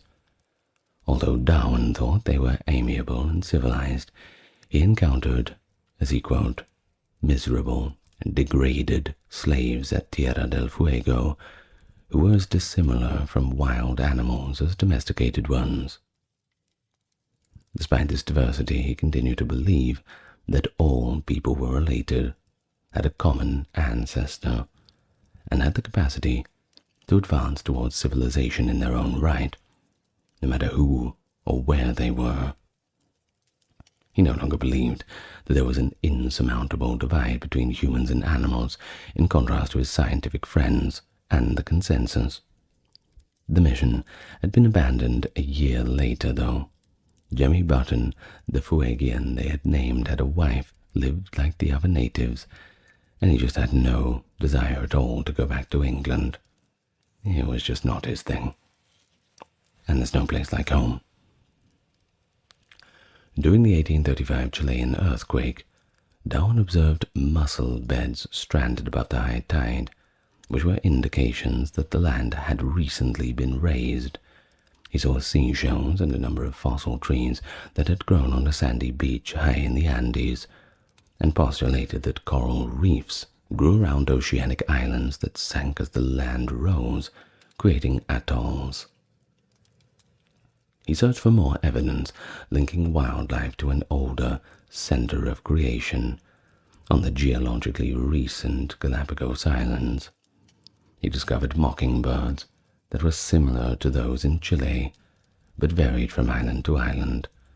Even after consuming tortoises brought on board as food, he was unable to gather the tortoise shells, despite hearing that slight variations in shape indicated which island they originated from.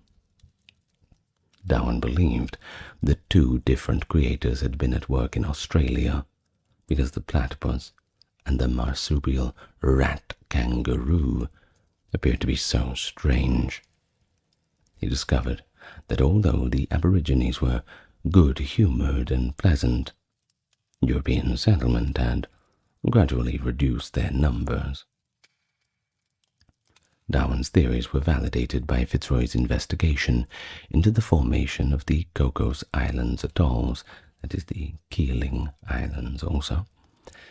Following his reading of Darwin's diary, Fitzroy suggested including it in the official narrative of the Beagle voyages. Ultimately, Darwin's journal was revised as a standalone 3rd volume on natural history and geology. Darwin and Fitzroy met John Herschel in Cape Town, South Africa.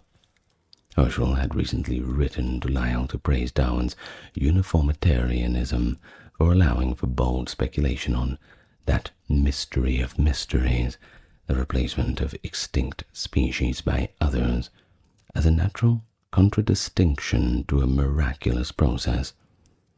Darwin wrote that, I quote, "Such facts undermine the stability of species."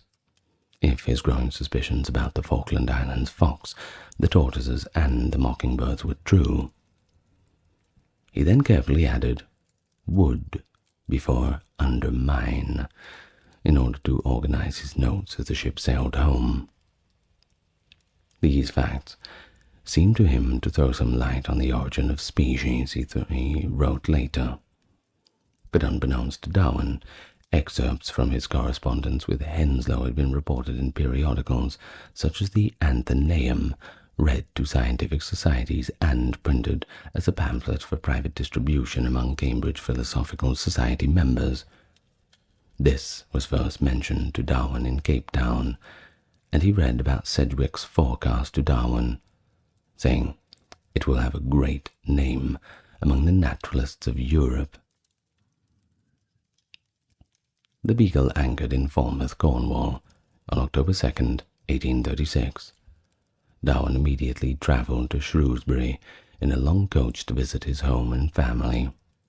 Then he rushed to Cambridge to see Henslow, who gave him advice on where to find naturalists who could take on botanical specimens and catalogue Darwin's animal collections.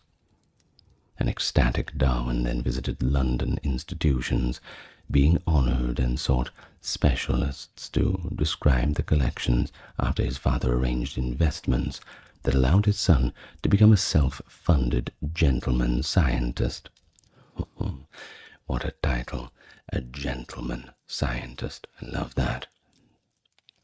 Before natural history collecting was promoted across the British Empire, British zoologists at the time faced a massive backlog of work, and there was a risk that all those specimens would simply be stored away somewhere, never to be studied again.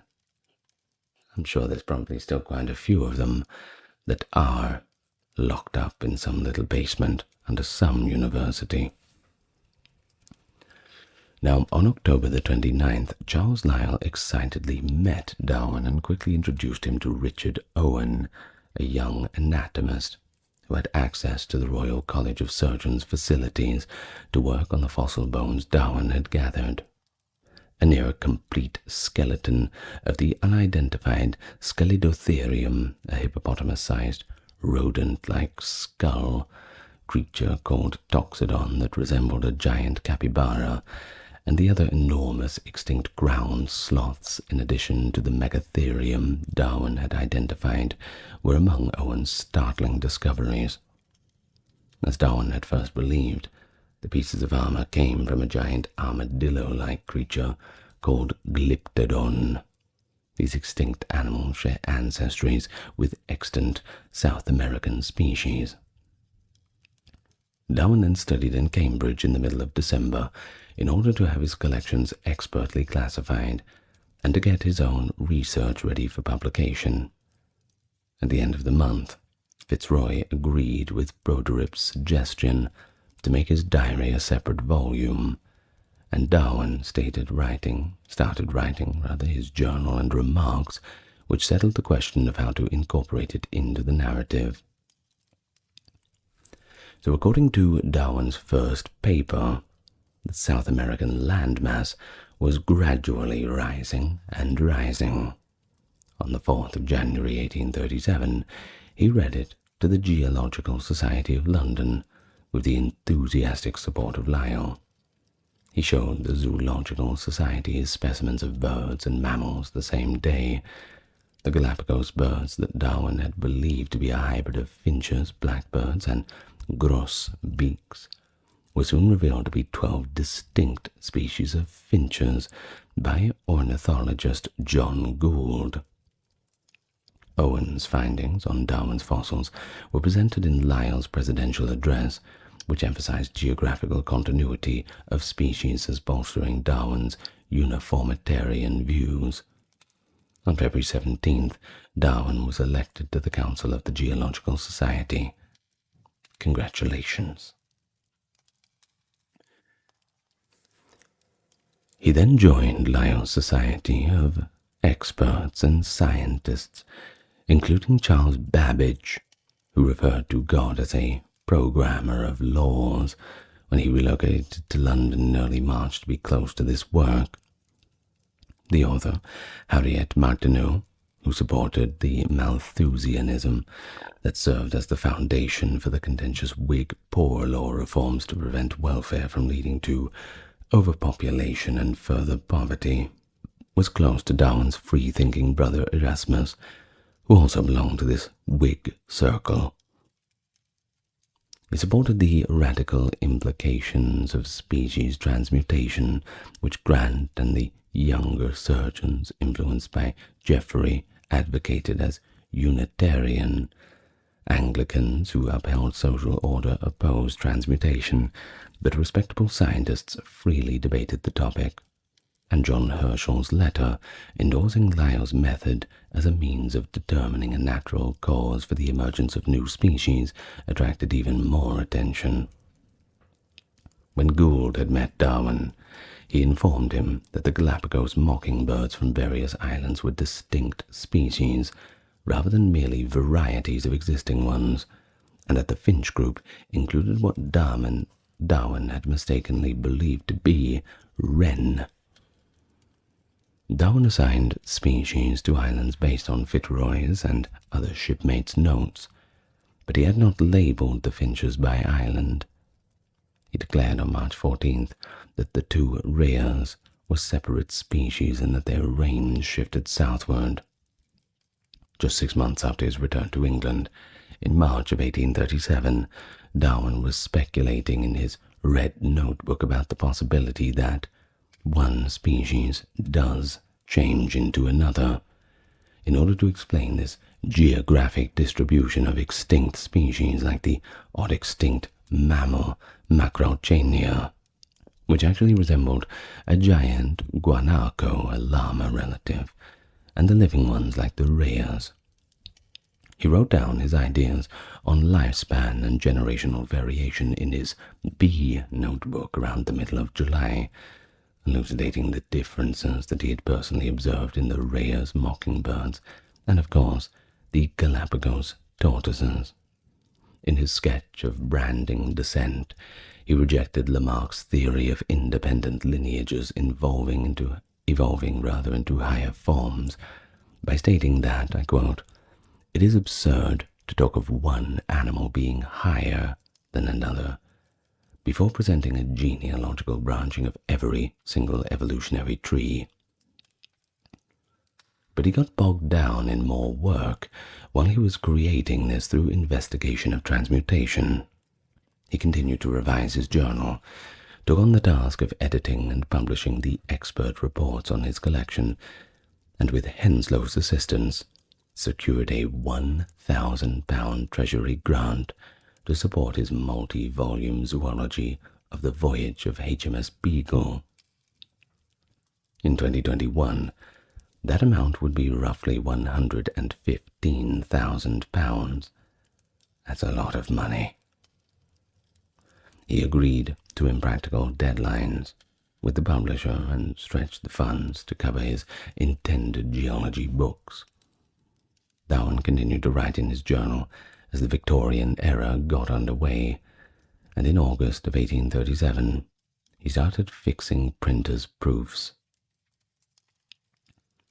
But it wasn't all fun and games.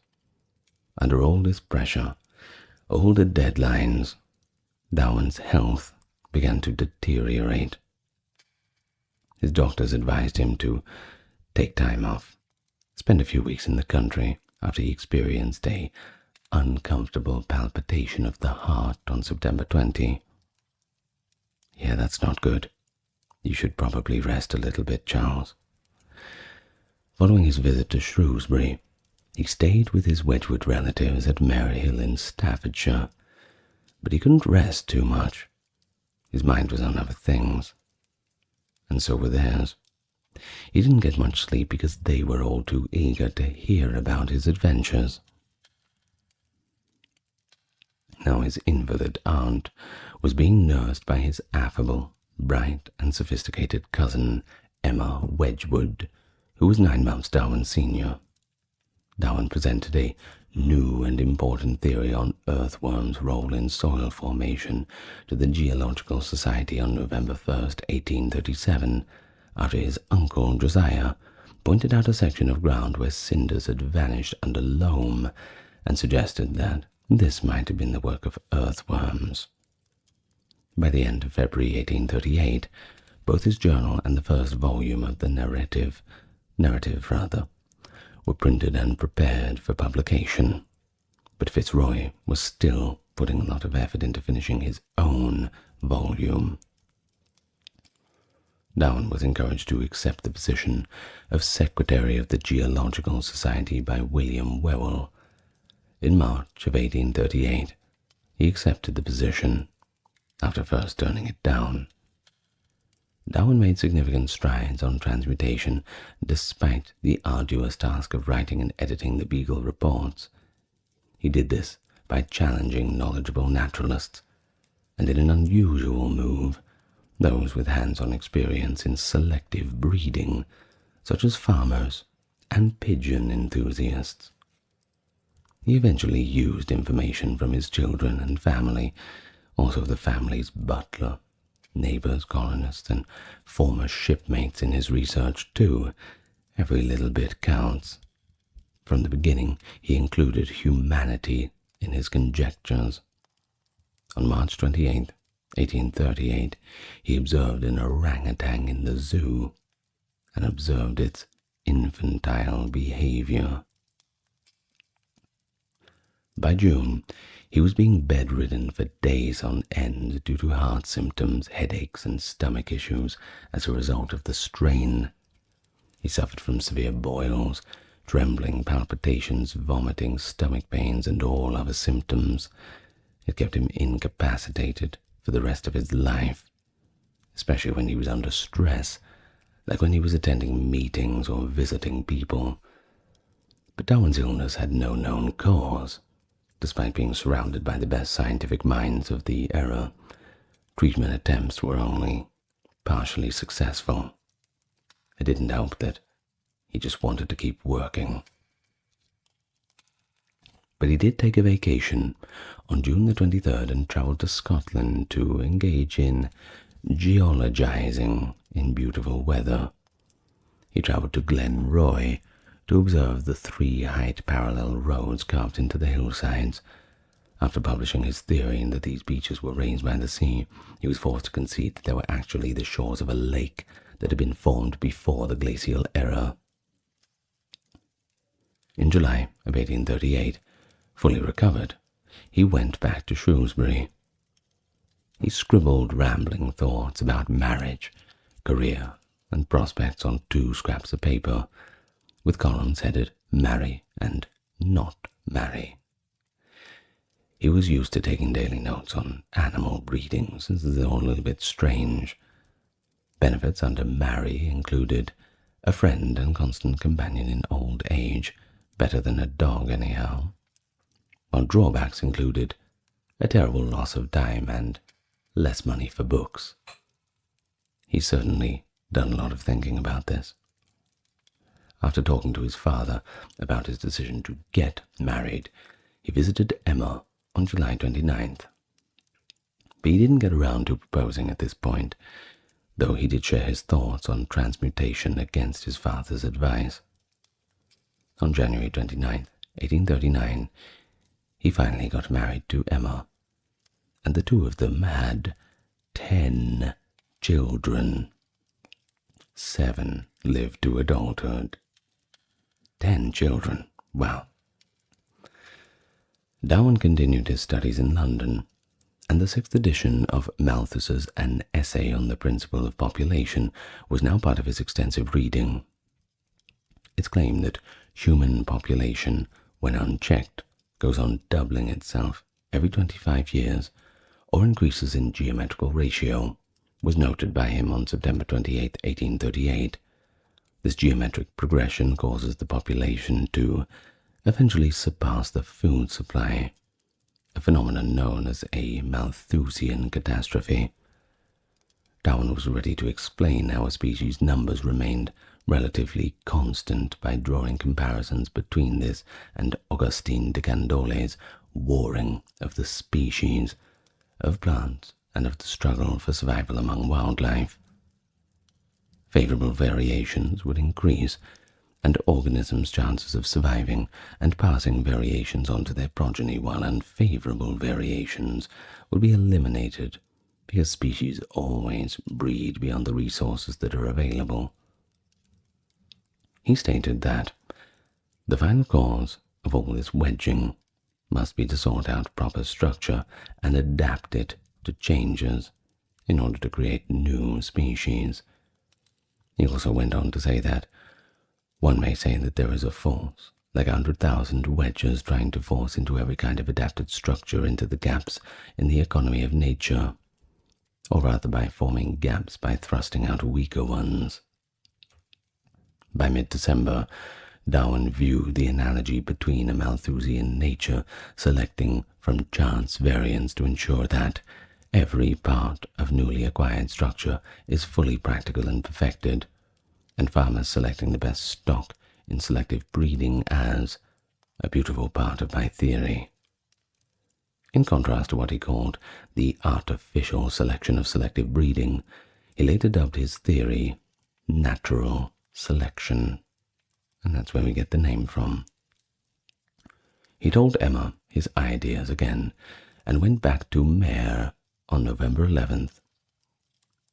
Following her acceptance of marriage proposals, he expressed her strong Unitarian beliefs and her concern that his honest doubts might cause them to be separated in the afterlife in a series of affectionate letters, as she demonstrated how much she valued his candor in sharing their differences. While searching for a home in London, he kept getting sick, so Emma wrote to him to finally rest, almost foretelling, "So don't be ill any more, my dear Charlie, till I can be with you to nurse you." Now that's nice, isn't it?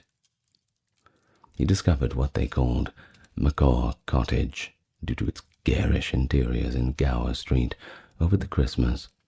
He moved his museum, as he called it, in, and quite quickly he was elected a Fellow of the Royal Society on January 24th, 1839.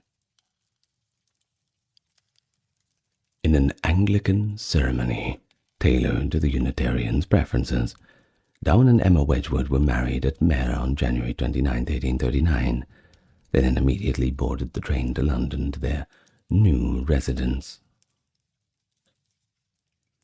As his prime hobby, Darwin now had the framework for his theory of natural selection, by which to work with. In order to strengthen and support his theory, he conducted a great deal of experimental selective breeding of both plants and animals, discovered evidence that species were not fixed, and looked into a number of intricate concepts. His primary occupation for 15 years was writing about geology and publishing expert reports on his beagle collections, specifically the barnacles. Sounds riveting stuff. A collection of a barnacle colony from Chile in 1835, which Darwin named Mr. Anthrobalanus, served as the catalyst for his research on barnacles. He became obsessed, too, with the taxonomic systems, because he couldn't understand how this species related to other barnacles. Although he did not formally describe the species in 1854, he wrote his first analysis of it in 1846. May 1839 saw the long-awaited publications of Fitzroy's narrative. Darwin's Journals and Remarks, the third volume, received positive reviews and was released independently on August 15th. Charles Lyell said that Darwin's ally, quote, denies seeing a beginning to each crop of a species, in a letter he wrote to him early 1842. After working on his theory of atoll formation for more than 3 years, Darwin published the Structure and Distribution of Coral Reefs in May of 1842. He then drew his first pencil sketch of his theory of natural selection. In September, the family relocated to rural Down House in Kent to avoid the stresses of London. Too noisy. I could only imagine living in a place like that back then and trying to get anything done. Oh, imagine if I was trying to record audios nice and quiet for you all. It would just not happen. Well, back to Darwin. On January 11th, 1844, Darwin wrote quite melodramatically and humorously that, I quote, "it is like confessing a murder," when discussing his theories with the botanist Joseph Dalton Hooker. And he replied that there may, in my opinion, have been a series of productions on so different spots and also a gradual change of species. I shall be delighted to hear how you think that this change may have taken place, as no presently conceived opinions satisfy me on the subject. Now that little sketch that Darwin had done had now grown into an essay of 230 pages long by July, which would be supplemented with the findings of his research as if he passed away too soon. The sensational bestseller Vestiges of the Natural History of Creation, which was published anonymously, sparked widespread interest in transmutation in November. Darwin thoroughly examined his own arguments, but derided its amateurish geology and zoology. Scientists scornfully rejected it, but controversially, it erupted, and it sold very well, especially since they were trying to sweep it under the rug. In 1846, Darwin finished his third book on geology.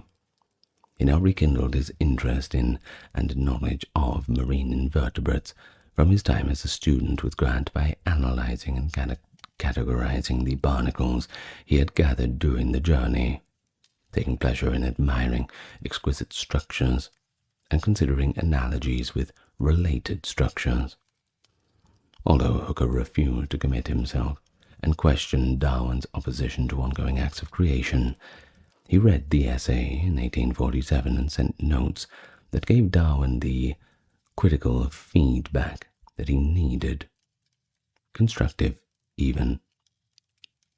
When Darwin visited Dr. James Gully's spa in Malvern in 1849, in an effort to improve his chronic illness, he was taken aback by the potential benefits of hydrotherapy. His concerns that his illness might be inherited were rekindled in 1851, when his beloved daughter, Anna, became ill.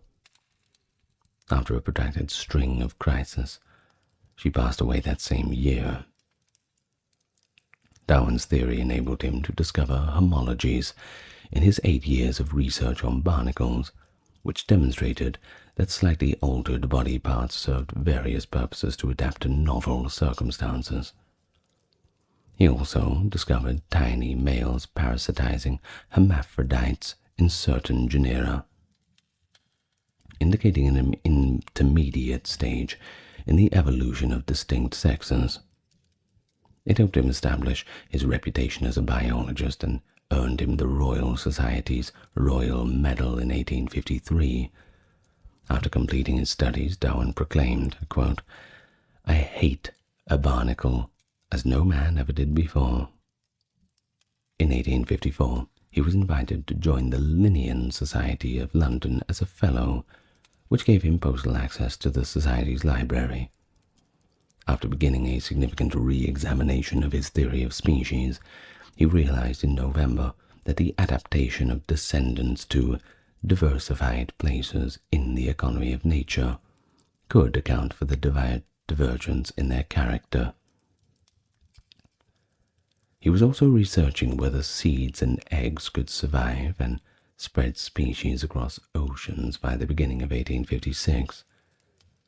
Though their young friend Thomas Henry Huxley remained adamantly opposed to the transmutation of species, Hooker began to question the conventional wisdom that species were fixed. Unaware of the scope of Darwin's conjectures, Lyell was fascinated by them. In order to set precedent, he encouraged Darwin to publish after reading the Alfred Russel Wallace paper on the law which has regulated the introduction of new species, and recognizing parallels with his ideas. Darwin started writing a brief paper on May 14th of 1856, despite the fact that he did not perceive any danger. He kept getting stuck, trying to find answers to challenging questions, so he expanded his plans to include his Note on Man in a big book on species called Natural Selection. He persisted in this investigation, gathering data and specimens from naturalists around the world, such as Wallace, who was at that time conducting research in Borneo. He added the heading, Theory Applied to Races of Man, in the middle of 1857, but he left the text blank. Darwin sent a thorough synopsis of his theories, including an abstract of natural selection that left out sexual selection and human origin, to the American botanist Asa Gray on September 5th, 1857. Wallace wrote to Darwin in December, inquiring as to whether the book would look at the origin of humans. In response, he said he would steer clear of that topic, because it was so surrounded with prejudices. He also praised Wallace's theories and added, "I go much further than you." By the time Darwin received Wallace's paper on natural selection, June 18th, 1858, he had only partially finished his own book. His shock at being forestalled prompted Darwin to send it to Lyell that day at Wallace's request. Although Wallace had not requested publication, Darwin offered to send it to any journal of his choosing. He turned the situation over to his friends because his family was in dire straits and children in the village were dying of scarlet fever. Following some deliberation, Lyell and Hooker made the decision to jointly present on the tendencies of species to form varieties and on the perpetuation of species and varieties by natural means of selection at the Linnean Society on July 1st, without any trustworthy means of involving Wallace. Darwin was too distraught to be present when his infant son passed away from scarlet fever on the evening of June 28th, following nearly a week of severe illness. The announcement of the theory received little immediate attention. In May of 1859, the president of the Linnean Society said that no groundbreaking discoveries had been made that year.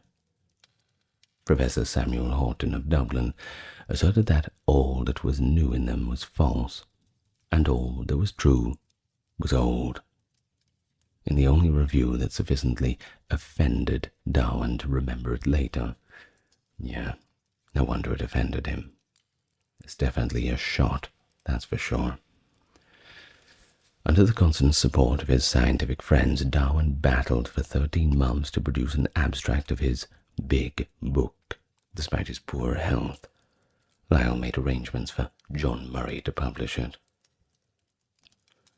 When On the Origin of Species went to sale to booksellers on November 22nd, 1859, the entire 1,250 copy stock was oversubscribed, demonstrating the book's unexpected popularity.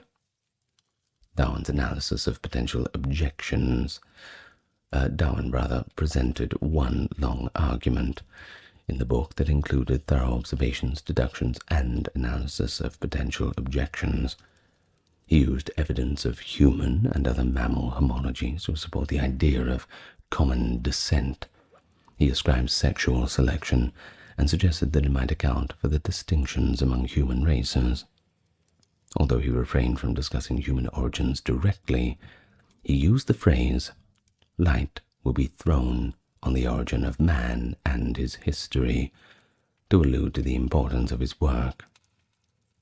He came to the conclusion at the end of the book, and I quote, "There is grandeur in this view of life, with its several powers having been originally breathed into the few forms or into one, and that whilst this planet has gone cycling on according to the fixed law of gravity, from so simple a beginning endless forms most beautiful and most wonderful have been and are being evolved." In the book's first 5 editions, the word evolved was only used in the final word, and at the time evolutionism was linked to other ideas, most frequently the development of embryos. Before including the term evolution in the 6th edition of The Origin of Species in 1872, Darwin used it for the first time in The Descent of Man in 1871. With less controversy than the popular Vestiges of the Natural History of Creation, the book sparked interest all around the world. Darwin eagerly examined the scientific response, commenting on press clippings, reviews, articles, satires, and caricatures, and responding with colleagues all around the world despite his illness preventing him from participating in public debates, which, if it wasn't for them, he would definitely be up for that. The book contains several clues regarding the animal ancestry of humans, from which the conclusion could be drawn, although it did not specifically address human origins. According to the first review, if a monkey has become a man, what may not a man become? Sounds like a modern argument, to be honest. A little bit too risky for the average reader and should be left to theologians, perhaps. Early positive reactions included criticism of Richard Owen, the head of the scientific establishment, that Huxley was attempting to topple. Although Darwin was incensed by Owen's review in April, which disparaged his friends and patronizingly rejected his theories, Owen and others started to advance the notion that evolution is guided by supernatural forces. Although he hadn't developed the idea, Patrick Matthew brought attention to his 1831 book, which included a brief appendix that suggested the idea of natural selection leading to new species.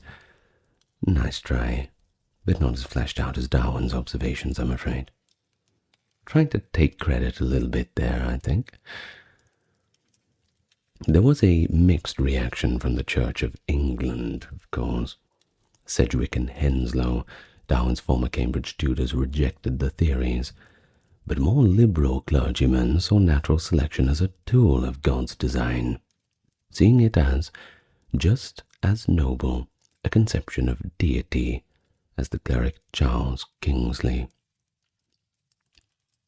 When several liberal Anglican theologians published essays and reviews in 1860, clerical attention was drawn away from Darwin. Church leaders denounced its beliefs as heresy, including higher criticism. In it, Baden-Powell commented, Mr. Darwin's masterly volume supporting the ground principle of self-evolving powers of nature, and contended that since miracles violated God's laws, belief in them was atheistic. Now that's an interesting theory. Well, natural selection and natural theology are compatible, as demonstrated by Darwin's importation and distribution of Gray's pamphlet on theistic evolution after they spoke about teleology. The most well-known encounter occurred at the public Oxford evolution debate in 1860, which was organized by the British Association for the Advancement of Science. The Bishop of Oxford, Samuel Wilberforce, argued against Darwin's explanation and the idea that humans descended from apes, even though he was not against species transmutation. Thomas Huxley's renowned response, that he would prefer to be descended from an ape than from a man who abused his talents, came to represent a victory of science over religion after Joseph Hooker made a compelling case for Darwin. Many others, especially younger naturalists, strongly supported Darwin, despite his close friends Gray, Hooker, Huxley, and Lyell expressing various reservations. I suppose we can put it that way. Huxley depicted a division between religion and science, whereas Gray and Lyell sought reconciliation with faith. During his pugnacious campaign against the power of the clergy in education, he sought to replace Owen's aristocratic amateurs and clergymen with a new generation of professional scientists. In a lengthy argument that Kingsley mocked as the Great Hippocampus Question, Huxley discredited Owen's assertion that humans' brain anatomy demonstrated that humans were a distinct biological order from apes. Darwin responded that the origin of life was unexplained by pointing out that Newton's law was accepted, despite the fact that the cause of gravity was to be unknown, and that's a damn good point, one must admit. He made a prophetic suggestion in a letter to Hooker in 1871 that the origin of life might have taken place in a warm little pond, in spite of objections and skepticism surrounding that subject. Darwinism evolved into a movement that encompassed many different evolutionary theories. Although Lyell's caution on evolution disappointed Darwin, his geological evidences of the antiquity of man popularized prehistory in 1863. A few weeks later, Henry Walter Bates, the naturalist on the river Amazons, offered empirical proof of natural selection, while Huxley's evidence as to man's place in nature demonstrated that humans are anatomically apes. Through lobbying, Darwin received the Copley Medal, that being Britain's highest scientific honour, on the 3rd of November, 1864. On that day, Huxley hosted the inaugural gathering of the renowned X Club, which was dedicated to science, pure and free, untrammeled by religious dogmas. By the end of the decade, the majority of scientists accepted the existence of evolution, but only a small percentage agreed with Darwin's theory that natural selection was the primary mechanism. Throughout the final 20 years of his life, Darwin continued to work, despite recurrent episodes of illness. He continued his research, experiments, and the writing of his big book after publishing The Origin of Species, which was an abstract of his theory, by the way. In addition to explaining the decorative beauty of wildlife and branching out into cutting-edge plant studies, he discussed the evolution of society and mental capacities as well as the ancestry of humans from earlier animals.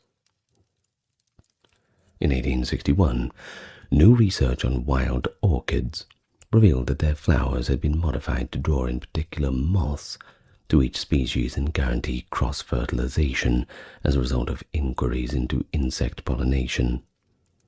Fertilization of Orchids, published in 1862, provided the first thorough illustration of how natural selection can explain intricate ecological relationships and produce testable hypotheses.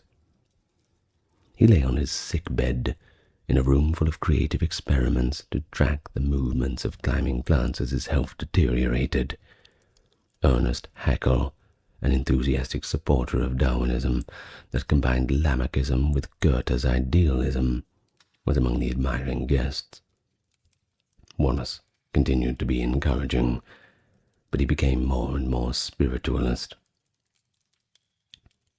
His 1872 book, The Expression of the Emotions in Man and Animals, one of the first to include printed photographs, by the way, extended his image-based research by discussing the development of human psychology and how it relates to animal behavior. Darwin concluded that man, with all his noble qualities, with sympathy, which feels the most debased, with benevolence which extends not only to other men, to the humblest living creature, too, with his godlike intellect which has penetrated into the movements and constitution of the solar system, with all these exalted powers, man still bears in his bodily frame the indelible stamp of his lowly origin. Both books were extremely popular, and Darwin was impressed by the widespread agreement with which his books had been received, noting that everyone is talking about it without being shocked.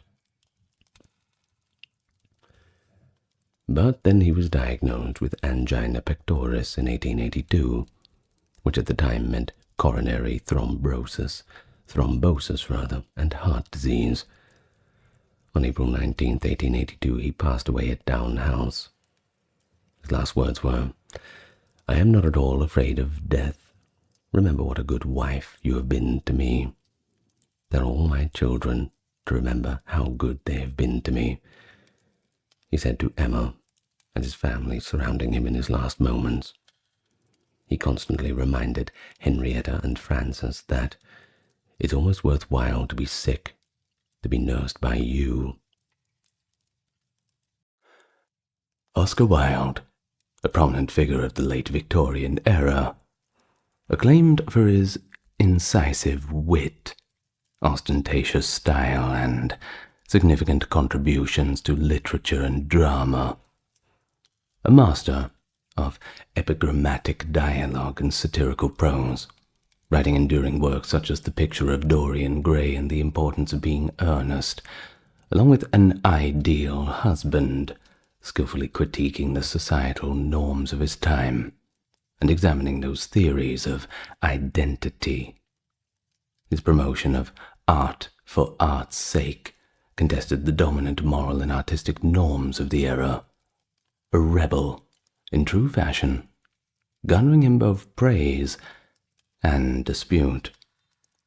But in addition to his literary genius, Wilde's personal life is just as interesting, characterized by his bold rejection of these moral standards of the Victorian era, and his tragic decline after a notorious trial for gross indecency. It's enshrined him as an emblem of artistic liberty and individualism. And today, we talk all about his life, from the cradle to the grave. Welcome to the channel. For those returning, good to have you back with me. And for those new, perhaps the introduction has done its job and piqued your interest. Well, you might know a bit about Oscar Wilde, you may have read some of his works, but there are quite a few eccentricities in his life that do require an hour or so long biography. So I advise you get nice and comfortable. Click the like and subscribe button if you feel inclined to do so, and we can begin the life of Oscar Wilde. The second of 3 children born to an Anglo-Irish couple, one Jane nee Elgee and Sir William Wilde at 21 Westland Road, Dublin, which is now actually the location of the Oscar Wilde Centre in Trinity College. Oscar Wilde had entered the world on October the 16th, 1854. Now, you may have heard the name Charles Maturin. That was Jane Wilde's niece by marriage, a novelist, clergyman, and playwright, and it's possible that he had an impact on her own writing. She was a lifelong Irish nationalist who mistakenly thought that she was actually of Italian descent. In 1848, she wrote poetry for the revolutionary Young Irelanders under the pseudonym Speranza. That is the Italian word for hope. Now, Willie and Oscar were instilled with the love of the Young Irelanders' poetry by Jane Wilde, who read them to them quite frequently. Now, Sir William Wilde was knighted in 1864, as he was Ireland's top eye and ear surgeon. Now, I'm going to try and say that word, ophthalmologic. Well, that's a challenge. I'm sure it's as hard for you as it is for me. Well, his work as an assistant commissioner and medical advisor to the country's censuses also sealed the deal on this knighthood. So certainly not coming from humble origins. What helped pay for a bit of schooling, I'm sure. Well, he also authored books on peasant folklore and Irish archaeology. And located at the back of Trinity College, Dublin, this well-known philanthropist's dispensary for the city's impoverished served as the model for the Dublin Ear and Eye Hospital, which is currently situated on Adelaide Road. Now back to Wilde himself, Oscar Wilde the younger. As a baby, he was baptized in the local Church of Ireland, an Anglican church, St. Mark's, Dublin. The records were transferred to the neighbouring St. Anne's Church, Dawson Street, after the church closed. Additionally, Wilde and his brother Willie were allegedly baptized by a Catholic priest in Glen Creek, County Wicklow. Along with 2 full siblings, Wilde had 3 paternal half-siblings, who were born out of wedlock prior to his father's marriage. Emily and Mary Wilde were born in 1847 and 49 respectively, to a second woman, and Henry Wilson was born in 1838 to the first.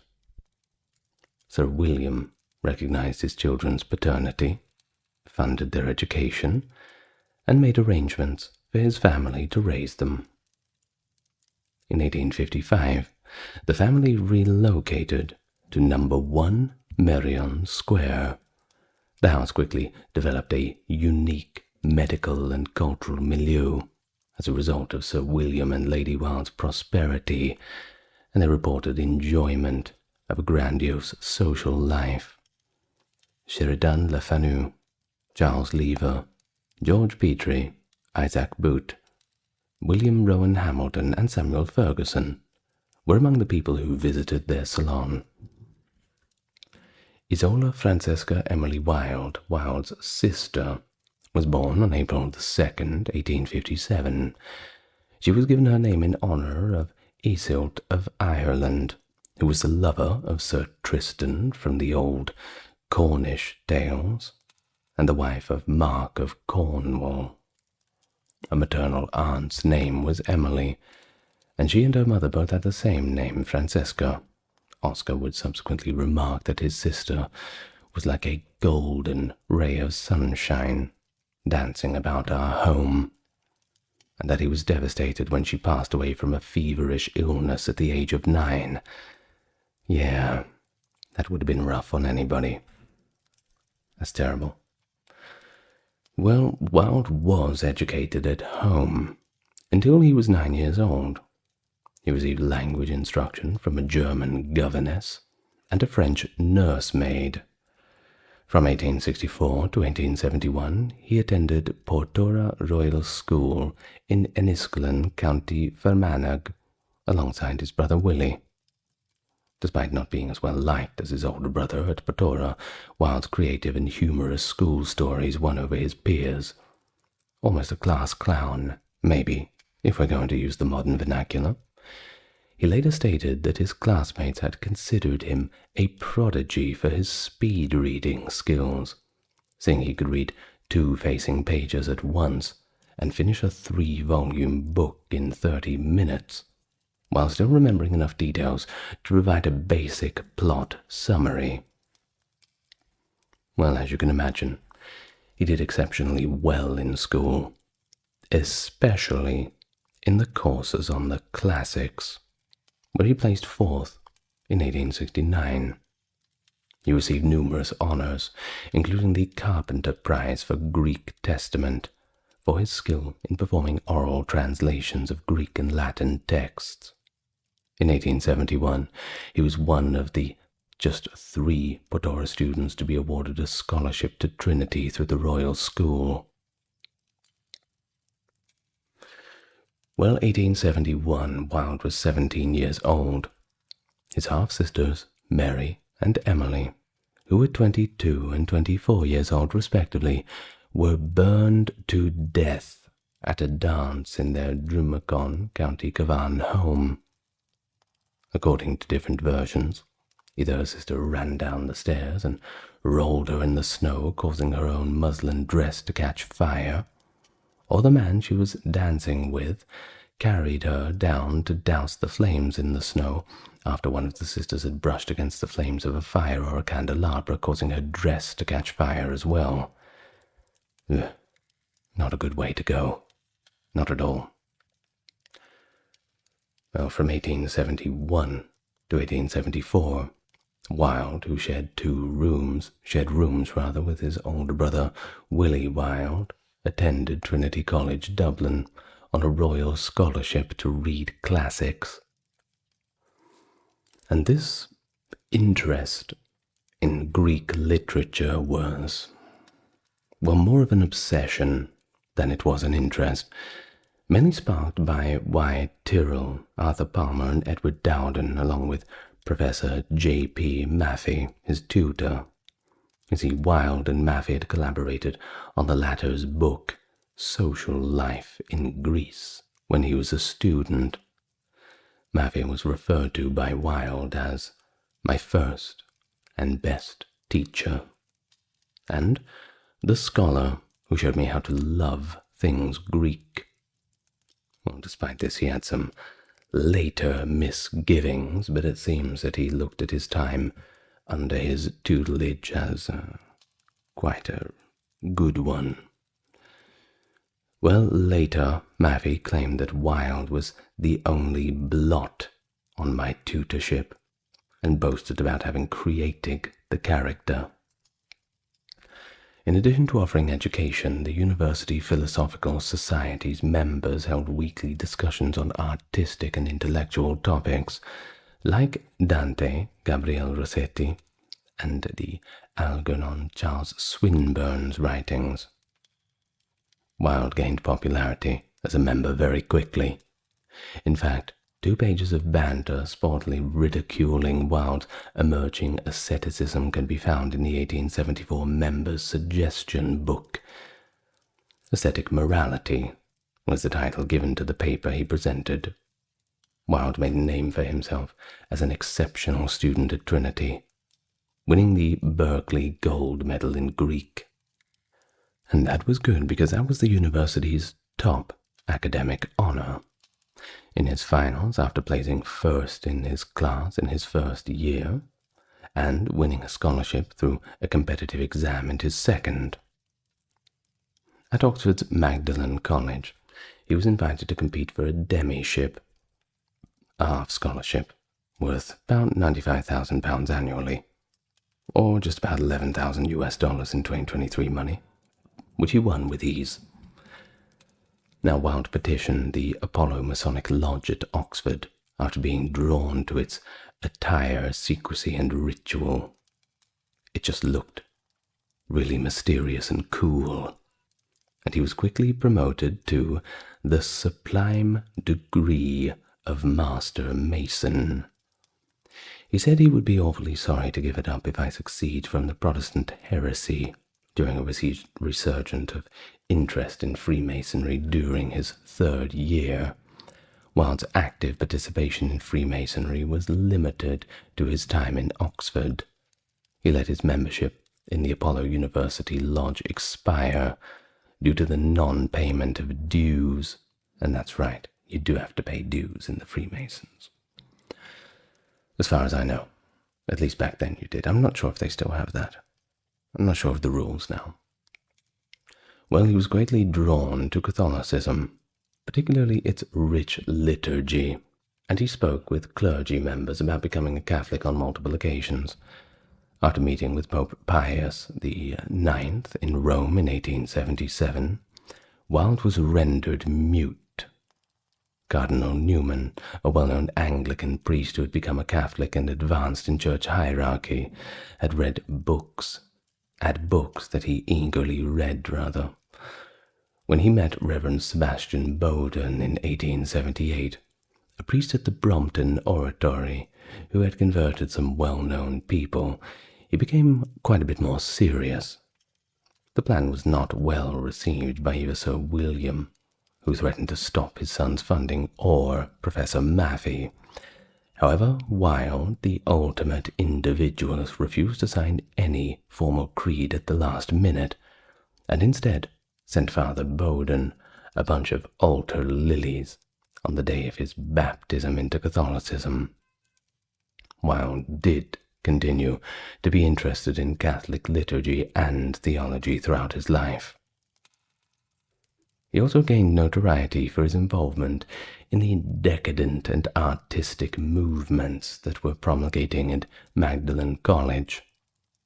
Although he occasionally boxed, he openly disapproved of these manly sports, wore his hair long, and adorned his room with blue china, sunflowers, lilies, peacock feathers, and other artifacts. In one of his extravagant parties, he had said to some friends, "I find it harder and harder every day to live up to my blue china." The line became well known and was an embraced slogan by aesthetics, but it was criticized for being incredibly meaningless. Well, although the aesthetes were despised by some, their ostentatious demeanor and extravagant attire became a recognizable pose. To the surprise of his critics, Wilde defended himself when 4 of his classmates physically attacked him I suppose a little bit of boxing certainly comes in handy. Last time they called him effeminate. Well, by his 3rd year, he'd really started to shape himself, and the whole mythos surrounding his character, and he thought his education went beyond what was taught in the required texts. After returning late to a college term from a trip to Greece with Maffei, he was rusticated for 1 term. Wilde was captivated by the studies in the history of the Renaissance by Walter Pater, which was published during his last year at Trinity, but he did not meet him until his 3rd year. Pater maintained that every moment should be fully experienced, and that a man's sense of beauty should be cultivated above all else. Years later, Wilde detailed Pater's studies in De Profundis. Describing that book that has been such a strange influence over his life, he memorized passages from it and took them with him when he traveled in later years. Now, although Pater gave Wilde his almost carefree devotion to art, the writings and lectures of critic John Ruskin gave him a reason for doing so. Pater's self-validating asceticism depressed Ruskin, who maintained that art's value rests in its capacity to advance society. And this is why a lot of the movements like Cubism and modernism pop art were so widely criticized. Because, well, a lot of people just thought they weren't real art, which of course is subjective. But you've probably guessed by now that I'm not a fan of these art movements. I'm a fan of traditionalist art. That's what I like. I don't like the modern stuff. Not saying it's bad, I'm just saying I don't like it. Well, the non-mathematical aspects of painting are known as aesthetics, and Wilde enthusiastically attended Ruskin's lecture series, The Aesthetic and Mathematical Schools of Art, that was held in Florence. Wilde volunteered for Ruskin's projects to turn a swampy country lane into a smart road with a neat little flower border, although he wasn't inclined towards manual labor or early rising. But it fits in with the general aesthetics. One wants things around them to look beautiful. It's not very good to look at a muddy, dirty old road. But then again, roll your sleeves up, Mr. Wilde. Manual work is not such a bad thing. Well, following his graduation from Oxford, Wilde went back to Dublin to reconnect with his childhood sweetheart, Florence Balcom. But in 1878, she married Bram Stoker instead, after being engaged to him. That's right, that Bram Stoker. Well, of course, Oscar was reportedly a bit stoic about the whole situation, but still disappointed. He recalled in a letter to Balcom, "The 2 sweet years, the sweetest years of all my youth." That's how he described their time together. Well, I hope Mr. Bram Stoker did not see that letter. Probably tuck that under in some place where you don't want your husband to see things. Well, he only made 2 brief trips to Ireland after doing this in 1878. Now, at that time, he was uncertain of what to do next. I mean, he kind of planned to go back and marry his sweetheart, sit there and read Greek classics all day and live a happy life, but I'm afraid Bram Stoker took that away from him. Well, he wrote to a number of acquaintances, asking about jobs involving the classics at Cambridge or Oxford. You see, he was no longer a student. He could go and get a job now. But he was still eligible to enter the Chancellor's Essay Prize in 1879, and his entry was titled The Rise of Historical Criticism, given his compositional prowess and knowledge of antiquity. The topic of historical criticism among the ancients seemed to be pretty much an ideal pick for Wilde. Regardless of that, he found it difficult to express himself in the lengthy, flat, academic style. Surprisingly, there was actually no prize that year. He established himself as a bachelor in London, using the remaining funds from the sale of his father's homes. The household was headed by society painter Frank Miles, and Wilde was listed as a boarder at 1, now 44, Tite Street, Chelsea, in the British census of 1881. Going back to 1877, Wilde met Lily Langtry at Frank Miles' studio. During his early years in London, Wilde placed a great deal of importance on Langtry, the most glamorous woman in England, and the two became close friends for many, many years. He tutored her in Latin, and later encouraged her to pursue acting. He reportedly possessed a remarkably fascinating and compelling personality, at least according to Miss Langtry, as she wrote in her autobiography.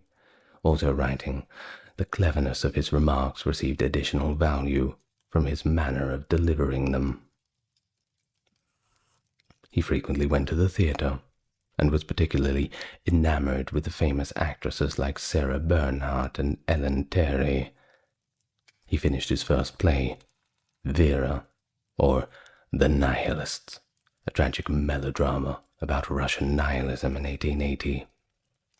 He gave copies of the play, which was privately printed, to a number of actresses he hoped would be interested in the play's only female role. In November of 1881, an advertisement for a one-time performance in London featuring Miss Bernard Beer as Vera was pulled by Wilde. Why was this? Well, allegedly it was due to the complex political sentiment in England. I suppose they'll have to put that one on the back burner for a while. Since enrolling at Trinity College, he had been publishing poetry and lyrics in magazines, particularly in Côte de Boss and the Dublin University magazine. At the age of 27, he published Poems, a collection, revision, and expansion of his poetry in the middle of 1881. But unfortunately, the book was not well received by critics. But just like in our modern era, the critics are a little bit out of touch with what the common people like, and the book sold out its first print run of 750 copies. Now, one critic stated that the poet is wild, but his poetry is tame. Yes, very clever. I'm sure he's making his 20 shillings a year. The Oxford Union denounced the book for alleged plagiarism by a narrow vote. After requesting the book for the library, the librarian gave Wilde back the presentation copy along with an apology note. According to biographer Richard Ellman, Wilde's poem Hellas, which includes the line, "To drift with every passion till my soul is a stringed lute on which all winds can play," was an earnest, if perhaps a little flamboyant, attempt to explain the contradictions the poet perceived in himself. Either way, in 1882 the book was reprinted on handmade Dutch paper and bound in luxurious enamel parchment cover embossed with gilt blossom. Over the course of the following few years, Wilde gave numerous copies to the writers and dignitaries he met while giving lectures. So, in Patience, 1881, Gilbert and Sullivan parodied aesthetics because it was so popular. Now, in order to sell this most endearing aesthete to the American public and to prime the pump for the U.S. tour of Patience, English impresario Richard d'Oylicart invited Wilde to give a lecture tour of North America. On January 2nd, 1882, Wilde arrived aboard the SS Arizona and disembarked the next day. Now, due to its commercial success, the tour, which was initially scheduled to last 4 months, ended up lasting more than a year. Wilde tried to apply the beauty he perceived in art to everyday life, and managed to rather charm those around him with it. He had surrounded himself with lilies and blue china when he was at Oxford, and now he was giving lectures on interior design. So this was both practical and a philosophical endeavor. But the media weren't happy with him. They slammed Wilde and aestheticism. When Wilde traveled to Boston to give a talk on it, the Springfield Republican implied that he was seeking attention rather than a genuine interest in beauty and the aesthetic. T. Clergyman and abolitionist W. Higginson worried in unmanly manhood that Wilde, whose only distinction is that he has written a thin volume of very mediocre verse, would improperly influence men and women.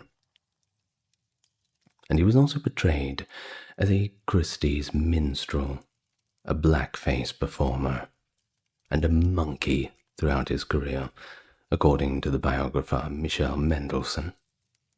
A sunflower-worshipping monkey, dressed as Wilde appeared on the Harper's Weekly January 1882 cover. It inspired other American maligners, and was republished in England's Ladies' Pictorial on a full page. When he visited San Francisco, the Chronicle wrote, "The city is divided into 2 camps. Those who thought Wilde was an engaging speaker and an original thinker, and those who thought he was the most pretentious fraud ever perpetrated on a moaning public." Despite the press's negative reaction, Wilde was well received in many American cities, drinking whiskey together with miners in Leadville, Colorado, and being celebrated at the most famous and fashionable salons. A man of the people, regardless of what the stuffed shirt critics had to say about him. But he wasn't long in the States. He moved to Paris between February and May 1883 thanks to his earnings and the Duchess of Padua's expected income. While he was there, he entertained Robert Sherrard constantly. Before taking him to fancy restaurants, he had said, "We are dining on the Duchess tonight." In August, he briefly returned to New York to work on Vera, which he had sold to American actress Marie Prescott. The play opened well, but after mediocre reviews, attendance dropped, and it only took a week for it to finally close. He met Constance Lloyd, daughter of wealthy Queen's Consul, attorney Horace Lloyd, in London in 1881. Wilde happened to be in Dublin during her 1884 Gaiety Theatre lecture. After he proposed, they married at Paddington's Anglican St. James Church on May 29, 1884.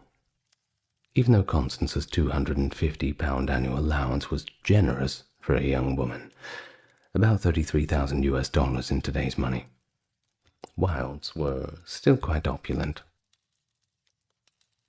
Since they preached design for so long, people expected their home to set new standards.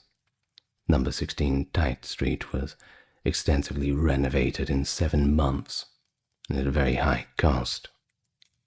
The couple had 2 sons, Vivian and Cyril, in 1886 and 85 respectively. Wilde was the only author to sign George Bernard Shaw's petition for the pardon of the anarchists arrested and executed after the Haymarket Massacre in Chicago in 1886, and in that same year Wilde had met Robert Ross at Oxford. See, Ross, who had read Wilde's poems before meeting him, seemed unconstrained by Victorian homosexuality laws.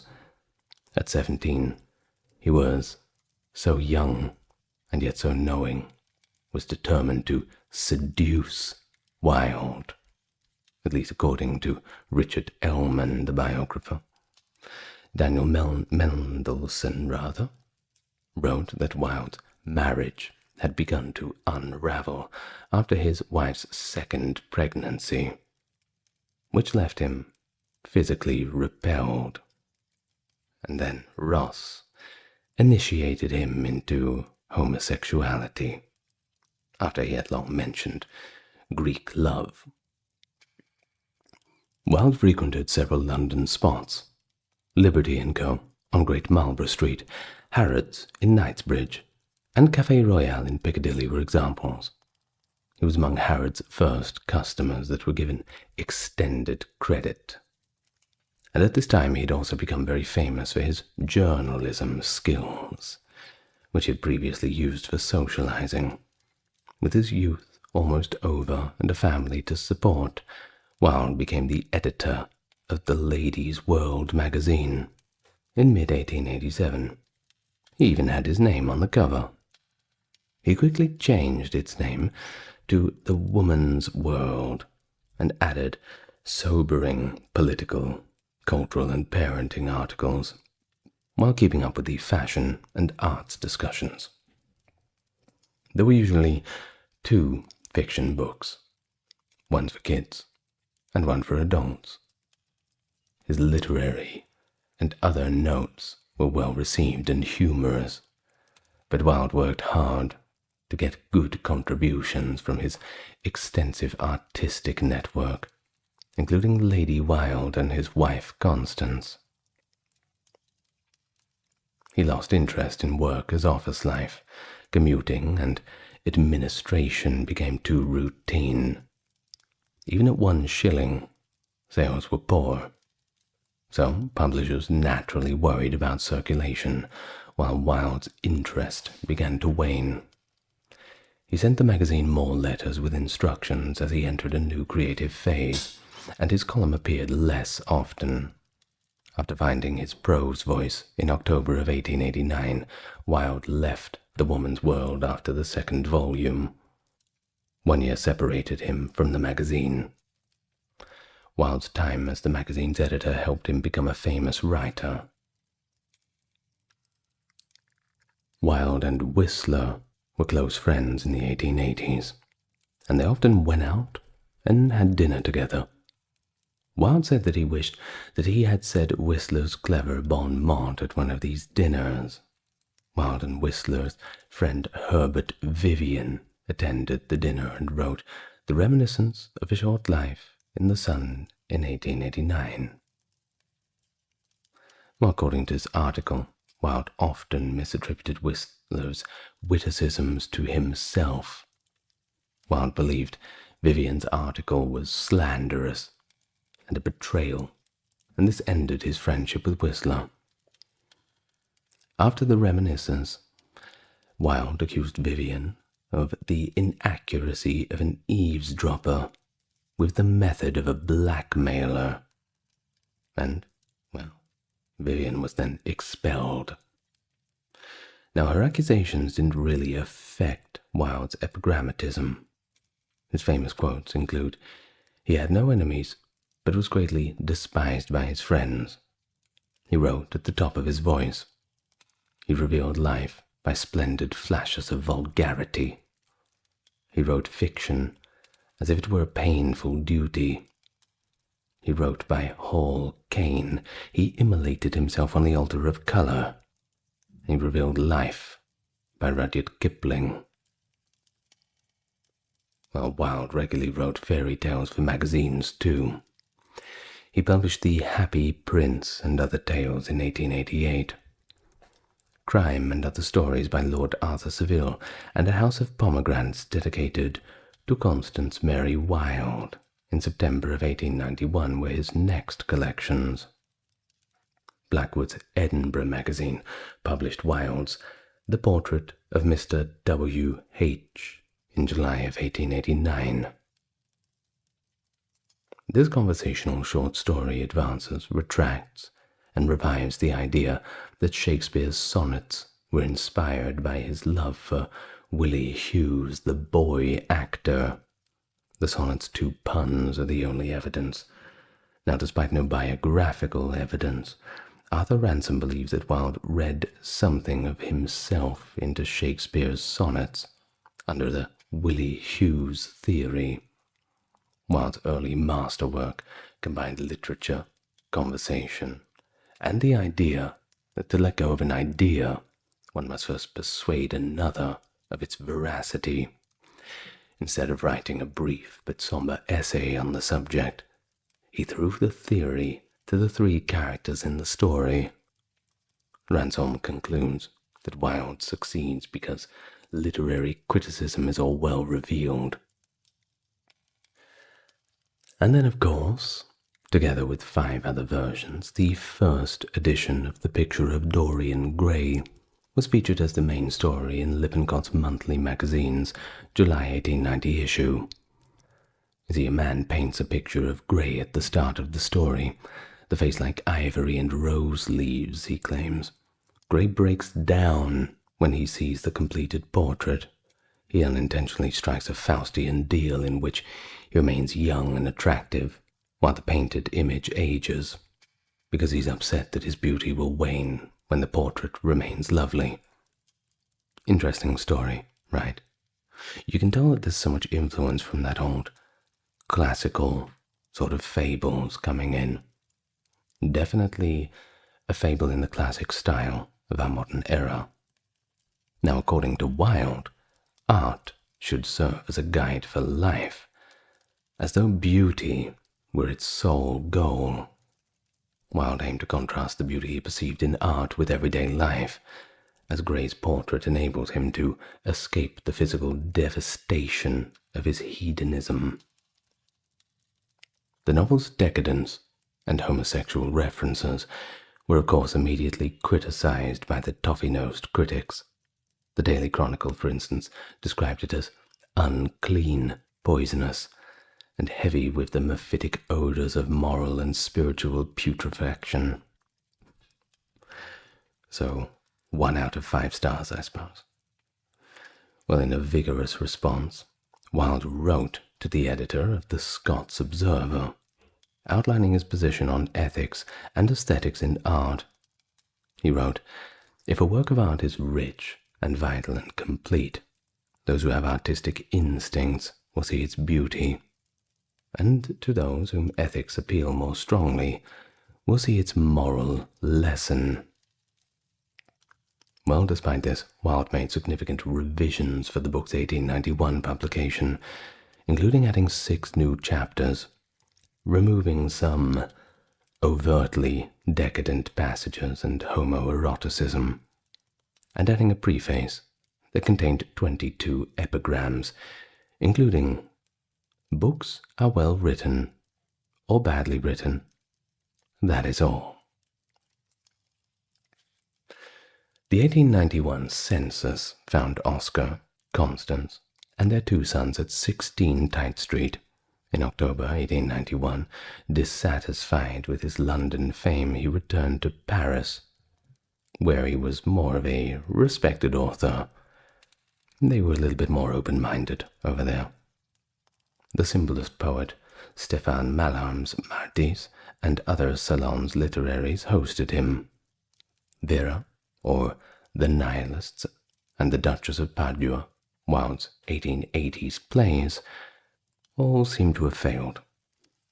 After finding his voice in prose, he was drawn to the theatre again, as he contemplated Salome's biblical imagery. He found a blank copybook on his hotel desk one evening, after discussing Salome's portrayal through history. He thought to write what he said. The result was a new French play, titled, of course, Salome, written up quite quickly. Now, Salome, the tetrarch Herod Antipas' stepdaughter, demands that John the Baptist have his head served on a silver platter for performing the dance of the 7 veils, much to her mother's delight and the dismay of her stepfather. When Wilde returned to London before Christmas, the Paris Echo called him the great event of the season. Perhaps even the most whimsical jig of the season. I would say so.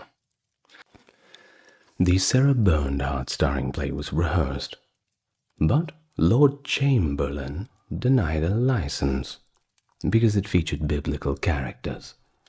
And, well, biblical characters in the hands of Oscar Wilde. Well, they didn't really trust him. One can hardly blame them. So, Salome was first published in Paris and London a little later in 1893.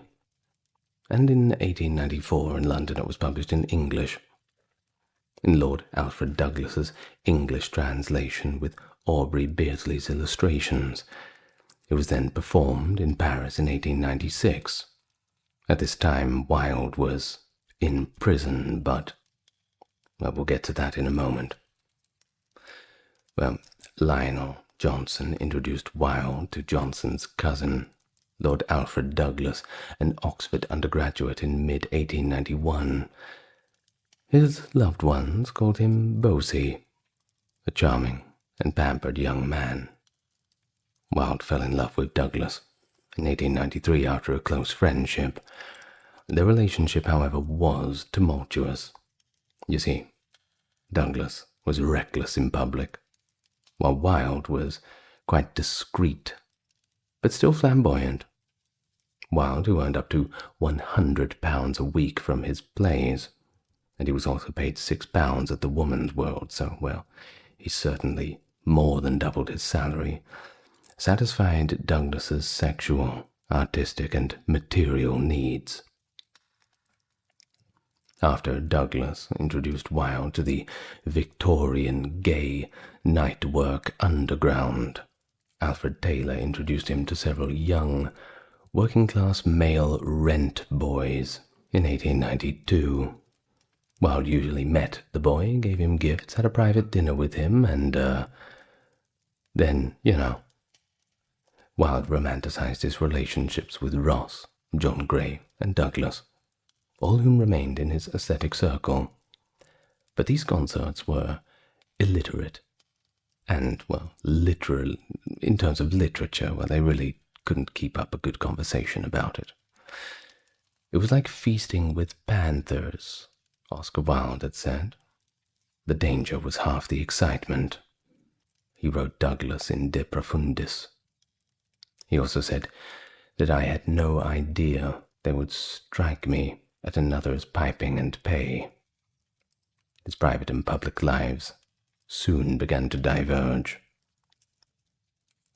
Douglas and some friends from Oxford founded the Chameleon, where Wilde sent a page of paradoxes, originally destined for the Saturday Review. Wilde's trial 6 months later required him to defend phrases and philosophies for the use of the young, and the magazine which he had submitted. The Chameleon was never republished. Lord Alfred's father, the Marquess of Queensberry, was known for his violent, brutish behavior, brash atheism, and the invention of boxing rules. That's right, Queensberry rules. Now, we certainly do have some characters in this talk, don't we? Frequently arguing with his son, Queensberry questioned Wilde and Lord Alfred about their relationship. But Wilde appeased him, saying, I do not say that you are it, but you look it and pose at it, which is just as bad. He said, and if I catch you and my son again in any public restaurant, I will thrash you. When he visited Wilde at 16 Tite Street in June 1894 without an appointment, he was reportedly not well received. Now, Oscar had said, I don't know what Queensberry rules are, but the Oscar Wilde rule is to shoot on sight. His account in De Profundis was also bleak. He wrote, It was when in my library at Tite Street, waving his small hands in the air of an apoplectic fury, your father stood uttering every foul word his foul mind could think of, and screaming the loathsome threats, afterwards with such cunning carried out. Queensberry had said that Wilde shown him the white feather, referring to cowardice in his single account. Wilde realized he was involved in a vicious family dispute despite his best efforts to stay calm. He didn't want to take Queensberry's insults, but he knew confronting him about his liaisons could be disastrous.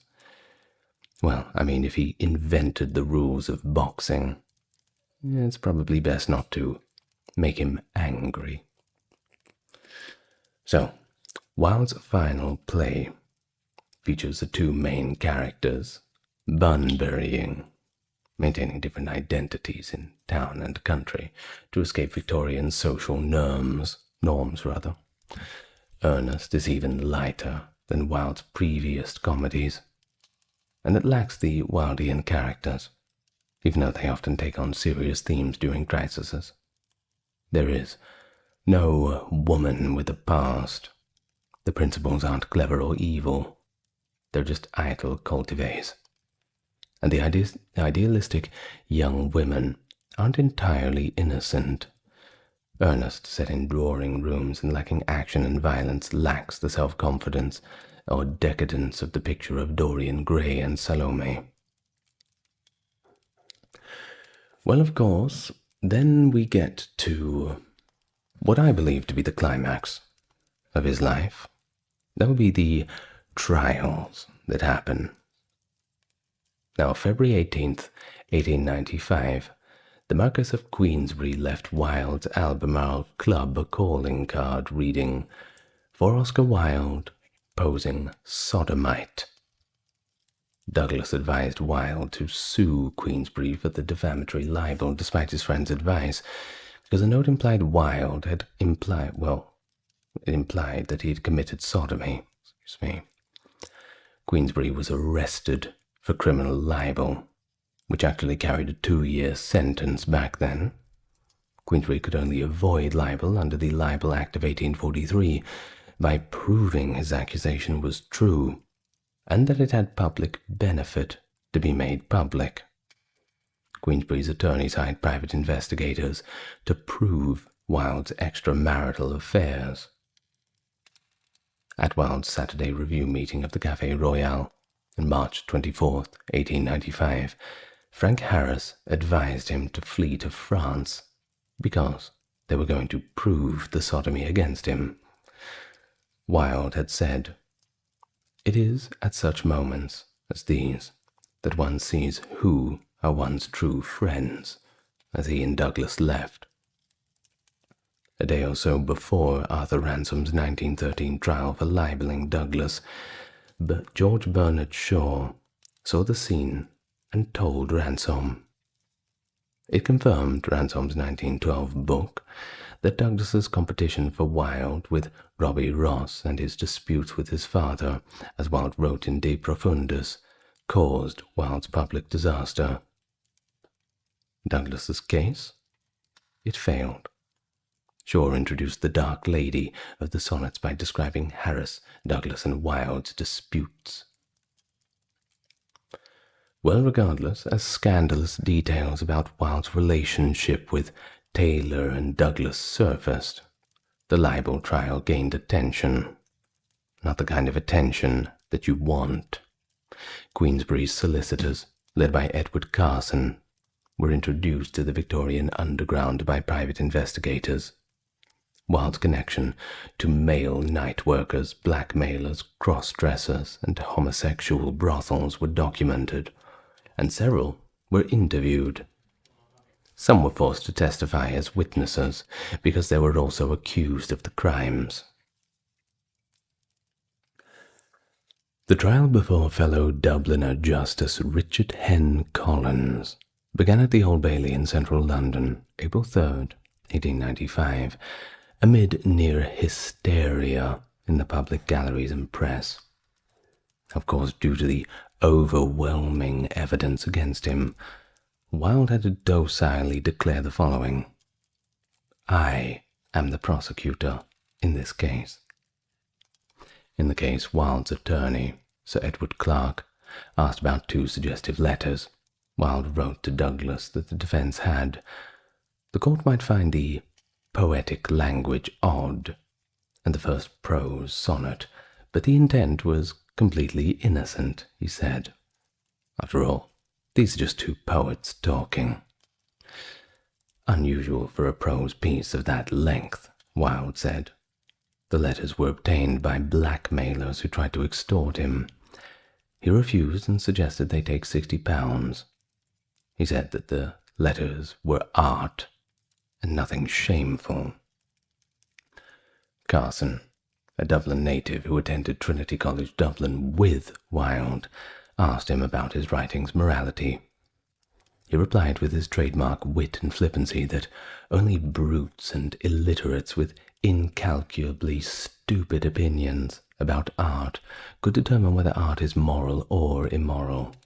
It can only be well or poorly made, which I'm sure was not the answer that Carson wanted. Well, still the answer he got.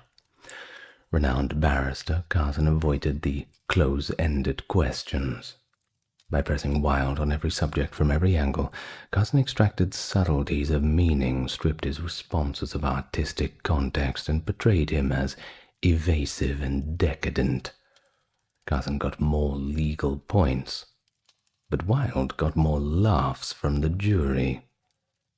Carson convinced Wilde to admit to posing by showing that he had lied about his age under oath, undermining his credibility and supporting Queensberry's label of him as a posing sodomite.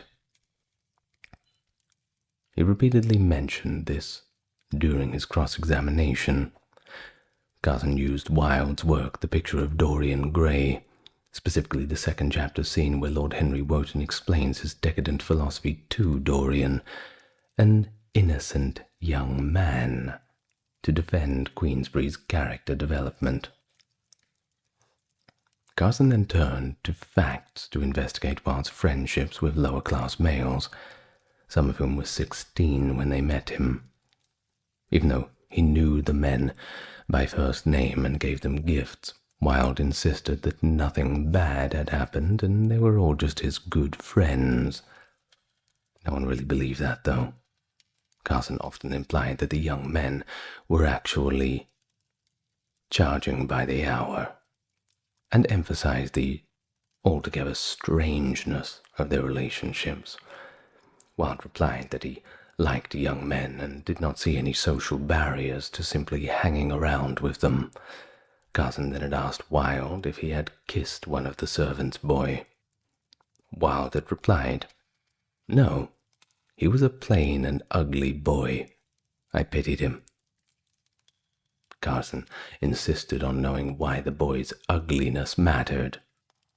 Wilde replied, "You sting me and insult me by trying to unnerve me, and at times one says things flippantly when one ought to speak more seriously."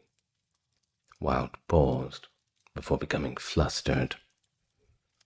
Carson said he had found several male rent workers who would testify that they had actually been with Wilde in his defense opening in more intimate ways. On his attorney's advice, Wilde dropped the charge. Queensberry was acquitted because the court found his claim that Wilde was posing as a sodomite true in substance and fact, and frankly justified. After Queensberry's acquittal under the Libel Act of 1843, Wilde became legally responsible for his defense costs. And, as in great tradition, in all times, lawyers are expensive. Oscar Wilde was bankrupt. After leaving court, Wilde was wanted for sodomy and gross indecency. Taking Queensberry to court only really proved the point and shone more light on things. Bad publicity. It didn't help with the things that Wilde would say himself, the nature of his writings. It all added up to a pretty strong case against Wilde. Robbie Ross and Reginald Turner found Wilde at the Knightsbridge Cadogan Hotel on Pont Street. Wilde's mother advised him to stay and fight, while both men advised him to go to Dover and find a boat to France. Inaction left Wilde saying, "The train is gone. Too late."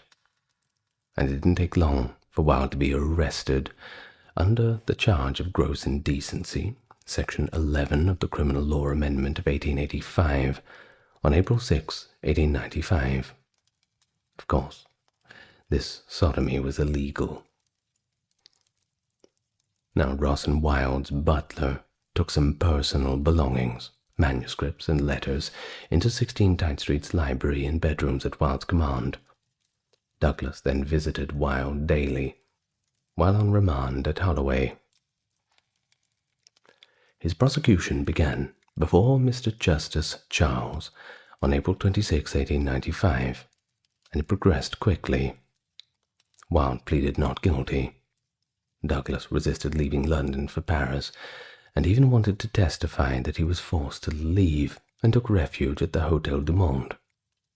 Ross, like many others, fled the UK for fear of prosecution. This response strengthened homosexuality accusations, making it ineffective legally. The trial ended, however, without a verdict. Sir Edward Clarke, Wilde's attorney, convinced a judge to release him and his companions. The Reverend Stuart's Headlam provided for most of the court's £5,000 surety because he disapproved of Wilde's media and legal treatment. After leaving Holloway, Wilde hid at Ernest and Ada Leverson's house, his closer friends. Edward Carson asked Solicitor General Frank Lockwood, QC, "Can we not let up on this fellow now?" Lockwood wanted to, but feared the case was too politicized to drop. Judge Wills presided over the last trial.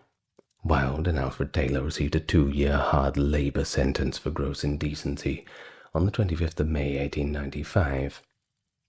The judge called it the worst case I've ever tried, and said that the maximum sentence was totally inadequate for a case such as this. Shame raged in court, drowning Wilde's response. And I, Lord, may I say nothing? Well, the Trials of Oscar Wilde, which contains an original transcript of the libel trial which was made public in 2000, implies that Wilde exploited teenagers, despite the general belief that the charges were connected to his consensual activities. Anthony Edmonds believes that Wilde would have been prosecuted. For example, he certainly paid for activity with youths under the age of 18, which is a criminal offense. But even if his activities had led only to exposure and not to arrest, he would have been savagely pilloried in the media. You see, Wilde was 39 when he seduced one Alphonse Conway, and Conway was an inexperienced boy of 16. Wilde was imprisoned from May 25, 1895 to May 18, 1897, after being found guilty in what is, well, basically one of the first celebrity trials. He was processed at London's Newgate prison before being transferred to Pentonville, where inmates were only permitted to read the Bible and the Pilgrim's Progress, and, of course, the hard labor he had been sentenced included to picking oakum, that is, separating the fibers in scraps of old navy ropes, and walking on the treadmill for many hours, which, well, that sucks. No one likes doing that. He was transferred to London's Wandsworth prison a few months later, and his fragile health suffered greatly as a result of the inmates' hard labor, hard fare, and hard bed regiment. He passed out from malnutrition and illness during chapel in November. He suffered a ruptured right eardrum during the fall, which ultimately led to his demise. He was in the infirmary for 2 months. Well, after visiting Wilde and seeing the sorry state he was in, Liberal MP and reformer Richard B. Haldane ordered his transfer on November the 23rd, 1895 to Reading Jail, which is about 50 kilometers west of London. Well, he was not welcomed very well. The crowd threw stones and jeered at him on the platform of Clapham Junction railway station during the transfer, which was the lowest point of his incarceration. He was only known as C33, the occupant of the third cell on the third floor of C Ward, and spent the rest of his sentence there at Reading. Well, Haldane eventually succeeded in granting Wilde access to books and writing supplies, although initially he was not permitted even a paper and pen. The Bible in French, Italian, and German grammars, some ancient texts, the Divine Comedy, and a novel about Christian redemption, en route, and essays by St. Augustine, Cardinal Newman, and Walter Pater were among the items that Wilde had requested. Wilde wrote Douglas a 50,000-word letter in January and March of 1897. After his release from prison, he could keep it, but not send it. Wilde reflects on his career, highlighting how he was a vibrant agent provocateur in Victorian society, and how his art, like his paradoxes, sought to sparkle and subvert. He stood in symbolic relations to the art and culture of his age, as he had said. Wilde carefully rejects Douglas for his conceit and haughtiness, remembering that Douglas's sick comment, "When you are not on your pedestal, you are not interesting." Wilde was finally released from prison May 19th, 1897, and sailed to Dieppe, France, that very night. After that, he never returned to Britain. But of course, Ross received the manuscript upon his release, and he may have sent a copy to Douglas, who denied receiving it by Wilde's instructions. After being partially published in 1905 as De Profundis, the letters of Oscar Wilde accurately published the letter in 1962, many years after his death. Wilde was physically exhausted from prison, but spiritually he had felt rejuvenated. He was still devastated when his 6-month Catholic retreat was declined. Immediately, he wrote to the Society of Jesus. A journalist asked Wilde about his religious goals, and he said that he intended to be received into the Catholic Church as soon as possible. His final 3 years were spent in poverty and exile. He took the name Sebastian Melmoth, after St. Sebastian and the title character of Wilde's great-uncle Charles Maturin's Gothic novel Melmoth the Wanderer. The Daily Chronicle editor received 2 lengthy letters from Wilde, detailing English prison conditions and advocating for penal reform. He repeated his themes of punishment, corruption, and decay from the soul of man under socialism in his discussion of Warder Martin's dismissal for feeding anemic child prisoner biscuits. In mid-1897, Wilde lived with Robert Ross in Berneval-le-Grand, a northern French seaside village, where he wrote The Ballad of Reading Jail, which describes Charles Thomas Woolridge's execution for murdering his wife over her adultery. Objectivity gives way to symbolic identification with inmates. The poem emphasizes the harshness of all prisoners' punishment, without assenting to the fairness of the laws that convicted them. Wilde contrasts himself with the executed man with, "Yet each man kills the thing he loves." Reading Jail identified him as C33, and with that he wrote a proletarian ballad with that title. Because it circulates widely among the criminal classics, to which it now belongs. Once it will be read by peers. A new experience for me, he suggested in Reynolds magazine, who published it. Within 2 years, it had 7 editions and was a commercial success, despite many literary experts knowing that Wilde was the author. Oscar Wilde was added to the title page only then. Douglas had caused much of his misfortunes, but he and Wilde reunited in Rouen in August of 1897. Both men's families and friends opposed the meeting. Despite sending Wilde £3 a week, Constance Wilde refused to meet him and show him their sons. Wilde and Douglas lived near Naples for a few months in the second half of 1897 before their families had threatened to cut off financial support.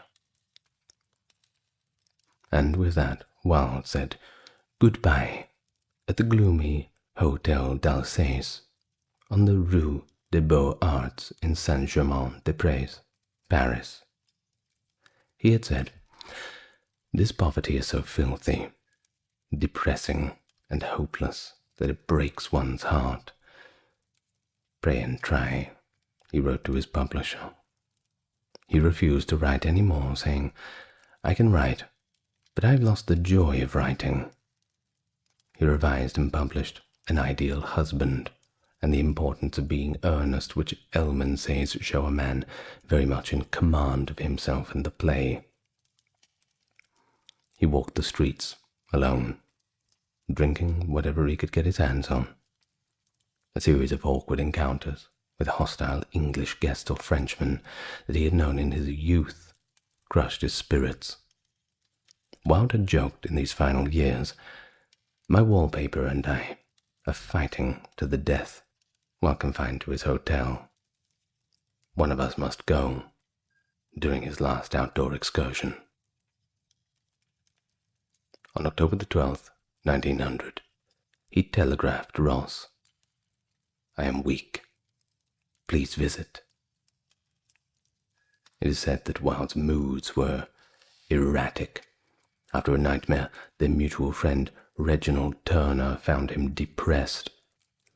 "I dreamt that if I had died," he said, "and supping with the dead." He added, "I am sure that you must have been the life and soul of the party." Oscar Wilde and the 15-year-old Giuseppe Loverde began then dating in Sicily in 1900. But on November 30, 1900, meningitis had finally claimed Oscar Wilde's life. Of course, there's differing views of the cause of the illness. Some believe it to be syphilitic, while Wilde's grandson, Merlin Holland, believed this all to be a myth, pointing out that Wilde's meningitis followed a surgical procedure, possibly a mastoidectomy.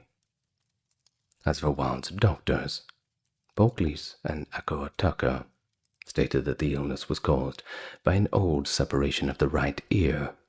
Remember that prison injury? It seems to be the prevailing theory, that had been treated for a number of years, but unsuccessfully. And they made no mention of syphilis. Perhaps the greatest engineer that Britain ever had, Isambard Kingdom Brunel was a visionary whose projects revolutionized transportation and infrastructure during the Industrial Revolution. Born in Portsmouth, England, Brunel's innovative designs transformed railways, ships, bridges, with landmark achievements such as the Great Western Railway, the SS Great Britain, and the Clifton Suspension Bridge, serving as enduring testaments to his ingenuity. His ability to overcome monumental technical challenges and push the boundaries of engineering not only set new standards in safety and efficiency, but also laid the groundwork for our modern construction practices. His bold vision, partnered with a relentless pursuit of excellence, continue to inspire generations of engineers to come, cementing his legacy as one of the most influential figures in the history of industrial innovation. Hello everyone. Today it's not about the warriors. It's not about the kings. It's about the builders. It's not about the conquerors or even the scientists. It's about the people who make the roads, get us across the rivers. And the greatest of all was, well, you already know the introduction. So get relaxed. Today we're going to talk about Isambard Kingdom Brunel, and in the greatest of detail.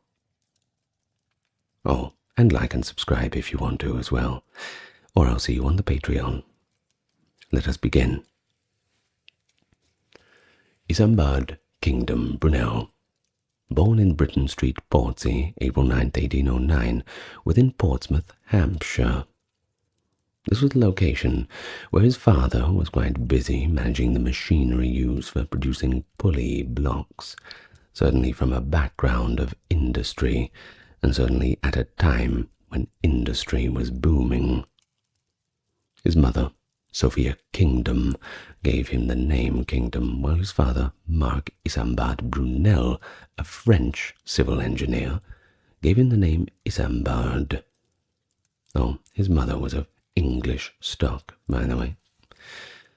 Now, Thomas Mudge, Jr., whose father was renowned horologist Thomas Mudge, was married to his maternal aunt, Elizabeth Kingdom. Sophia was the oldest of Brunel's two older sisters, along with Emma, but due to his father's work obligations, and obliged he was, the whole family had to pack up all of their things and move to the big city, London, arriving in 1808. Despite the family's frequent financial difficulties, Brunel seemed to have had quite a happy childhood, at least as happy as you can for 1808, with his father mentoring his early education, certainly giving him a background in the industrial arts. Having started sketching and observational skills instruction from his father at the age of 4, he had already mastered the Euclidean geometry by the time he was 8. Brunel learned of the fundamentals of engineering and became fluent in French during this time too. But that wasn't all. He also showed a notable ability, not only for mathematics, but mechanics, certainly following in his father's footsteps. Thus he was encouraged to design interesting buildings, while also pointing out the structural flaws of existing ones. Quite a hobby for an 8-year-old boy. Of course, at this time, he had begun to study the classics. After being assigned to Dr. Morell's boarding school in Hove, it was time for a more formal education. Marc Brunel, who was French by birth, was adamant that his son have the same rigorous education that he had received in France. Therefore, the younger Brunel continued his education at the University of Cannes, before enrolling at the Lycée Henri IV in Paris at the age of 14.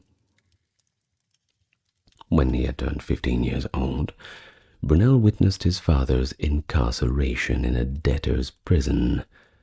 The sum was exceeding £5,000. After 3 months passed without the slightest prospect of release, his father signaled his willingness to accept an employment offer from the Tsar of Russia.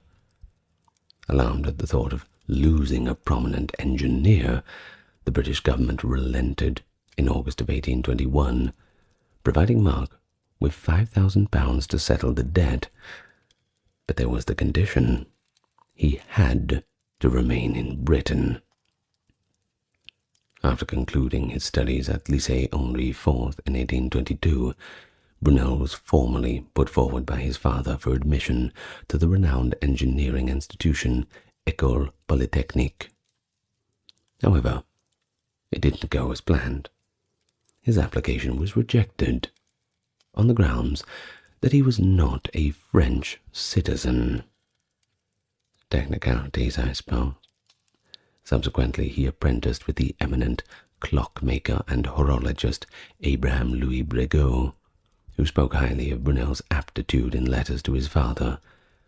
Once this apprenticeship was completed, Brunel returned to England in late 1822. He then spent several years thereafter as an assistant engineer on the ambitious Thames Tunnel scheme, intended to construct an underground passage between Rotherhithe and Wapping in London. Working on perilous conditions, labourers sought to drive a horizontal tunnel from one bank of the river to the other. The project was financed by the Thames Tunnel Company, and Brunel's father, Mark Brunel, served as its chief engineer. The American naturalist recorded that it is stated that the operations of the Teredo shipworm suggested to Mr. Brunel his method of tunnelling the Thames. At Rotherhithe, the riverbed frequently consisted of loose gravel and saturated soil, although Mark Brunel's ingenious tunnelling shield helped protect workers from collapses. Two serious flooding events led to prolonged work stoppages, resulting in multiple fatalities, and leaving the younger Brunel badly injured. In the second flood of 1828, the project's two most senior miners lost their lives, and as for Brunel, he barely made it out. After a 6-month recuperation from his injuries, he turned his focus to designing a bridge in Bristol, a plan that would ultimately materialize as the Clifton Suspension Bridge. But this disastrous episode, however, caused tunnel construction to remain on hold for an extended period. It wasn't bad enough there was the first flooding event. The second, well, it's very hard to talk your way out of that one. Although the Thames Tunnel was ultimately finished during Mark Brunel's lifetime, Isambard's direct involvement ended once he used the deserted Rotherhithe site solely to continue his fruitless gas experiments. Mark Brunel had devised a plan for an engine powered by alternatively heating and cooling carbon dioxide produced from ammonium carbonate with sulfuric acid, which is the most 19th century thing you could do. That is absolutely ridiculous. Well, you have to use what you have, I suppose. Despite initial interest from both the Admiralty and other parties, the tests were eventually halted after 1834, when Brunel deemed the venture unsuccessful due to its inefficient fuel consumption. One can imagine that the economy of that would not be very suitable at all. The Thames Tunnel was bought for £200,000 rather, by the East London Railway Company in 1865, and the first trains went through it 4 years later. The tunnel was later added to the London Underground system, and guess what? They're still using it. That's right. It's still the same tunnel. Originally constructed as a section of the East London Line, it's now part of the London Overground. But perhaps Brunel's most well-known designs are the Clifton Suspension Bridge in Bristol, which started in 1831. Brunel's design served as the basis for the bridge's construction, although there were some notable modifications. At the time of its construction, it was the longest bridge in the world, spanning at over 700 feet, and ostensibly 249 feet above the River Avon. A committee led by Thomas Telford received 4 designs from Brunel. However, Telford rejected all of the submissions and suggested his own design. But due to a strong public opposition, the organizing committee had to hold a new competition, and guess what? Telford did not win that one. Rather, Brunel did. I go on to quote about the time. Of all the wonderful feats I have performed since I have been in this part of the world, I think yesterday I performed the most wonderful, Brunel wrote to his brother-in-law, politician Benjamin Hawes, saying, I produced unanimity among 15 men who were quarrelling about that most ticklish subject, taste. The Queen Square riots that followed Sir Charles Wetherell's arrival in Clifton in 1831 put a halt to the bridge's construction, and it stopped completely as a result of the riots driving away its investors, who simply left no money left for the project. No money, no bridge. Although Brunel did not live to see the bridge fully completed, his institution of civil engineers and colleagues and admirers thought it would be a fitting memorial and began to make additional funds to make design changes. 3 years after Brunel's passing in 1862, work did resume, and finally in 1864, it was finished. It's been suggested that Brunel did not design the bridge, although it was ultimately constructed because of significant design modifications made later. And here we get to that ship of Theseus theory.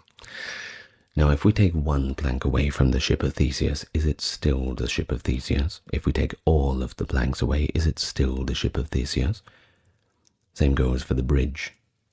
If they've made so many design changes, changed so many things, is it still Brunel's bridge? Interesting. Well, these opinions are in line with what Tom Rolt had said in his 1959 book, Brunel, 52 years earlier than the newer claims had been made in 2011 by Adrian Vaughan. Brunel's design could not be precisely followed for a number of reasons, you see, including the re-engineering of suspension chains that were recovered from an earlier suspension bridge. In May of 1845, Hungerford Bridge, a suspension footbridge over the Thames close to London's Charing Cross station, opened. It cost £106,000 and had a central span of 676 feet. In 1859, a new railway bridge took its place, and the Clifton Suspension Bridge was finished using the suspension chains. Now, every year, there are more than 4 million vehicles that cross the Clifton Suspension Bridge, which still stands strong. So I guess you could say that it is a fitting testament to Brunel's legacy. It's good that it's still there. Perhaps if you are in the area, perhaps you'd like to take a little drive over the bridge. That'll be a little bit of homework for you. Now, onto the railways, which is really the quintessential 19th century construction. For his railway projects, Brunel created a large number of bridges, such as the Windsor Railway Bridge, the Maidenhead Railway Bridge over the Thames in Berkshire, the Royal Albert Bridge over the River Tamar at Saltash near Plymouth, and Somerset Bridge, an unusual laminated timber-framed bridge close to Bridgewater. Even though modern trains are roughly 10 times heavier than those of Brunel's day, this last bridge, which was the flattest and widest brick arch bridge in the world, continues to transport mainline trains to the west. During his career as a railway builder, Brunel used a lot of wood to build large viaducts, especially on the South Devon and Cornwall railways, where there were many valleys to cross and the economy was required. Over time, these had to be replaced because their main material, Baltic pine, had become too expensive to obtain. After Parliament rejected Brunel's initial plan for a train ferry across Hamouse, the estuary of the tidal Tamar, Tavy, and Linner, he created the Royal Albert Bridge for the Cornwall Railway in 1855. The bridge, which is made of bowstring girders or tied arches, has 2 main spans that are 455 feet and 100 feet above the mean high spring tide. There are also 17 much shorter approach spans. It was finished the year of Brunel's passing and opened by Prince Albert on May 2nd, 1859. Due to the Great Western Railway's electrification and the lack of clearance for overhead wires, Brunel may have to demolish a number of its bridges over the line in order to save the 9 historic bridges that are still in the line, Buckingham County Council is negotiating to have additional options explored. We'll have to see how all of that goes. Well, on Brunel's recommendation, the Cornwall Railway Company built 42 river crossings in the form of wooden viaducts, with timber deck spans supported by fans of timber bracing built on masonry piers. When they built a railway line between Plymouth and Truro, opening in 1859 and extending to Falmouth in 1863. Compared to an all-masonry structure, this unconventional construction method significantly decreased the initial cost of construction, but at the expense of more costly maintenance. The final timber viaducts were built by Brunel and demolished and replaced with masonry structures later on in 1934. The distinctive Three Bridges London was Brunel's final significant project. The project was finished in 1859, having started in 1856. The Grand Junction Canal, Great Western and Brentford Railway, and Windmill Lane routes are still able to cross each other thanks to the arrangements of the three bridges in question. Now that certainly lasted the test of time. Early in Brunel's life, railroads started to gain popularity as a significant mode of transportation for cargo. Brunel's involvement in railway engineering, including railway bridge engineering, was of course impacted by this. He was named Chief Engineer of the Great Western Railway, one of the wonders of Victorian Britain, running from London to Bristol and then Exeter in 1833, before the Thames Tunnel was finished. In 1835, the company was incorporated by an Act of Parliament after being established at a public meeting in Bristol 1833. Brunel's idea was for travellers to buy a single ticket at London Paddington and take the Great Western Railway to New York, switching to the Great Western steamship at the terminus in Nayland, West Wales. With the assistance of numerous people, including his solicitor Jeremiah Osborne of Bristol law firm Osborne Clark, who once rowed Brunel down the River Avon to survey the riverbank for the route, he personally surveyed the whole length of the route between London and Bristol.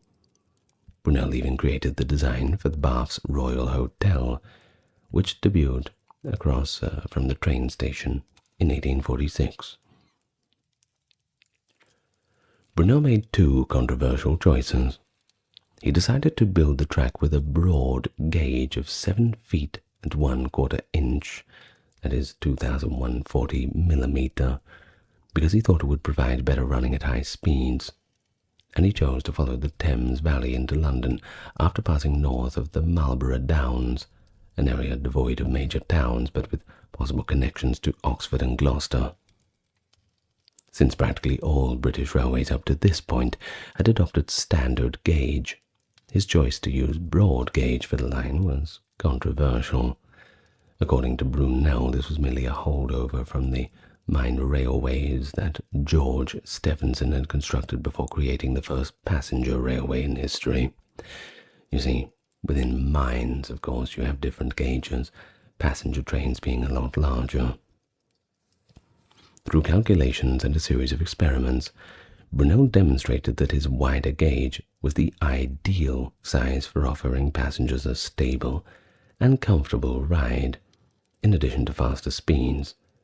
Additionally, the large goods wagons and increased freight capacity were made possible by the wider gauge.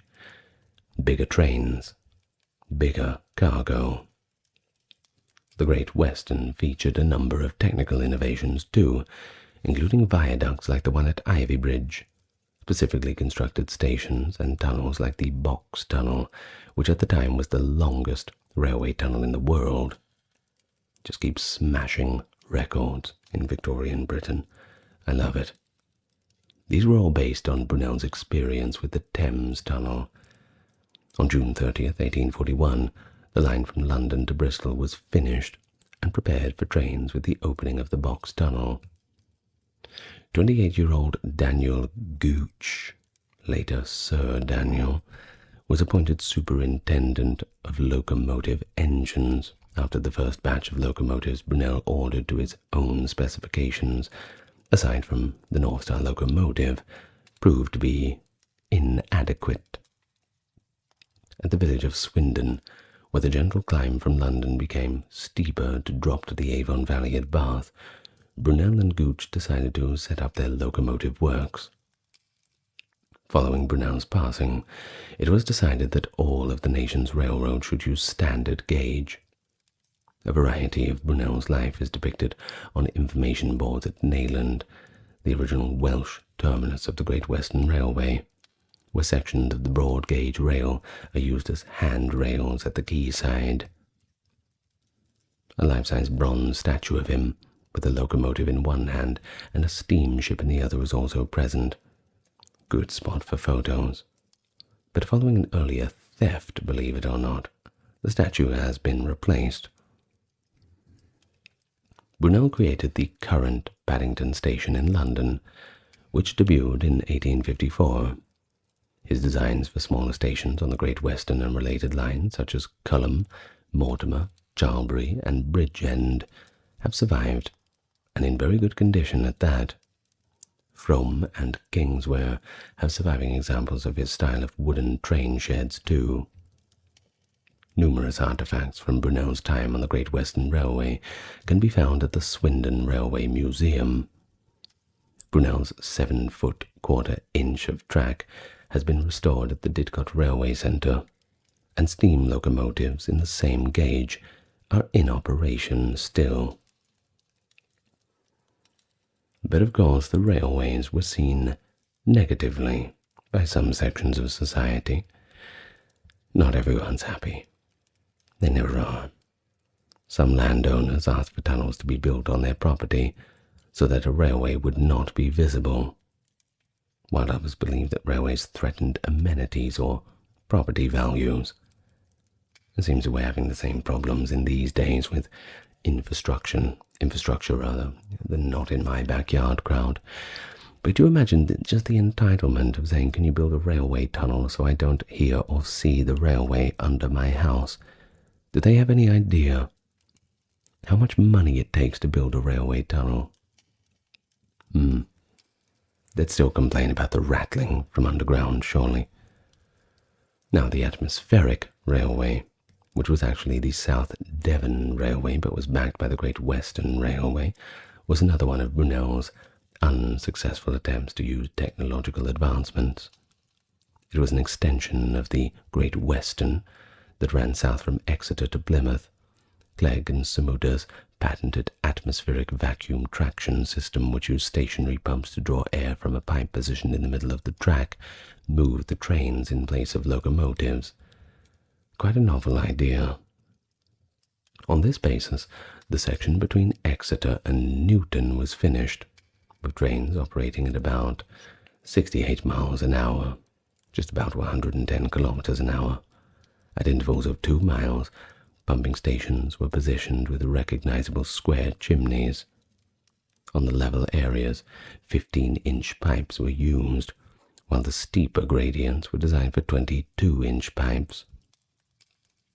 Because of this technology, the vacuum pipes had to be sealed with leather flaps.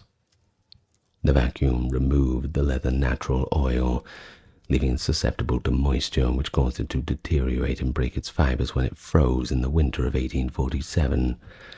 And here's another thing. Rats are drawn to tallow, and they had to use that to keep it supple. Vacuum operators lasted less than a year. From 1847, experimental service had started in September. Operation started in February 1848. But to the 10th of September 1848, all of the flaps were eaten away by the rats. The continuous valve started to tear from its own rivets over the majority of its length, and the estimated replacement cost was £25,000, and nobody was keen to replace that. This degradation, which was caused by the reaction of tannin and iron oxide, has been cited as the final straw that brought the project to a complete halt. All in all, the system was never able to establish its worth. According to the SDR's 1848 accounts, atmospheric traction cost 3 shillings and 1 penny per mile, while conventional steam costs a lot less. However, due to the numerous operational problems with the atmospheric, few of which were resolved during its operational life, it was simply impossible to determine the true cost efficiency. There are still a number of South Devon Railway engine houses, such as the ones at Totnes, designated as a monument in 2007. Grade 2, nonetheless. There's also one at Starcross.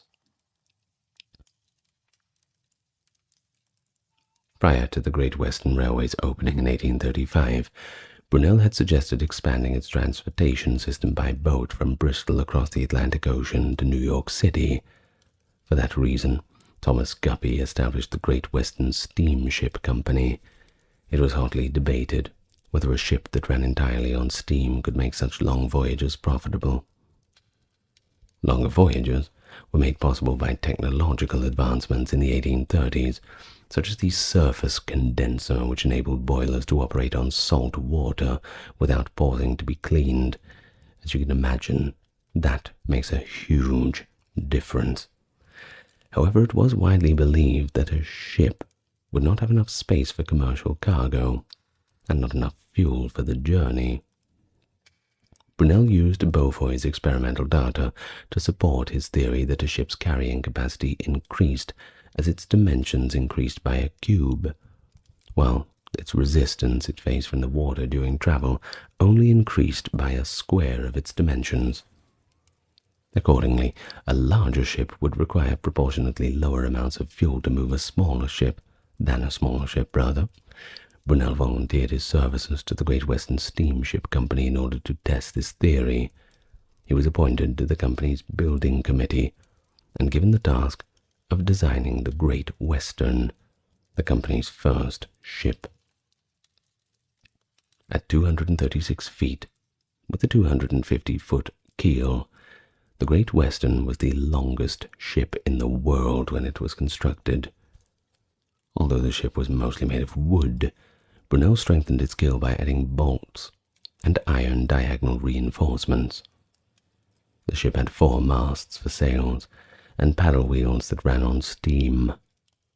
On April 8, 1838, the Great Western sailed for the first time, carrying 600 long tons of coal, cargo, and 7 passengers from Avonmouth, Bristol to New York.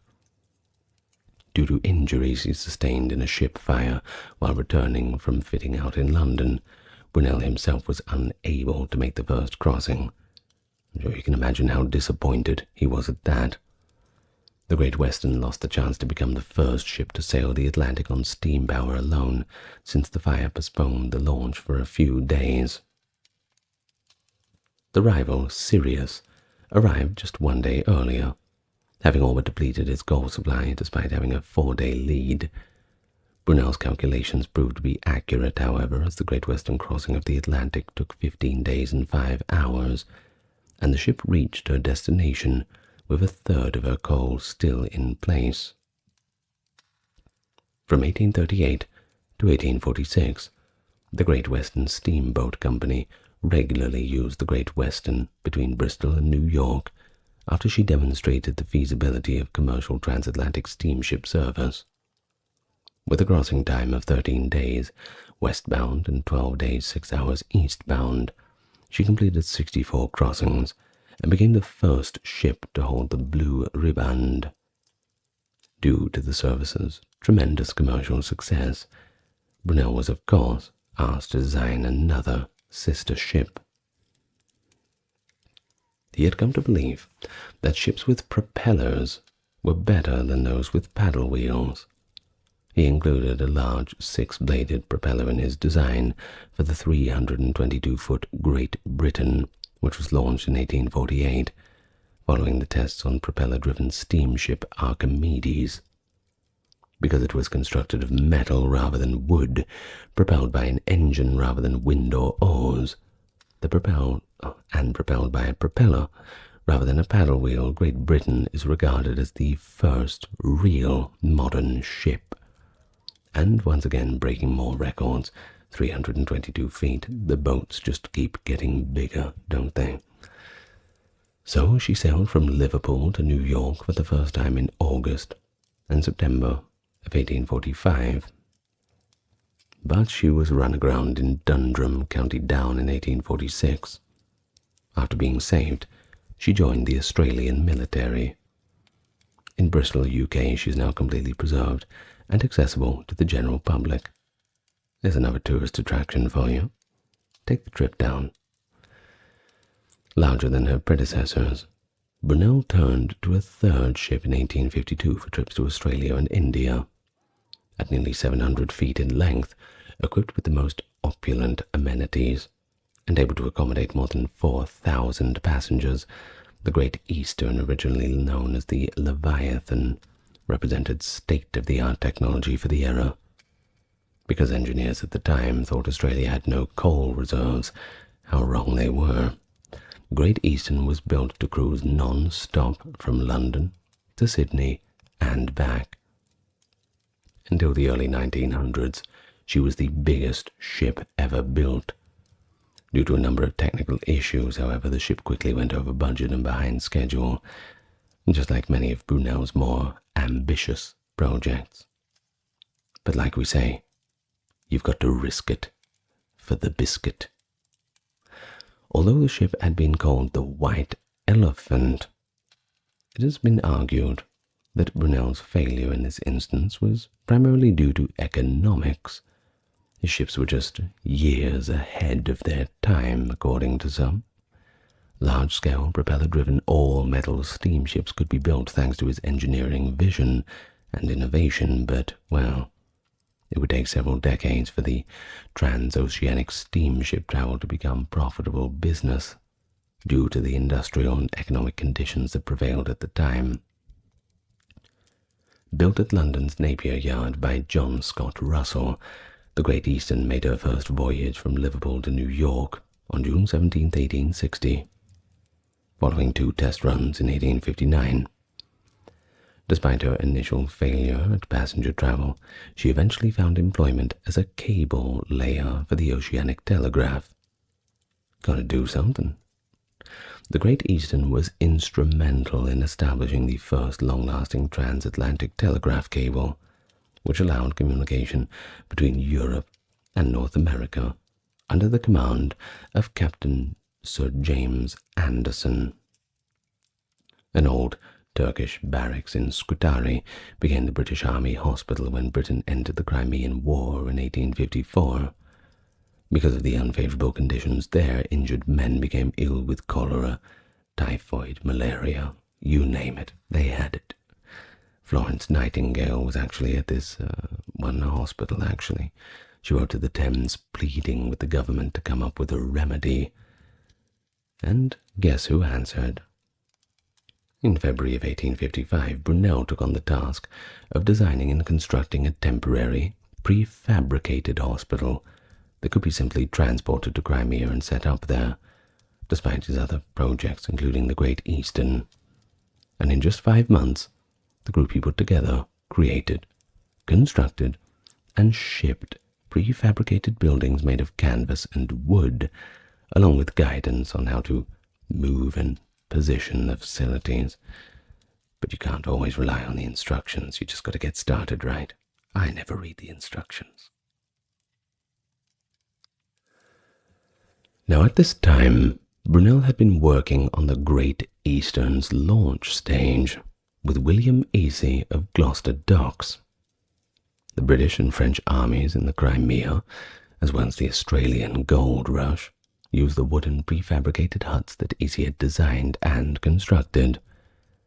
18 out of the 50 patient wards Brunel designed were constructed by Easy using wood from timber importers Price & Co. and transported straight to the Dardanelles from Gloucester Docks via 16 ships. In the malaria-free region of Renkioi, the Renkioi Hospital was later built close to Scutari Hospital. That was the one where Nightingale was stationed at. access to sanitary facilities, ventilation, drainage, and even basic temperature controls. All of these things were all included in his designs, so you can definitely see how groundbreaking all of this was. And of course they were hailed as a huge success, because according to some reports, only 50 died out of the 1,300 or so patients that were treated there. The death rates before were something around 45%, I think, from memory. You might have to watch the Florence Nightingale video to hear about that. They were known as those magnificent huts by Nightingale. That's how she would refer to them. But even today, hospitals like the Bristol Royal Infirmary are constructed using prefabricated modules. The practice has not gone away. Even when we were having that situation in 2019 to 2022, those hospitals they were building for emergency purposes were all prefabricated. Under John Fox Burgon's encouragement, Brunel submitted designs for floating gun batteries to the Admiralty in 1854 and 55. These were designed to attack Russian ports as siege weapons. However, Brunel's belief that the Admiralty was against new ideas was unfortunately confirmed when these proposals were simply shrugged off. He didn't want to change the old ways. Well, in 1843, while entertaining his children with a conjuring trick, Brunel inhaled a half-sovereign coin by mistake, which lodged in his windpipe. I bet you didn't see that coming, didn't you? Easy mistake. Neither Brunel's machine to shake it loose, nor a special piece of forceps were able to remove it. The coin was finally jerked free after Brunel was strapped to a board and turned upside down to his father's suggestion. After recovering at Tynemouth, he bought an estate at Watcombe in Torquay, Devon, because he just loved the place so much. Here he hired William Byrne to create a design for his country residence. He was good at designing the industrial stuff, but, not too good at housing, I suppose. It was called Brunel Manor, and it had a beautiful garden, to which Brunel spent much time in, well, at least while it was being constructed. It wasn't finished. He passed away before he could see that. He never saw the finished product. Well, just before the Great Eastern's maiden trip to New York on September in 1859, Brunel, who was a heavy smoker, was diagnosed with Bright's disease, also called nephritis, and he had a stroke. Like his father, he was buried in London's Kensal Green Cemetery, after passing away 10 days later at the age of 53. At Westminster Abbey, a window of the south side have honours of him. Despite, and as a result of Brunel's business endeavours, many lamented his death, and there was an obituary in the Morning Chronicle. It read like this: Sadly, Brunel was not the best choice for shareholders. Even though he was the right man for the country, Brunel could never stop, and they must stoop to get gold. No grand novelty so audaciously conceived and successfully executed by the same person are documented in the history of invention. So, all in all, he was a renowned engineer in his time. We still remember him as such. You can see a lot of monuments that attest to this that are still up today. You can find them in Bristol, Swindon, Plymouth, Saltash, all over the place. There's even a university named after him. In August 2010, a statue in Nayland, Pembrokeshire, the one that we mentioned, was actually stolen. Well, as far as I know, we're yet to find that yet. At the entrance of the Liverpool Football Club Stadium, Anfield, the Great Eastern's topmast serves as a flagpole. Brunel's name is still used in places like Brunel University in London, shopping malls in Swindon and Bletchley, Milton Keynes. A group of streets in Exeter are also called Isambard Terrace, Kingdom Mews and Brunel Close. In his hometown of Portsmouth, one of the biggest pubs in the city is named after him, and there's nothing better than a good pub, as is a road, a parking lot, and a school. And finally, the University of Plymouth has an engineering lab that bears his name too. And that is the end of the life of Isambard Brunel. So what did you think? A little bit out of the regular programming we have on here. We always, like I said at the start, talk about the kings, talk about all those great warriors and the conquerors and all the rest. But sometimes it's not quite them who really build the world. And say what you like about the blue-collar man, those bridges, those railways, they're still here. The Anglo Zulu War of 1879, a conflict between the British Empire and the Zulu Kingdom in South Africa, involving extraordinary displays of bravery and strategy on both sides. Originally sparked by British imperial ambitions and disputes over land, the war featured battles such as the famous Zulu victory at Isandlwana, where a well-coordinated Zulu force overwhelmed the British. But of course, then we also have the heroic defense at Rorke's Drift, where a small band of British soldiers successfully repelled a massive Zulu assault.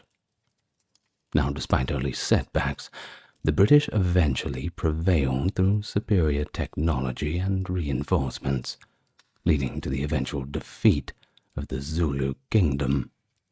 But regardless of the outcome, the Anglo Zulu War remains a pretty captivating chapter of African history, showing their resistance and resilience, and it's inspired countless stories, films, and historical studies that continue to fascinate us, or at least me, and I guess perhaps you as well.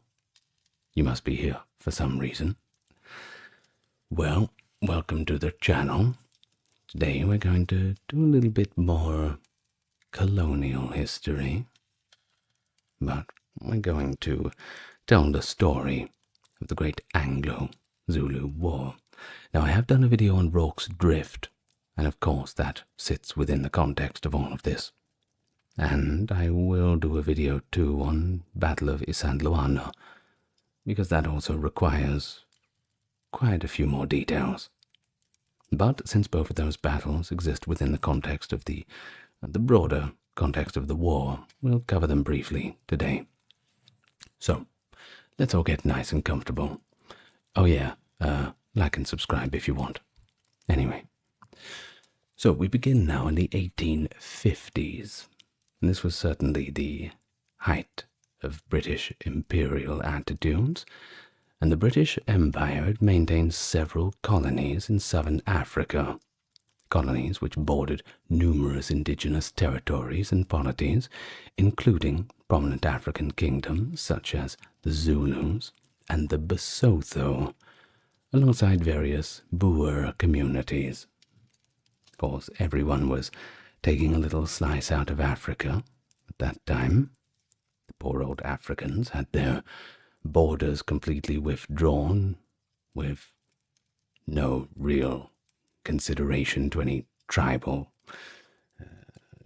considerations, things like this. So we'll get to that in a different video about the scramble of Africa. So either way, in these encounters, Britain followed a pretty expansionist approach. After the Dutch settlement at Cape Town, which is, yes, of course, the modern-day Cape Town, was permanently transferred to British control under the Anglo-Dutch Treaty in 1814, the Cape Colony was established, and its domain grew substantially throughout the 19th century. Following the annexation of the Boer Republic of Natalia by the British government, the southeastern African region of Natal, which is now KwaZulu-Natal, was formally declared a British colony on May the 4th, 1843. Hostilities intensified when 3 sons, led by Meloka Zulu Kasio, and including a brother of the Zulu Nkosi Sihayo, organized a raid into Natal, kidnapping 2 women who were under British protection. Of course, usually when things like this happen, they're generally used as a casus belli for some kind of military action and a further annexation or grab at resources. Well, we'll see how it all develops. We won't talk too much about that in the context of 1843. But we will move on to 1867, where they discovered something very interesting close to the Vaal River. What they discovered was diamonds.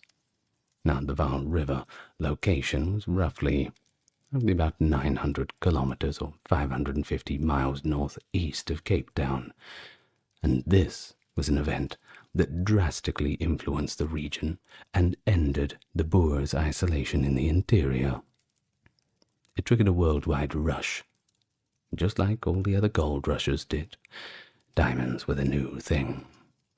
It lured individuals from across the globe, and of course it spurred on the British imperial aspirations, propelling the rapid growth of Kimberley into a settlement of 50,000 inhabitants within a short space of 5 years. They could hardly keep up building the infrastructure, and things got a little bit messy. Well, throughout the 1870s, the British took control of West Griqualand, where significant diamonds were located. Then we have one of the main characters in the old British colonial story, Lord Carnarvon. You might have heard of him from a few of the other colonial history videos. The Secretary of State for the Colonies, who had pioneered Canadian Federation in 1867, believed that a comparable scheme could be implemented in South Africa by 1874. This plan envisioned governance by a small, albeit white minority, over a large black majority, providing ample inexpensive labor for British sugar plantations and mines.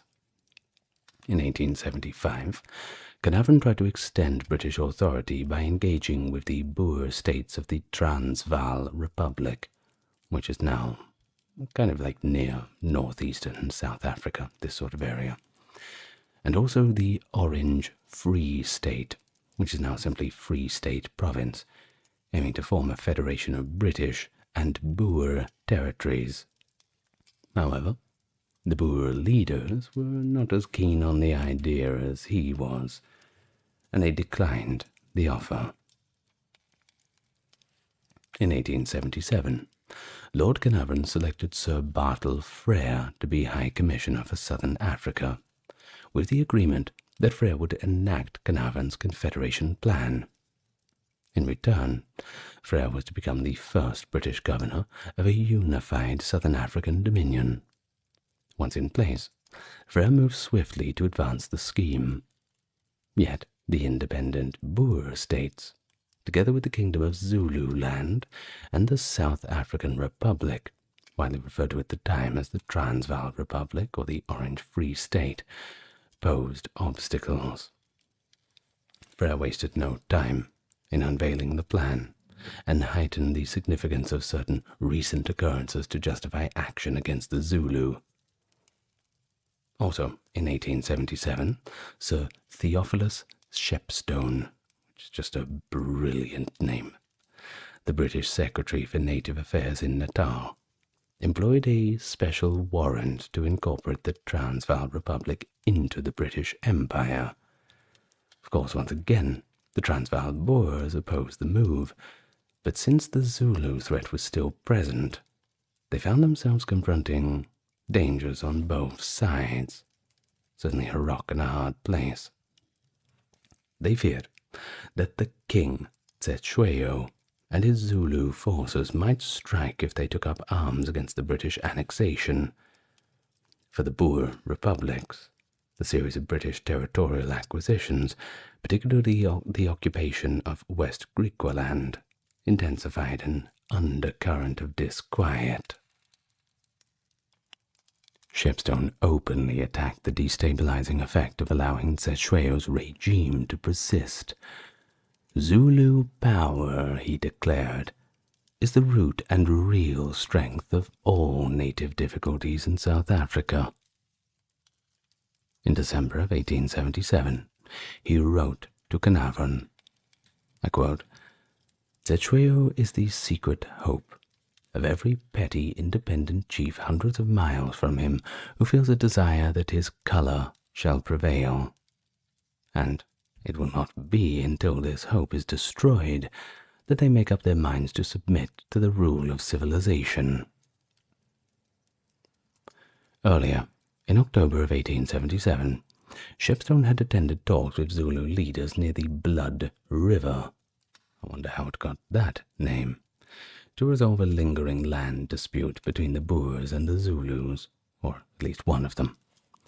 The discussions in which he suggested a compromise for the Boers ended inconclusively. Soon afterwards, Shepstone turned decisively against the Zulus, insisting he had the most incontrovertible, overwhelming, and clear evidence supporting Boer claims, and labeling the Zulu arguments as characterized by lying and treachery to an extent that I could not have believed even savages are capable of. Good Lord. I mean, you can certainly tell whose side he's on, can't you? Well, a little bit of back to serious matters now. I can't help but just laugh at the statement. Well, in his capacity as the British governor of Natal, Theophilus Shepstone had long voiced concerns about the threat posed by King Cetshwayo's Zulu forces, particularly as the Zulus were armed with older firearms such as muskets. That's right, they weren't just running around with their traditional weapons. Believe me, they had weapons, perhaps not as modern, but they did have something, certainly better than the traditional methods, enough to put the British a little bit on edge. After assuming his new post as administrator of the Transvaal, encompassing parts of what is now Gauteng Limpopo, Shepstone assumed responsibility for safeguarding the Transvaal. From this vantage point, he became directly involved in the ongoing Zulu border issue, which was further complicated by Paul Kruger's diplomatic activities and repeated Boer petitions. Incidents of Zulu paramilitary actions, rather, on both the Natal and Transvaal sides of the border, led Shepstone to conclude that King Cetshwayo had adopted a defiant mood and permitted such outrages, as he put it. Apart from Bishop John Colenso of Natal, there was no one left in Natal who openly defended Cetshwayo. Colenso himself stood up for African communities in Zululand and Natal who experienced what he thought was unjust treatment by the colonial administration. In 1874, he appealed directly to the colonial secretary Lord Carnarvon on behalf of Langalibelale, if I'm saying that one right, sorry to him about that, as well as the Hlubi and Ngwe peoples. Wrongly charged with insurrection in 1873, Langalibelale received a guilty verdict and was exiled to Robben Island following a biased trial. One could imagine he was not going to get a fair shot at defending himself or having a proper lawyer. Well, by siding with Langalibelale instead of supporting Theophilus Shepstone and the colonial government, Colenso became further estranged from white colonial society in Natal. Because he was troubled by the misleading information that Shepstone and the Natal governor were transmitting to London's colonial office, Bishop Colenso actively supported the Zulus as they resisted the Boer domination and government encroachments. He even openly disagreed with Sir Bartle Frere's claims that the Zulu kingdom posed an imminent danger to Natal. All this outspoken criticism, which revealed the racially biased foundations of the colonial regime in Natal caused many colonists to regard him as, well, an adversary. It's probably the kindest word for it. I'm sure they had other words for him. Under Prime Minister Benjamin Disraeli, the Conservative government in London did not favour a war with the Zulus. As Sir Michael Hicks Beach, who succeeded Lord Carnarvon as Secretary of State of the Colonies, observed in November of 1878, "The fact is that matters in Eastern Europe and India were so serious an aspect that we cannot have a Zulu war in addition to another greater and two possible troubles." And yes, fair enough. India at that time, British India, the colonial state of that, was an absolute mess. Not good for them. Well, not good for anybody, really. Nevertheless, Sir Bartle Frere, who had served in the Cape Colony, today split into regions including Western and Eastern Cape, as Governor and High Commissioner since 1877, had already made substantial progress on his own agenda. Tasked with creating a confederation of South Africa from British colonies, Boer republics, and local African states, Frere found Shepstone's warnings of a powerful Zulu kingdom blocking regional stability to be persuasive. After months of planning a possible British incursion into Zulu territory, Frere, despite London's reluctance to initiate another colonial conflict, presented Cetshwayo with an ultimatum in December of 1878. The Zulu army had to be disbanded, and a British resident must be accepted. Of course, from the Zulu point of view, this demand was intolerable, as Cetshwayo would have effectively relinquished his throne by consenting. Of course, the Zulu kingdom itself had been established decades earlier by its first monarch, Shaka Zulu, who transformed a modest tribal community into a pretty formidable power through conquest and warfare. Should probably do a little video on him soon, shouldn't I? Maybe just 10 hours of Zulu history, that would be nice. Well, by 1825 at least, Shaka's domain covered some 11,500 square miles. And that's pretty good. In 1828, he was unfortunately assassinated by at Dukuza, by two of his half-brothers, among them Dingane, who succeeded him, and one of his indunas, their word for counselors. During the 1830s, while Dingane reigned, the Zulu kingdom came into conflict with the migrating Boer settlers. On December 16th, 1838, Dingane's forces suffered a decisive defeat at the Battle of Blood River against 470 Voortrekkers, led by Andres Pretorius. Soon thereafter, Dingane's half-brother, Mpande, along with about 17,000 followers, actually sided with the Boers to fight Dingane, who was ultimately killed. Mpande then ascended the throne of the Zulu kingdom. So, under the leadership of Pretorius, the Boer Voortrekkers established the Boer Republic of Natalia in 1839 on territory situated west of the British outport at Port Natal, modern-day Durban, and south of the Tugela River. Mpande and Pretorius maintained cordial relationships, at least initially. However, once hostilities arose between the British and the Boers, the British annexed Natalia in 1842. After shifting his allegiance, Mpande continued to enjoy friendly relations with the British. In 1843, Mpande ordered a purge of individuals that he deemed as dissidents within his domain. Perhaps political rivals, too. May as well throw a few of them in there for good measure. This, of course, resulted in numerous fatalities and drove thousands of refugees into neighboring areas, including the British-controlled Natal. Many of these fleeing people brought along cattle, an essential measure of Zulu wealth. Subsequently, Mpande embarked on raids into the region, culminating in the 1852 invasion of Swaziland, which is modern-day Eswatini. Under British pressure, he soon withdrew. Around this time, Mpande's sons, Tsheshweo and Umbayazi, became locked in a battle for succession, culminating in the 1856 Battle of Dondakusuka, during which Umbayazi was killed. Therefore, Tsheshweo began supplanting his father's authority, and that's pretty much how he got into power.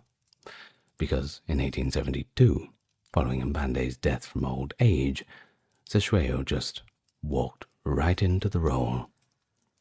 Made for it. Born for it. Maybe. So, he assembled a large armed contingent near the border in 1861, spurred by the flight of another of Mpande's sons, Umtonga, into the Utrecht district. Boer accounts claim Tsheshweo promised local farmers a band of territory along the frontier in return for handing over his brother. Once Umtonga's life was guaranteed, the Boers consented, and Mpande signed a deed in 1861 granting that parcel of land to the Boers. The newly included Utrecht area featured a southern boundary stretching from a specific point on the Pongola River to Rorke's Drift on the Buffalo River. When Umtonga escaped from Zululand and Natal again in 1865, Tsheshweo realized that he had effectively lost his side of the arrangement. He feared Umtonga, still alive, might actually be manipulated to replace him, just as Mpande had once replaced Dingane. History repeats itself, right? Consequently, Tsheshweo removed the beacon and laid claim to the territory that the Swazis had previously ceded to Lydenburg, modern-day Masinshing. The border had been marked in 1864, yet the Zulus maintained that, as Swazi vassals, the Swazis had no right to surrender that land. To defend the newly acquired Utrecht boundary, Tsheshweo positioned a Zulu force alongside a Boer commando, commanded by Paul Kruger, for a year. North of the Pongola, the Zulu forces reclaimed their lands. The legitimacy of Zulu-signed agreements concerning the Utrecht Strip also came into question. In 1869, both factions agreed to appoint the Lieutenant Governor of Natal, Robert William Keat, as an arbitrator. But ensuing efforts to settle the dispute proved to be a complete waste of time. They usually are, aren't they? Well, although Tsheshweo disapproved of the conduct of the European missionaries, he permitted them to operate within Zululand. While a number of Christian converts were executed, no harm befell the missionaries themselves, which, of course, if any harm did, well, that would be used as certainly a justification for war. In return, some missionaries circulated negative reports. Nonetheless, Tsheshweo continued the long-standing friendly relations with the Natal colonists, even though many Zulus belonging to imposing factions fled into Natal and various adjacent areas. This was the political atmosphere by the time Tsheshweo took over the leadership of the Zulu people following his father's death in 1863. Once he was in power, he strove to reinstate the military strategies introduced by his uncle, Shaka. He formed new age-based regiments and obtained a limited supply of older muskets and other obsolete firearms for his troops. Yet most Zulu warriors still carried the traditional cowhide shield and the ikwa, a short thrusting spear similar to the assegai. Now, the spear wasn't as long as a normal spear. It was maybe, I don't know, over a meter long sort of thing. So it wasn't like this massive two-handed spear, something you would use in conjunction with those long shields. Now, the Zulu army focused intently on honing both the tactical and personal use of these weapons. Although a portion of the forces did have firearms, they were pretty poorly trained. After all, who was going to train them?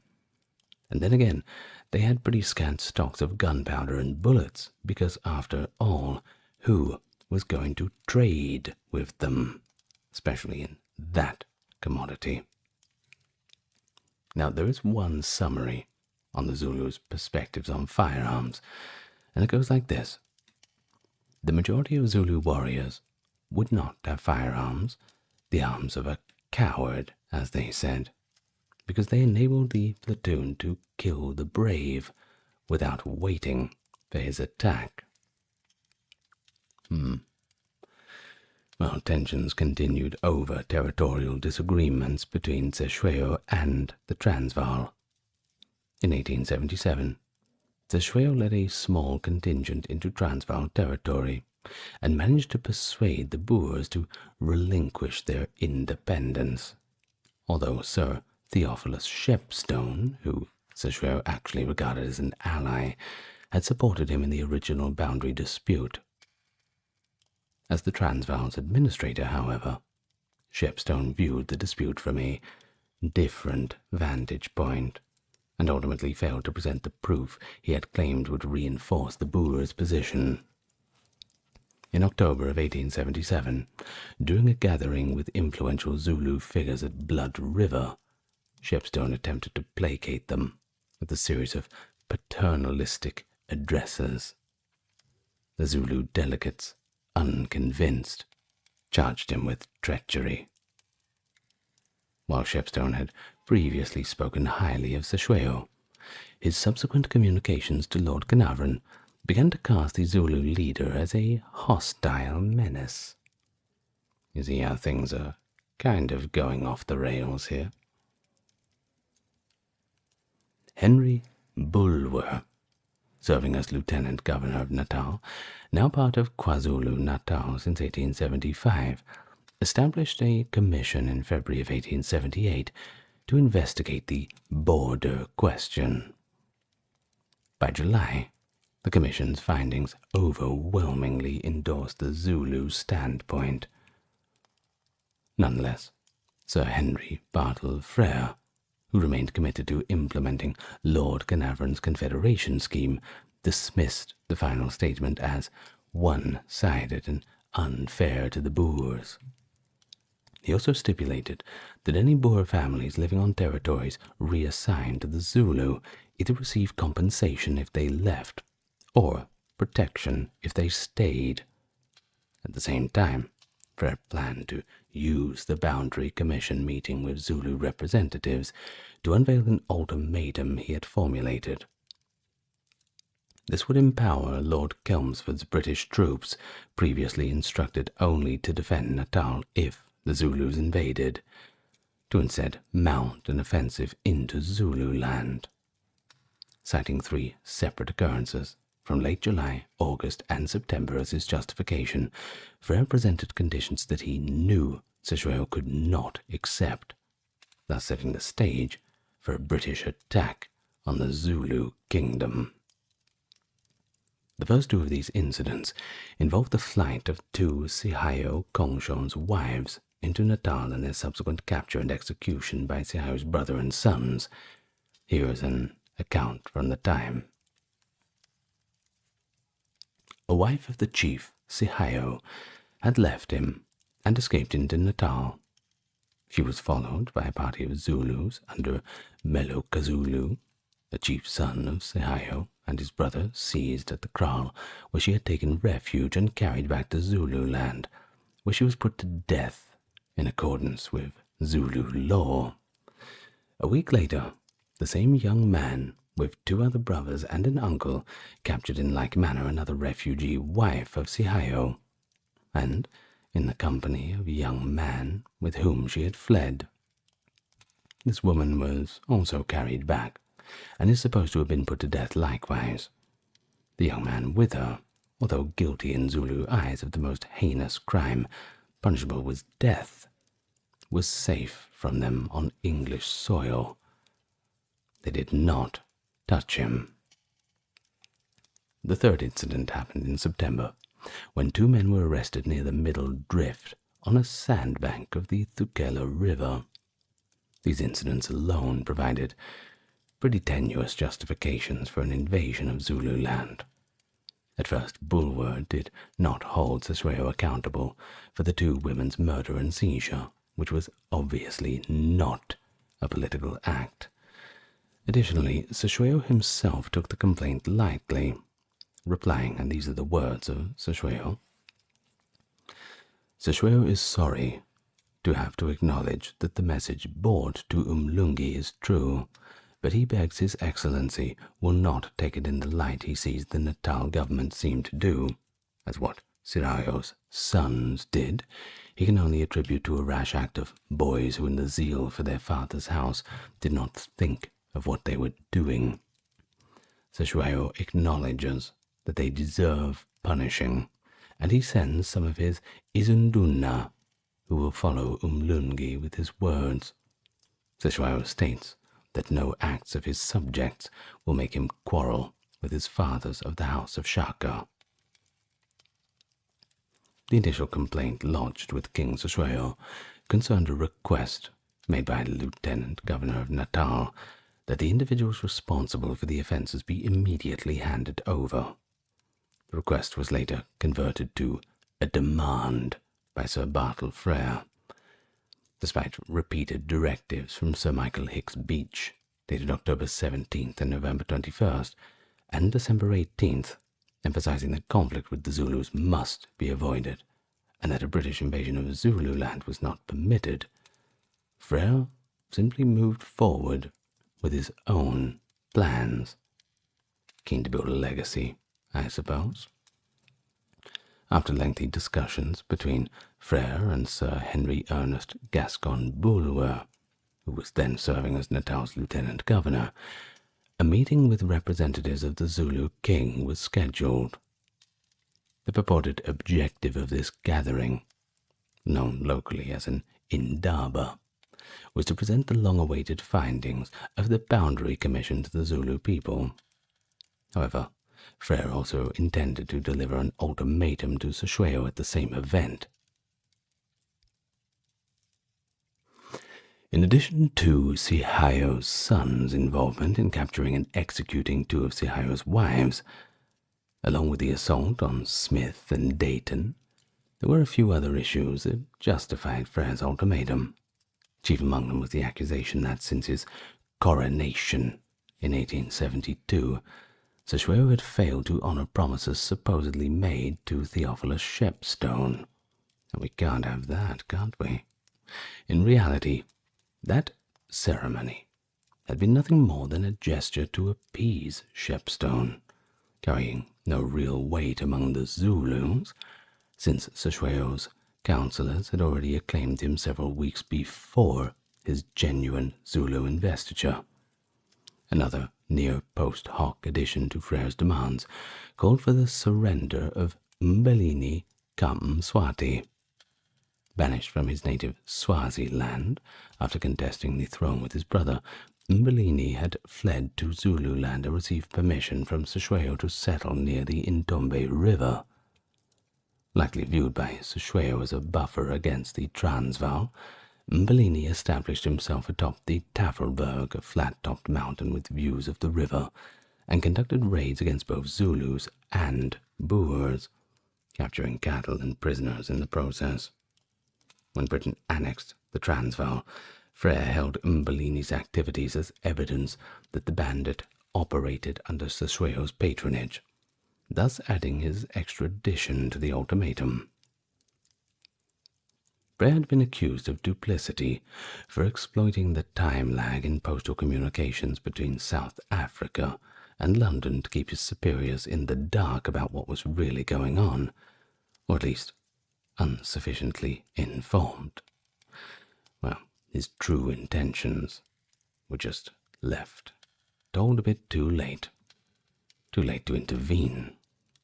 He first mentioned his aim to present demands to the Zulus in a private letter to Hicks Beach on October 14, 1878.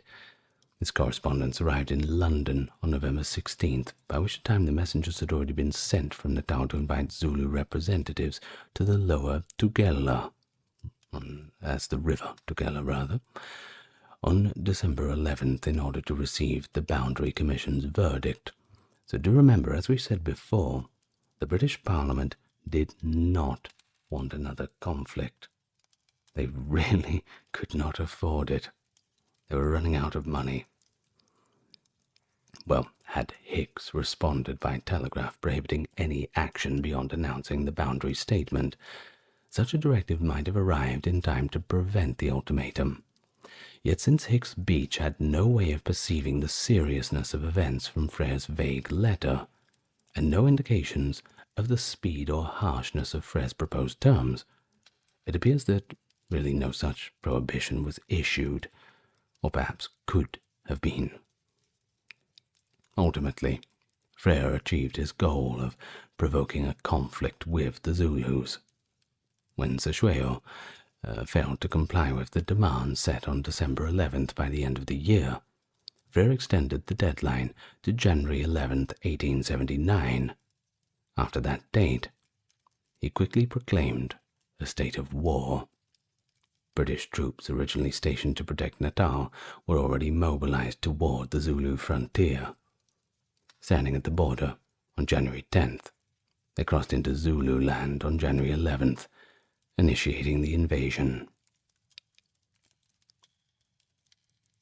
The ultimatum stipulations were formally communicated to Seshweo's envoys on December 11th, 1878, at what time came to be called the ultimatum tree on the banks of the Tugela, in the modern KwaZulu-Natal. Clauses 1 through to 3 had a 20-day window for fulfillment, ending December 31st, while Clause 4 had no specific deadline. The remaining conditions, numbered 5 through 13, were allotted an additional 10 days. The subsequent adjustment realigned all deadlines to expire on January 10th, 1879. Now, here's just a few of the stipulations. So first of all, the brother of Sihio, along with 3 of his sons, must be handed over so they could be tried by Natal courts. A total of 500 head of cattle is to be imposed as penalty for the aforementioned offences and for Seshweo's refusal to comply with the Natal government's request that the perpetrators surrender themselves. And then there was a separate payment of 100 cattle, which was required as compensation against wrongs committed against Messrs. Smith and Dayton. There was also Umblini, a Swazi chief. They wanted his surrender, along with other individuals yet to be named, must be delivered to the Transvaal courts to face trial. All promises that were made during Seshweo's coronation, the one that the British witnessed, must be fulfilled, and also the men serving in Zulu forces must be granted leave to return home and the Zulu army itself completely dispersed. Of course, these are just a few of the provisions of the agreement. Now, Fred deliberately delayed notifying the Colonial Office about his ultimatum until it was completely impossible for them to do anything about it, thereby ensuring that officials in London would not intervene, even if they wanted to. As a result, the complete text of his demands did not arrive in the British capital until January the 2nd, 1879, and by that time, Chelmsford had already assembled an 18,000-strong force on the border of Zululand, composed of regular British redcoats, colonial volunteers, and African auxiliaries from Natal, all set to invade. Of course, the actual incursion began on January the 11th, 1879, at Rorke's Drift, once an Irish trader's post, later converted into a mission station where Chelmsford directed 4,700 soldiers of the No. 3 column, comprising of 2,400 African auxiliaries and 1,900 white troops across the Buffalo River. So do remember, this isn't the Battle of Rorke's Drift. This was a little bit before that. Lord Chelmsford, the British commander-in-chief during the war, initially worried that the Zulus might evade engagement, so he devised a plan for a 5-column invasion, mobilizing more than 16,500 soldiers with the intention of encircling the Zulu forces to bring them to a decisive confrontation. Approximately 80 miles into Zulu territory lay Ulundi, the Zulu capital. After eventually deciding on 3 primary invasion columns, Chelmsford took charge of the central force, about 7,800 men, including Anthony Durnford's No. 2 column and Richard Thomas Glynn's No. 3 column. He established an advanced position at Helpmekar, beyond Greytown, before reaching Rorke's Drift on January the 9th, 1879. Early on January the 11th, this combined force crossed the Buffalo River into Zululand. In the meantime, Colonel Charles Pearson's No. 1 column advanced from the Tugela River's lower drift, and Colonel Evelyn Wood's No. 4 column set off from Utrecht, all converging on Ulundi. Durnford's No. 2 column was told to remain in a defensive role near the Tugela's middle drift, just in case. Whilst Ashweo's army was estimated to be at about 35,000 warriors, it functioned effectively as an on-call militia. Because they had to return to civilian duties after only a few weeks, the Zulu force's capacity for sustained operations was severely restricted. Their principal weapons were those cowhide shields, the clubs, the spears, and the assegai, specifically used for close-quarter engagements. The British columns all crossed into Zululand without opposition at first. On January the 22nd, the central column from Rorke's Drift set up camp near the rocky hill of Isandlwana. It was that morning that Lord Chelmsford split his force and went off to assist a scouting party, leaving Colonel Pulaine in command of the 1,300 men of the No. 3 column who stayed behind. Later in the morning, 500 members of the No. 2 column under Colonel Durnford arrived. At the same time, the main Zulu army, approximately 20,000 strong, led by Nishingawayo Koza, outflanked the British. A diversionary Zulu contingent lured Chelmsford away to the east with most of its centre column, enabling the bulk of the Zulu force to strike the British camp directly. Chelmsford's decisions, which included disregarding clear signs of Zulu proximity and failing to fortify the camp following the established procedures, proved to be calamitous. In the ensuing Battle of Isandlwana, the Zulus achieved their greatest victory of the war. The central British column suffered devastating casualties, losing nearly all of its provisions, ammunition, and transport, while its encampment was utterly destroyed. Forced to withdraw from Zululand, Chelmsford left the area in haste. Meanwhile, on the 23rd of January, some 4,000 Zulu reserves broke away from the main army to mount an unauthorized attack on the British outpost at Rorke's Drift. After a grueling 10 hours of fighting, this Zulu assault was repelled, compelling the attackers to retreat. While the British Central Column under Lord Chelmsford was occupied elsewhere, Colonel Charles Pearson's right flank column on the coast made its own crossing of the Tugela River. Outside the Inyezane River, Pearson's forces surprised the Zulu impi attempting to ambush and subsequently pushed on to a deserted missionary station at Eshowe. Once there, they began strengthening its defenses. Learning of the disaster at Isandlwana, Pearson intended to withdraw back across the Tugela, but his supply lines were cut off before he could finalize any such plan, thus beginning the siege of Ashowe. Meanwhile, Colonel Evelyn Wood's left flank column at Utrecht had been tasked with occupying the Zulu groups located in northwestern Zululand to prevent them from interfering with the main British thrust towards Ulundi, the Zulu capital. Wood set up camp at Tintas Kraal, about 10 miles south of Lobane Mountain, where 4,000 Zulu were reportedly spotted. He planned to attack on January 24th, but upon receiving word of the defeat at Isandlwana, he elected to pull back to the kraal.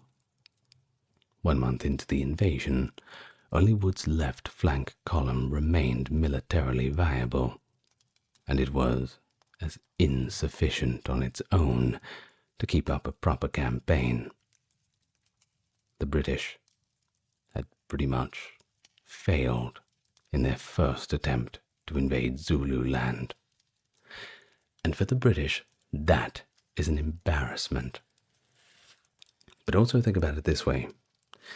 Back in London, they didn't want another war, but the war was sort of launched on its own. Of course, the people who launched the war were thinking, well, we'll launch it anyway, it'll be an easy win.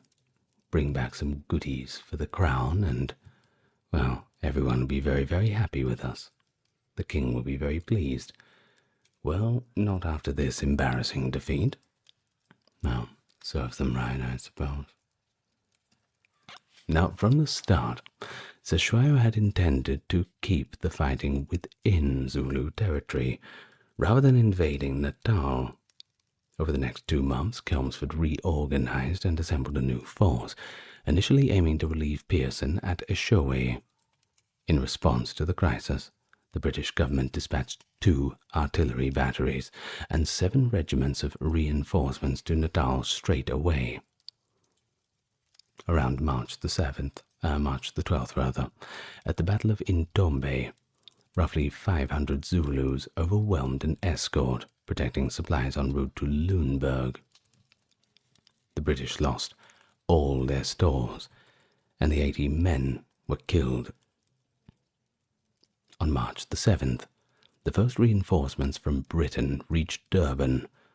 Lord Chelmsford, commanding a column of about 5,500 troops, that being about 2,500 African soldiers, moved out to relieve Ashowe on March 29th, constructing fortified camps each night as they advanced.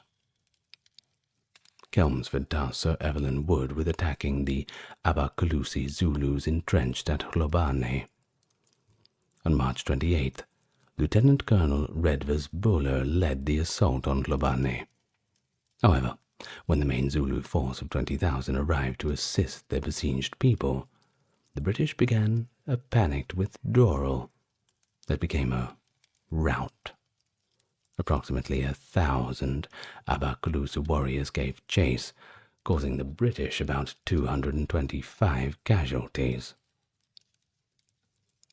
The following day, Wood's force of about 2,000 entrenched themselves at Kambula.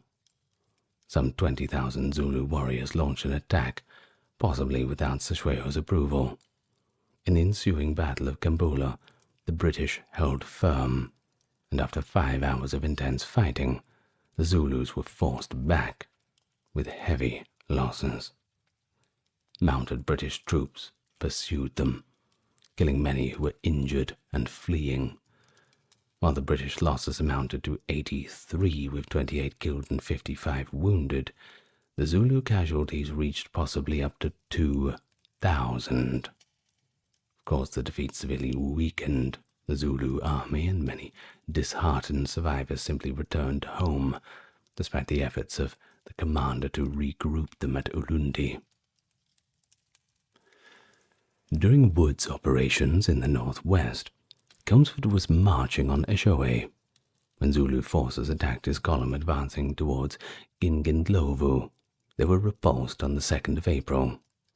Despite the Zulus reportedly suffering about 1,200 casualties, the British sustained only 2. But they did have 52 wounded. Not sure how wounded, but hey, it's something. Pearson's men were relieved the next day, and by April 5th, Ashoe was completely evacuated.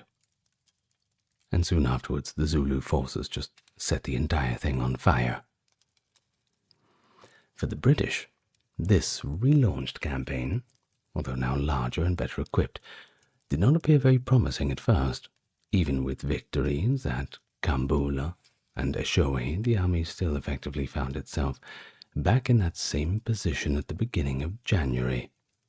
Still, Chelmsford felt pretty compelled to act swiftly, hoping to crush the Zulu forces conclusively before Sir Garnet Wolseley could arrive and replace him. Reinforcements continued to pour in, pushing the total British and native strength towards 16 and 7,000 respectively. In June, having reorganized his troops, Chelmsford led a second invasion of Zululand, and this time he took extensive precautions to avoid another disaster at Isandlwana by establishing fortified camps at every stage of the advance. Prince Imperial Eugene Bonaparte, the exiled claimant to the French throne, who had volunteered for the service in the British Army, became one of the earliest British fatalities, losing his life on June the 1st while out on reconnaissance. Recognizing the newly reinforced British as formidable, Cetewayo attempted to arrange a peace settlement, but Chelmsford refused to negotiate, driven by his determination to restore his political standing before Sir Garnet Wolseley replaced him in command. He then proceeded to the Royal Kraal at Ulundi, intent on defeating the main Zulu army. And, well, July the 4th, at the Battle of Ulundi, he did exactly that. Cetewayo's forces suffered a decisive loss. And after that, Cetewayo himself became somewhat of a fugitive. The Zulu army dispersed, and most of the principal chiefs just surrendered. Wolseley arrived to take over the final phase of operations and supersede Chelmsford. Cetewayo was apprehended eventually on August 28th and taken to Cape Town. Accounts suggest that the king's water-bearers were identified because they carried water overhead rather than resting it against their bodies. The Zulu people were officially informed that he was deposed. Wolseley quickly discarded Bartlefrere's confederation scheme, replacing it with a plan that carved Zululand into 13 separate chiefdoms run by individuals he deemed to be reliable and probably controllable, therefore ensuring future internal conflicts and preventing the Zulus from uniting again under a single monarch. So following the downfall of the Shaka dynasty, Zululand was split among 11 Zulu leaders, as well as John Robert Dunn, a European explorer, and Hulubi, a Basuto chief who had supported the British during the war. Although Chelmsford received the Knight Grand Cross of the Bath, mainly due to his success at Ulundi, the Horse Guard's subsequent investigation condemned his conduct, and he never again commanded in the field. Bartlefrere, meanwhile, was relegated to a minor post in Cape Town. Bishop John Colenso, who had championed the Zulu interests, remember him, intervened with the British authorities after the Anglo Zulu War ended, successfully negotiating Cetewayo's release from Robben Island and his return to Zululand in 1883. And that's not a bad ending to the story, don't you think? I suppose you didn't see that one coming. I thought they were going to hang him or something. Well, perhaps firing squad, life in prison. Well, life in prison's usually just death in prison, I suppose. Now, Melmoth Osborne was installed as a British resident to mediate between the chiefs and colonial government. When this arrangement proved to be substantial in unrest and violence, the British administration opted to actually restore Seshweo in 1882. That's right, getting his old job back. They gave him back his same old knife. In the meantime, however, deep hostilities had arisen between pro-royalist factions and the forces led by Zibebu and Hamu. With help from a group of white freebooters, these two chiefs inflicted serious setbacks upon the king's faction, later referred to as the Usuthu. Either way, after Seshweo's reinstatement, Usibepu retained control of his own territory. Meanwhile, the lands of Dun and the Basuto chief, between the Tugela and the Umlazuti rivers adjoining Natal, were designating a reserve intended for Zulu who declined to serve the returned monarch. This reconfigured setup proved as unworkable for Wolseley's earlier plan. Seshweo resented leaving Usibepu, who had built a strong and disciplined force, to act autonomously on land belonging to the royal house. Of course, conflict soon broke out. Didn't take too long. July 22nd, 1883, in fact. Accompanied by mounted Boer mercenaries, Usibepu launched a surprise attack on Seshweo's kraal at Ulundi, putting it to the torch and massacring anybody who was unable to get out, and that includes women and men. Although the king sustained wounds, he managed to flee to the Nakandla forest. Appealing to Melmoth Osborne, he then relocated to Eshowe, where he died not long afterwards. So, from the British perspective, the entire fiasco was considered quite a disappointment, mainly because the British incurred disproportionate losses in direct combat, despite facing an opponent that was regarded through the lens at the time as just, well, less advanced. Less advanced being the kind word for it. Completely savage being the actual written words for it that the British would have said. We read that account from before. Of course, it was common in colonial conflicts for disease to actually claim more lives than warfare, yet in this instance, battlefield casualties for the British outstripped deaths from illness by a 3-to-1 ratio, which, I suppose that's unique. Well, it's certainly something. Well, I hope you enjoyed that. We reached the end of another video. It was a bit of a unique one, wasn't it?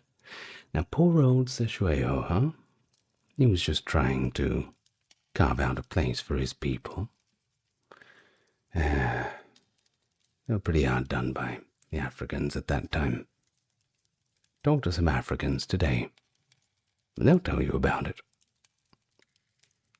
So, let me thank my top-tier patrons, Dark, Kimberly, Christine, Sally, Ember, Susan, Cameron, Legitmus, Carrie, Charlene, Lynn Therese, Katiana, Nicholas, Ulfednir, Alexander, Charles, Christine, Dr. Neuronerd, Erin, Jaden, Jim, Jeffrey, Jessica, Madeline, Melissa, Orthodox Review, Scott, Stark Factory, Shell, Wendy, Josie, Sarah, Video Man.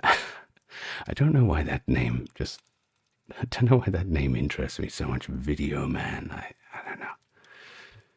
I think of some 90s thing, Blockbuster Video, and he's got all the technology on. I don't know. You know what I mean. People of the 90s. Then we have Ryan. We have Thor himself. Wow. We have Cameron, Stefan, and Kevin. That's right. Maybe Kevin McAllister. Never forget Kevin. Well, that is enough from me for tonight. As we just almost get to that 1 hour mark, I'm going to leave you with a little bit of ambience. And I will see you in the next exciting video. Good night, everyone. Lots of love to you all.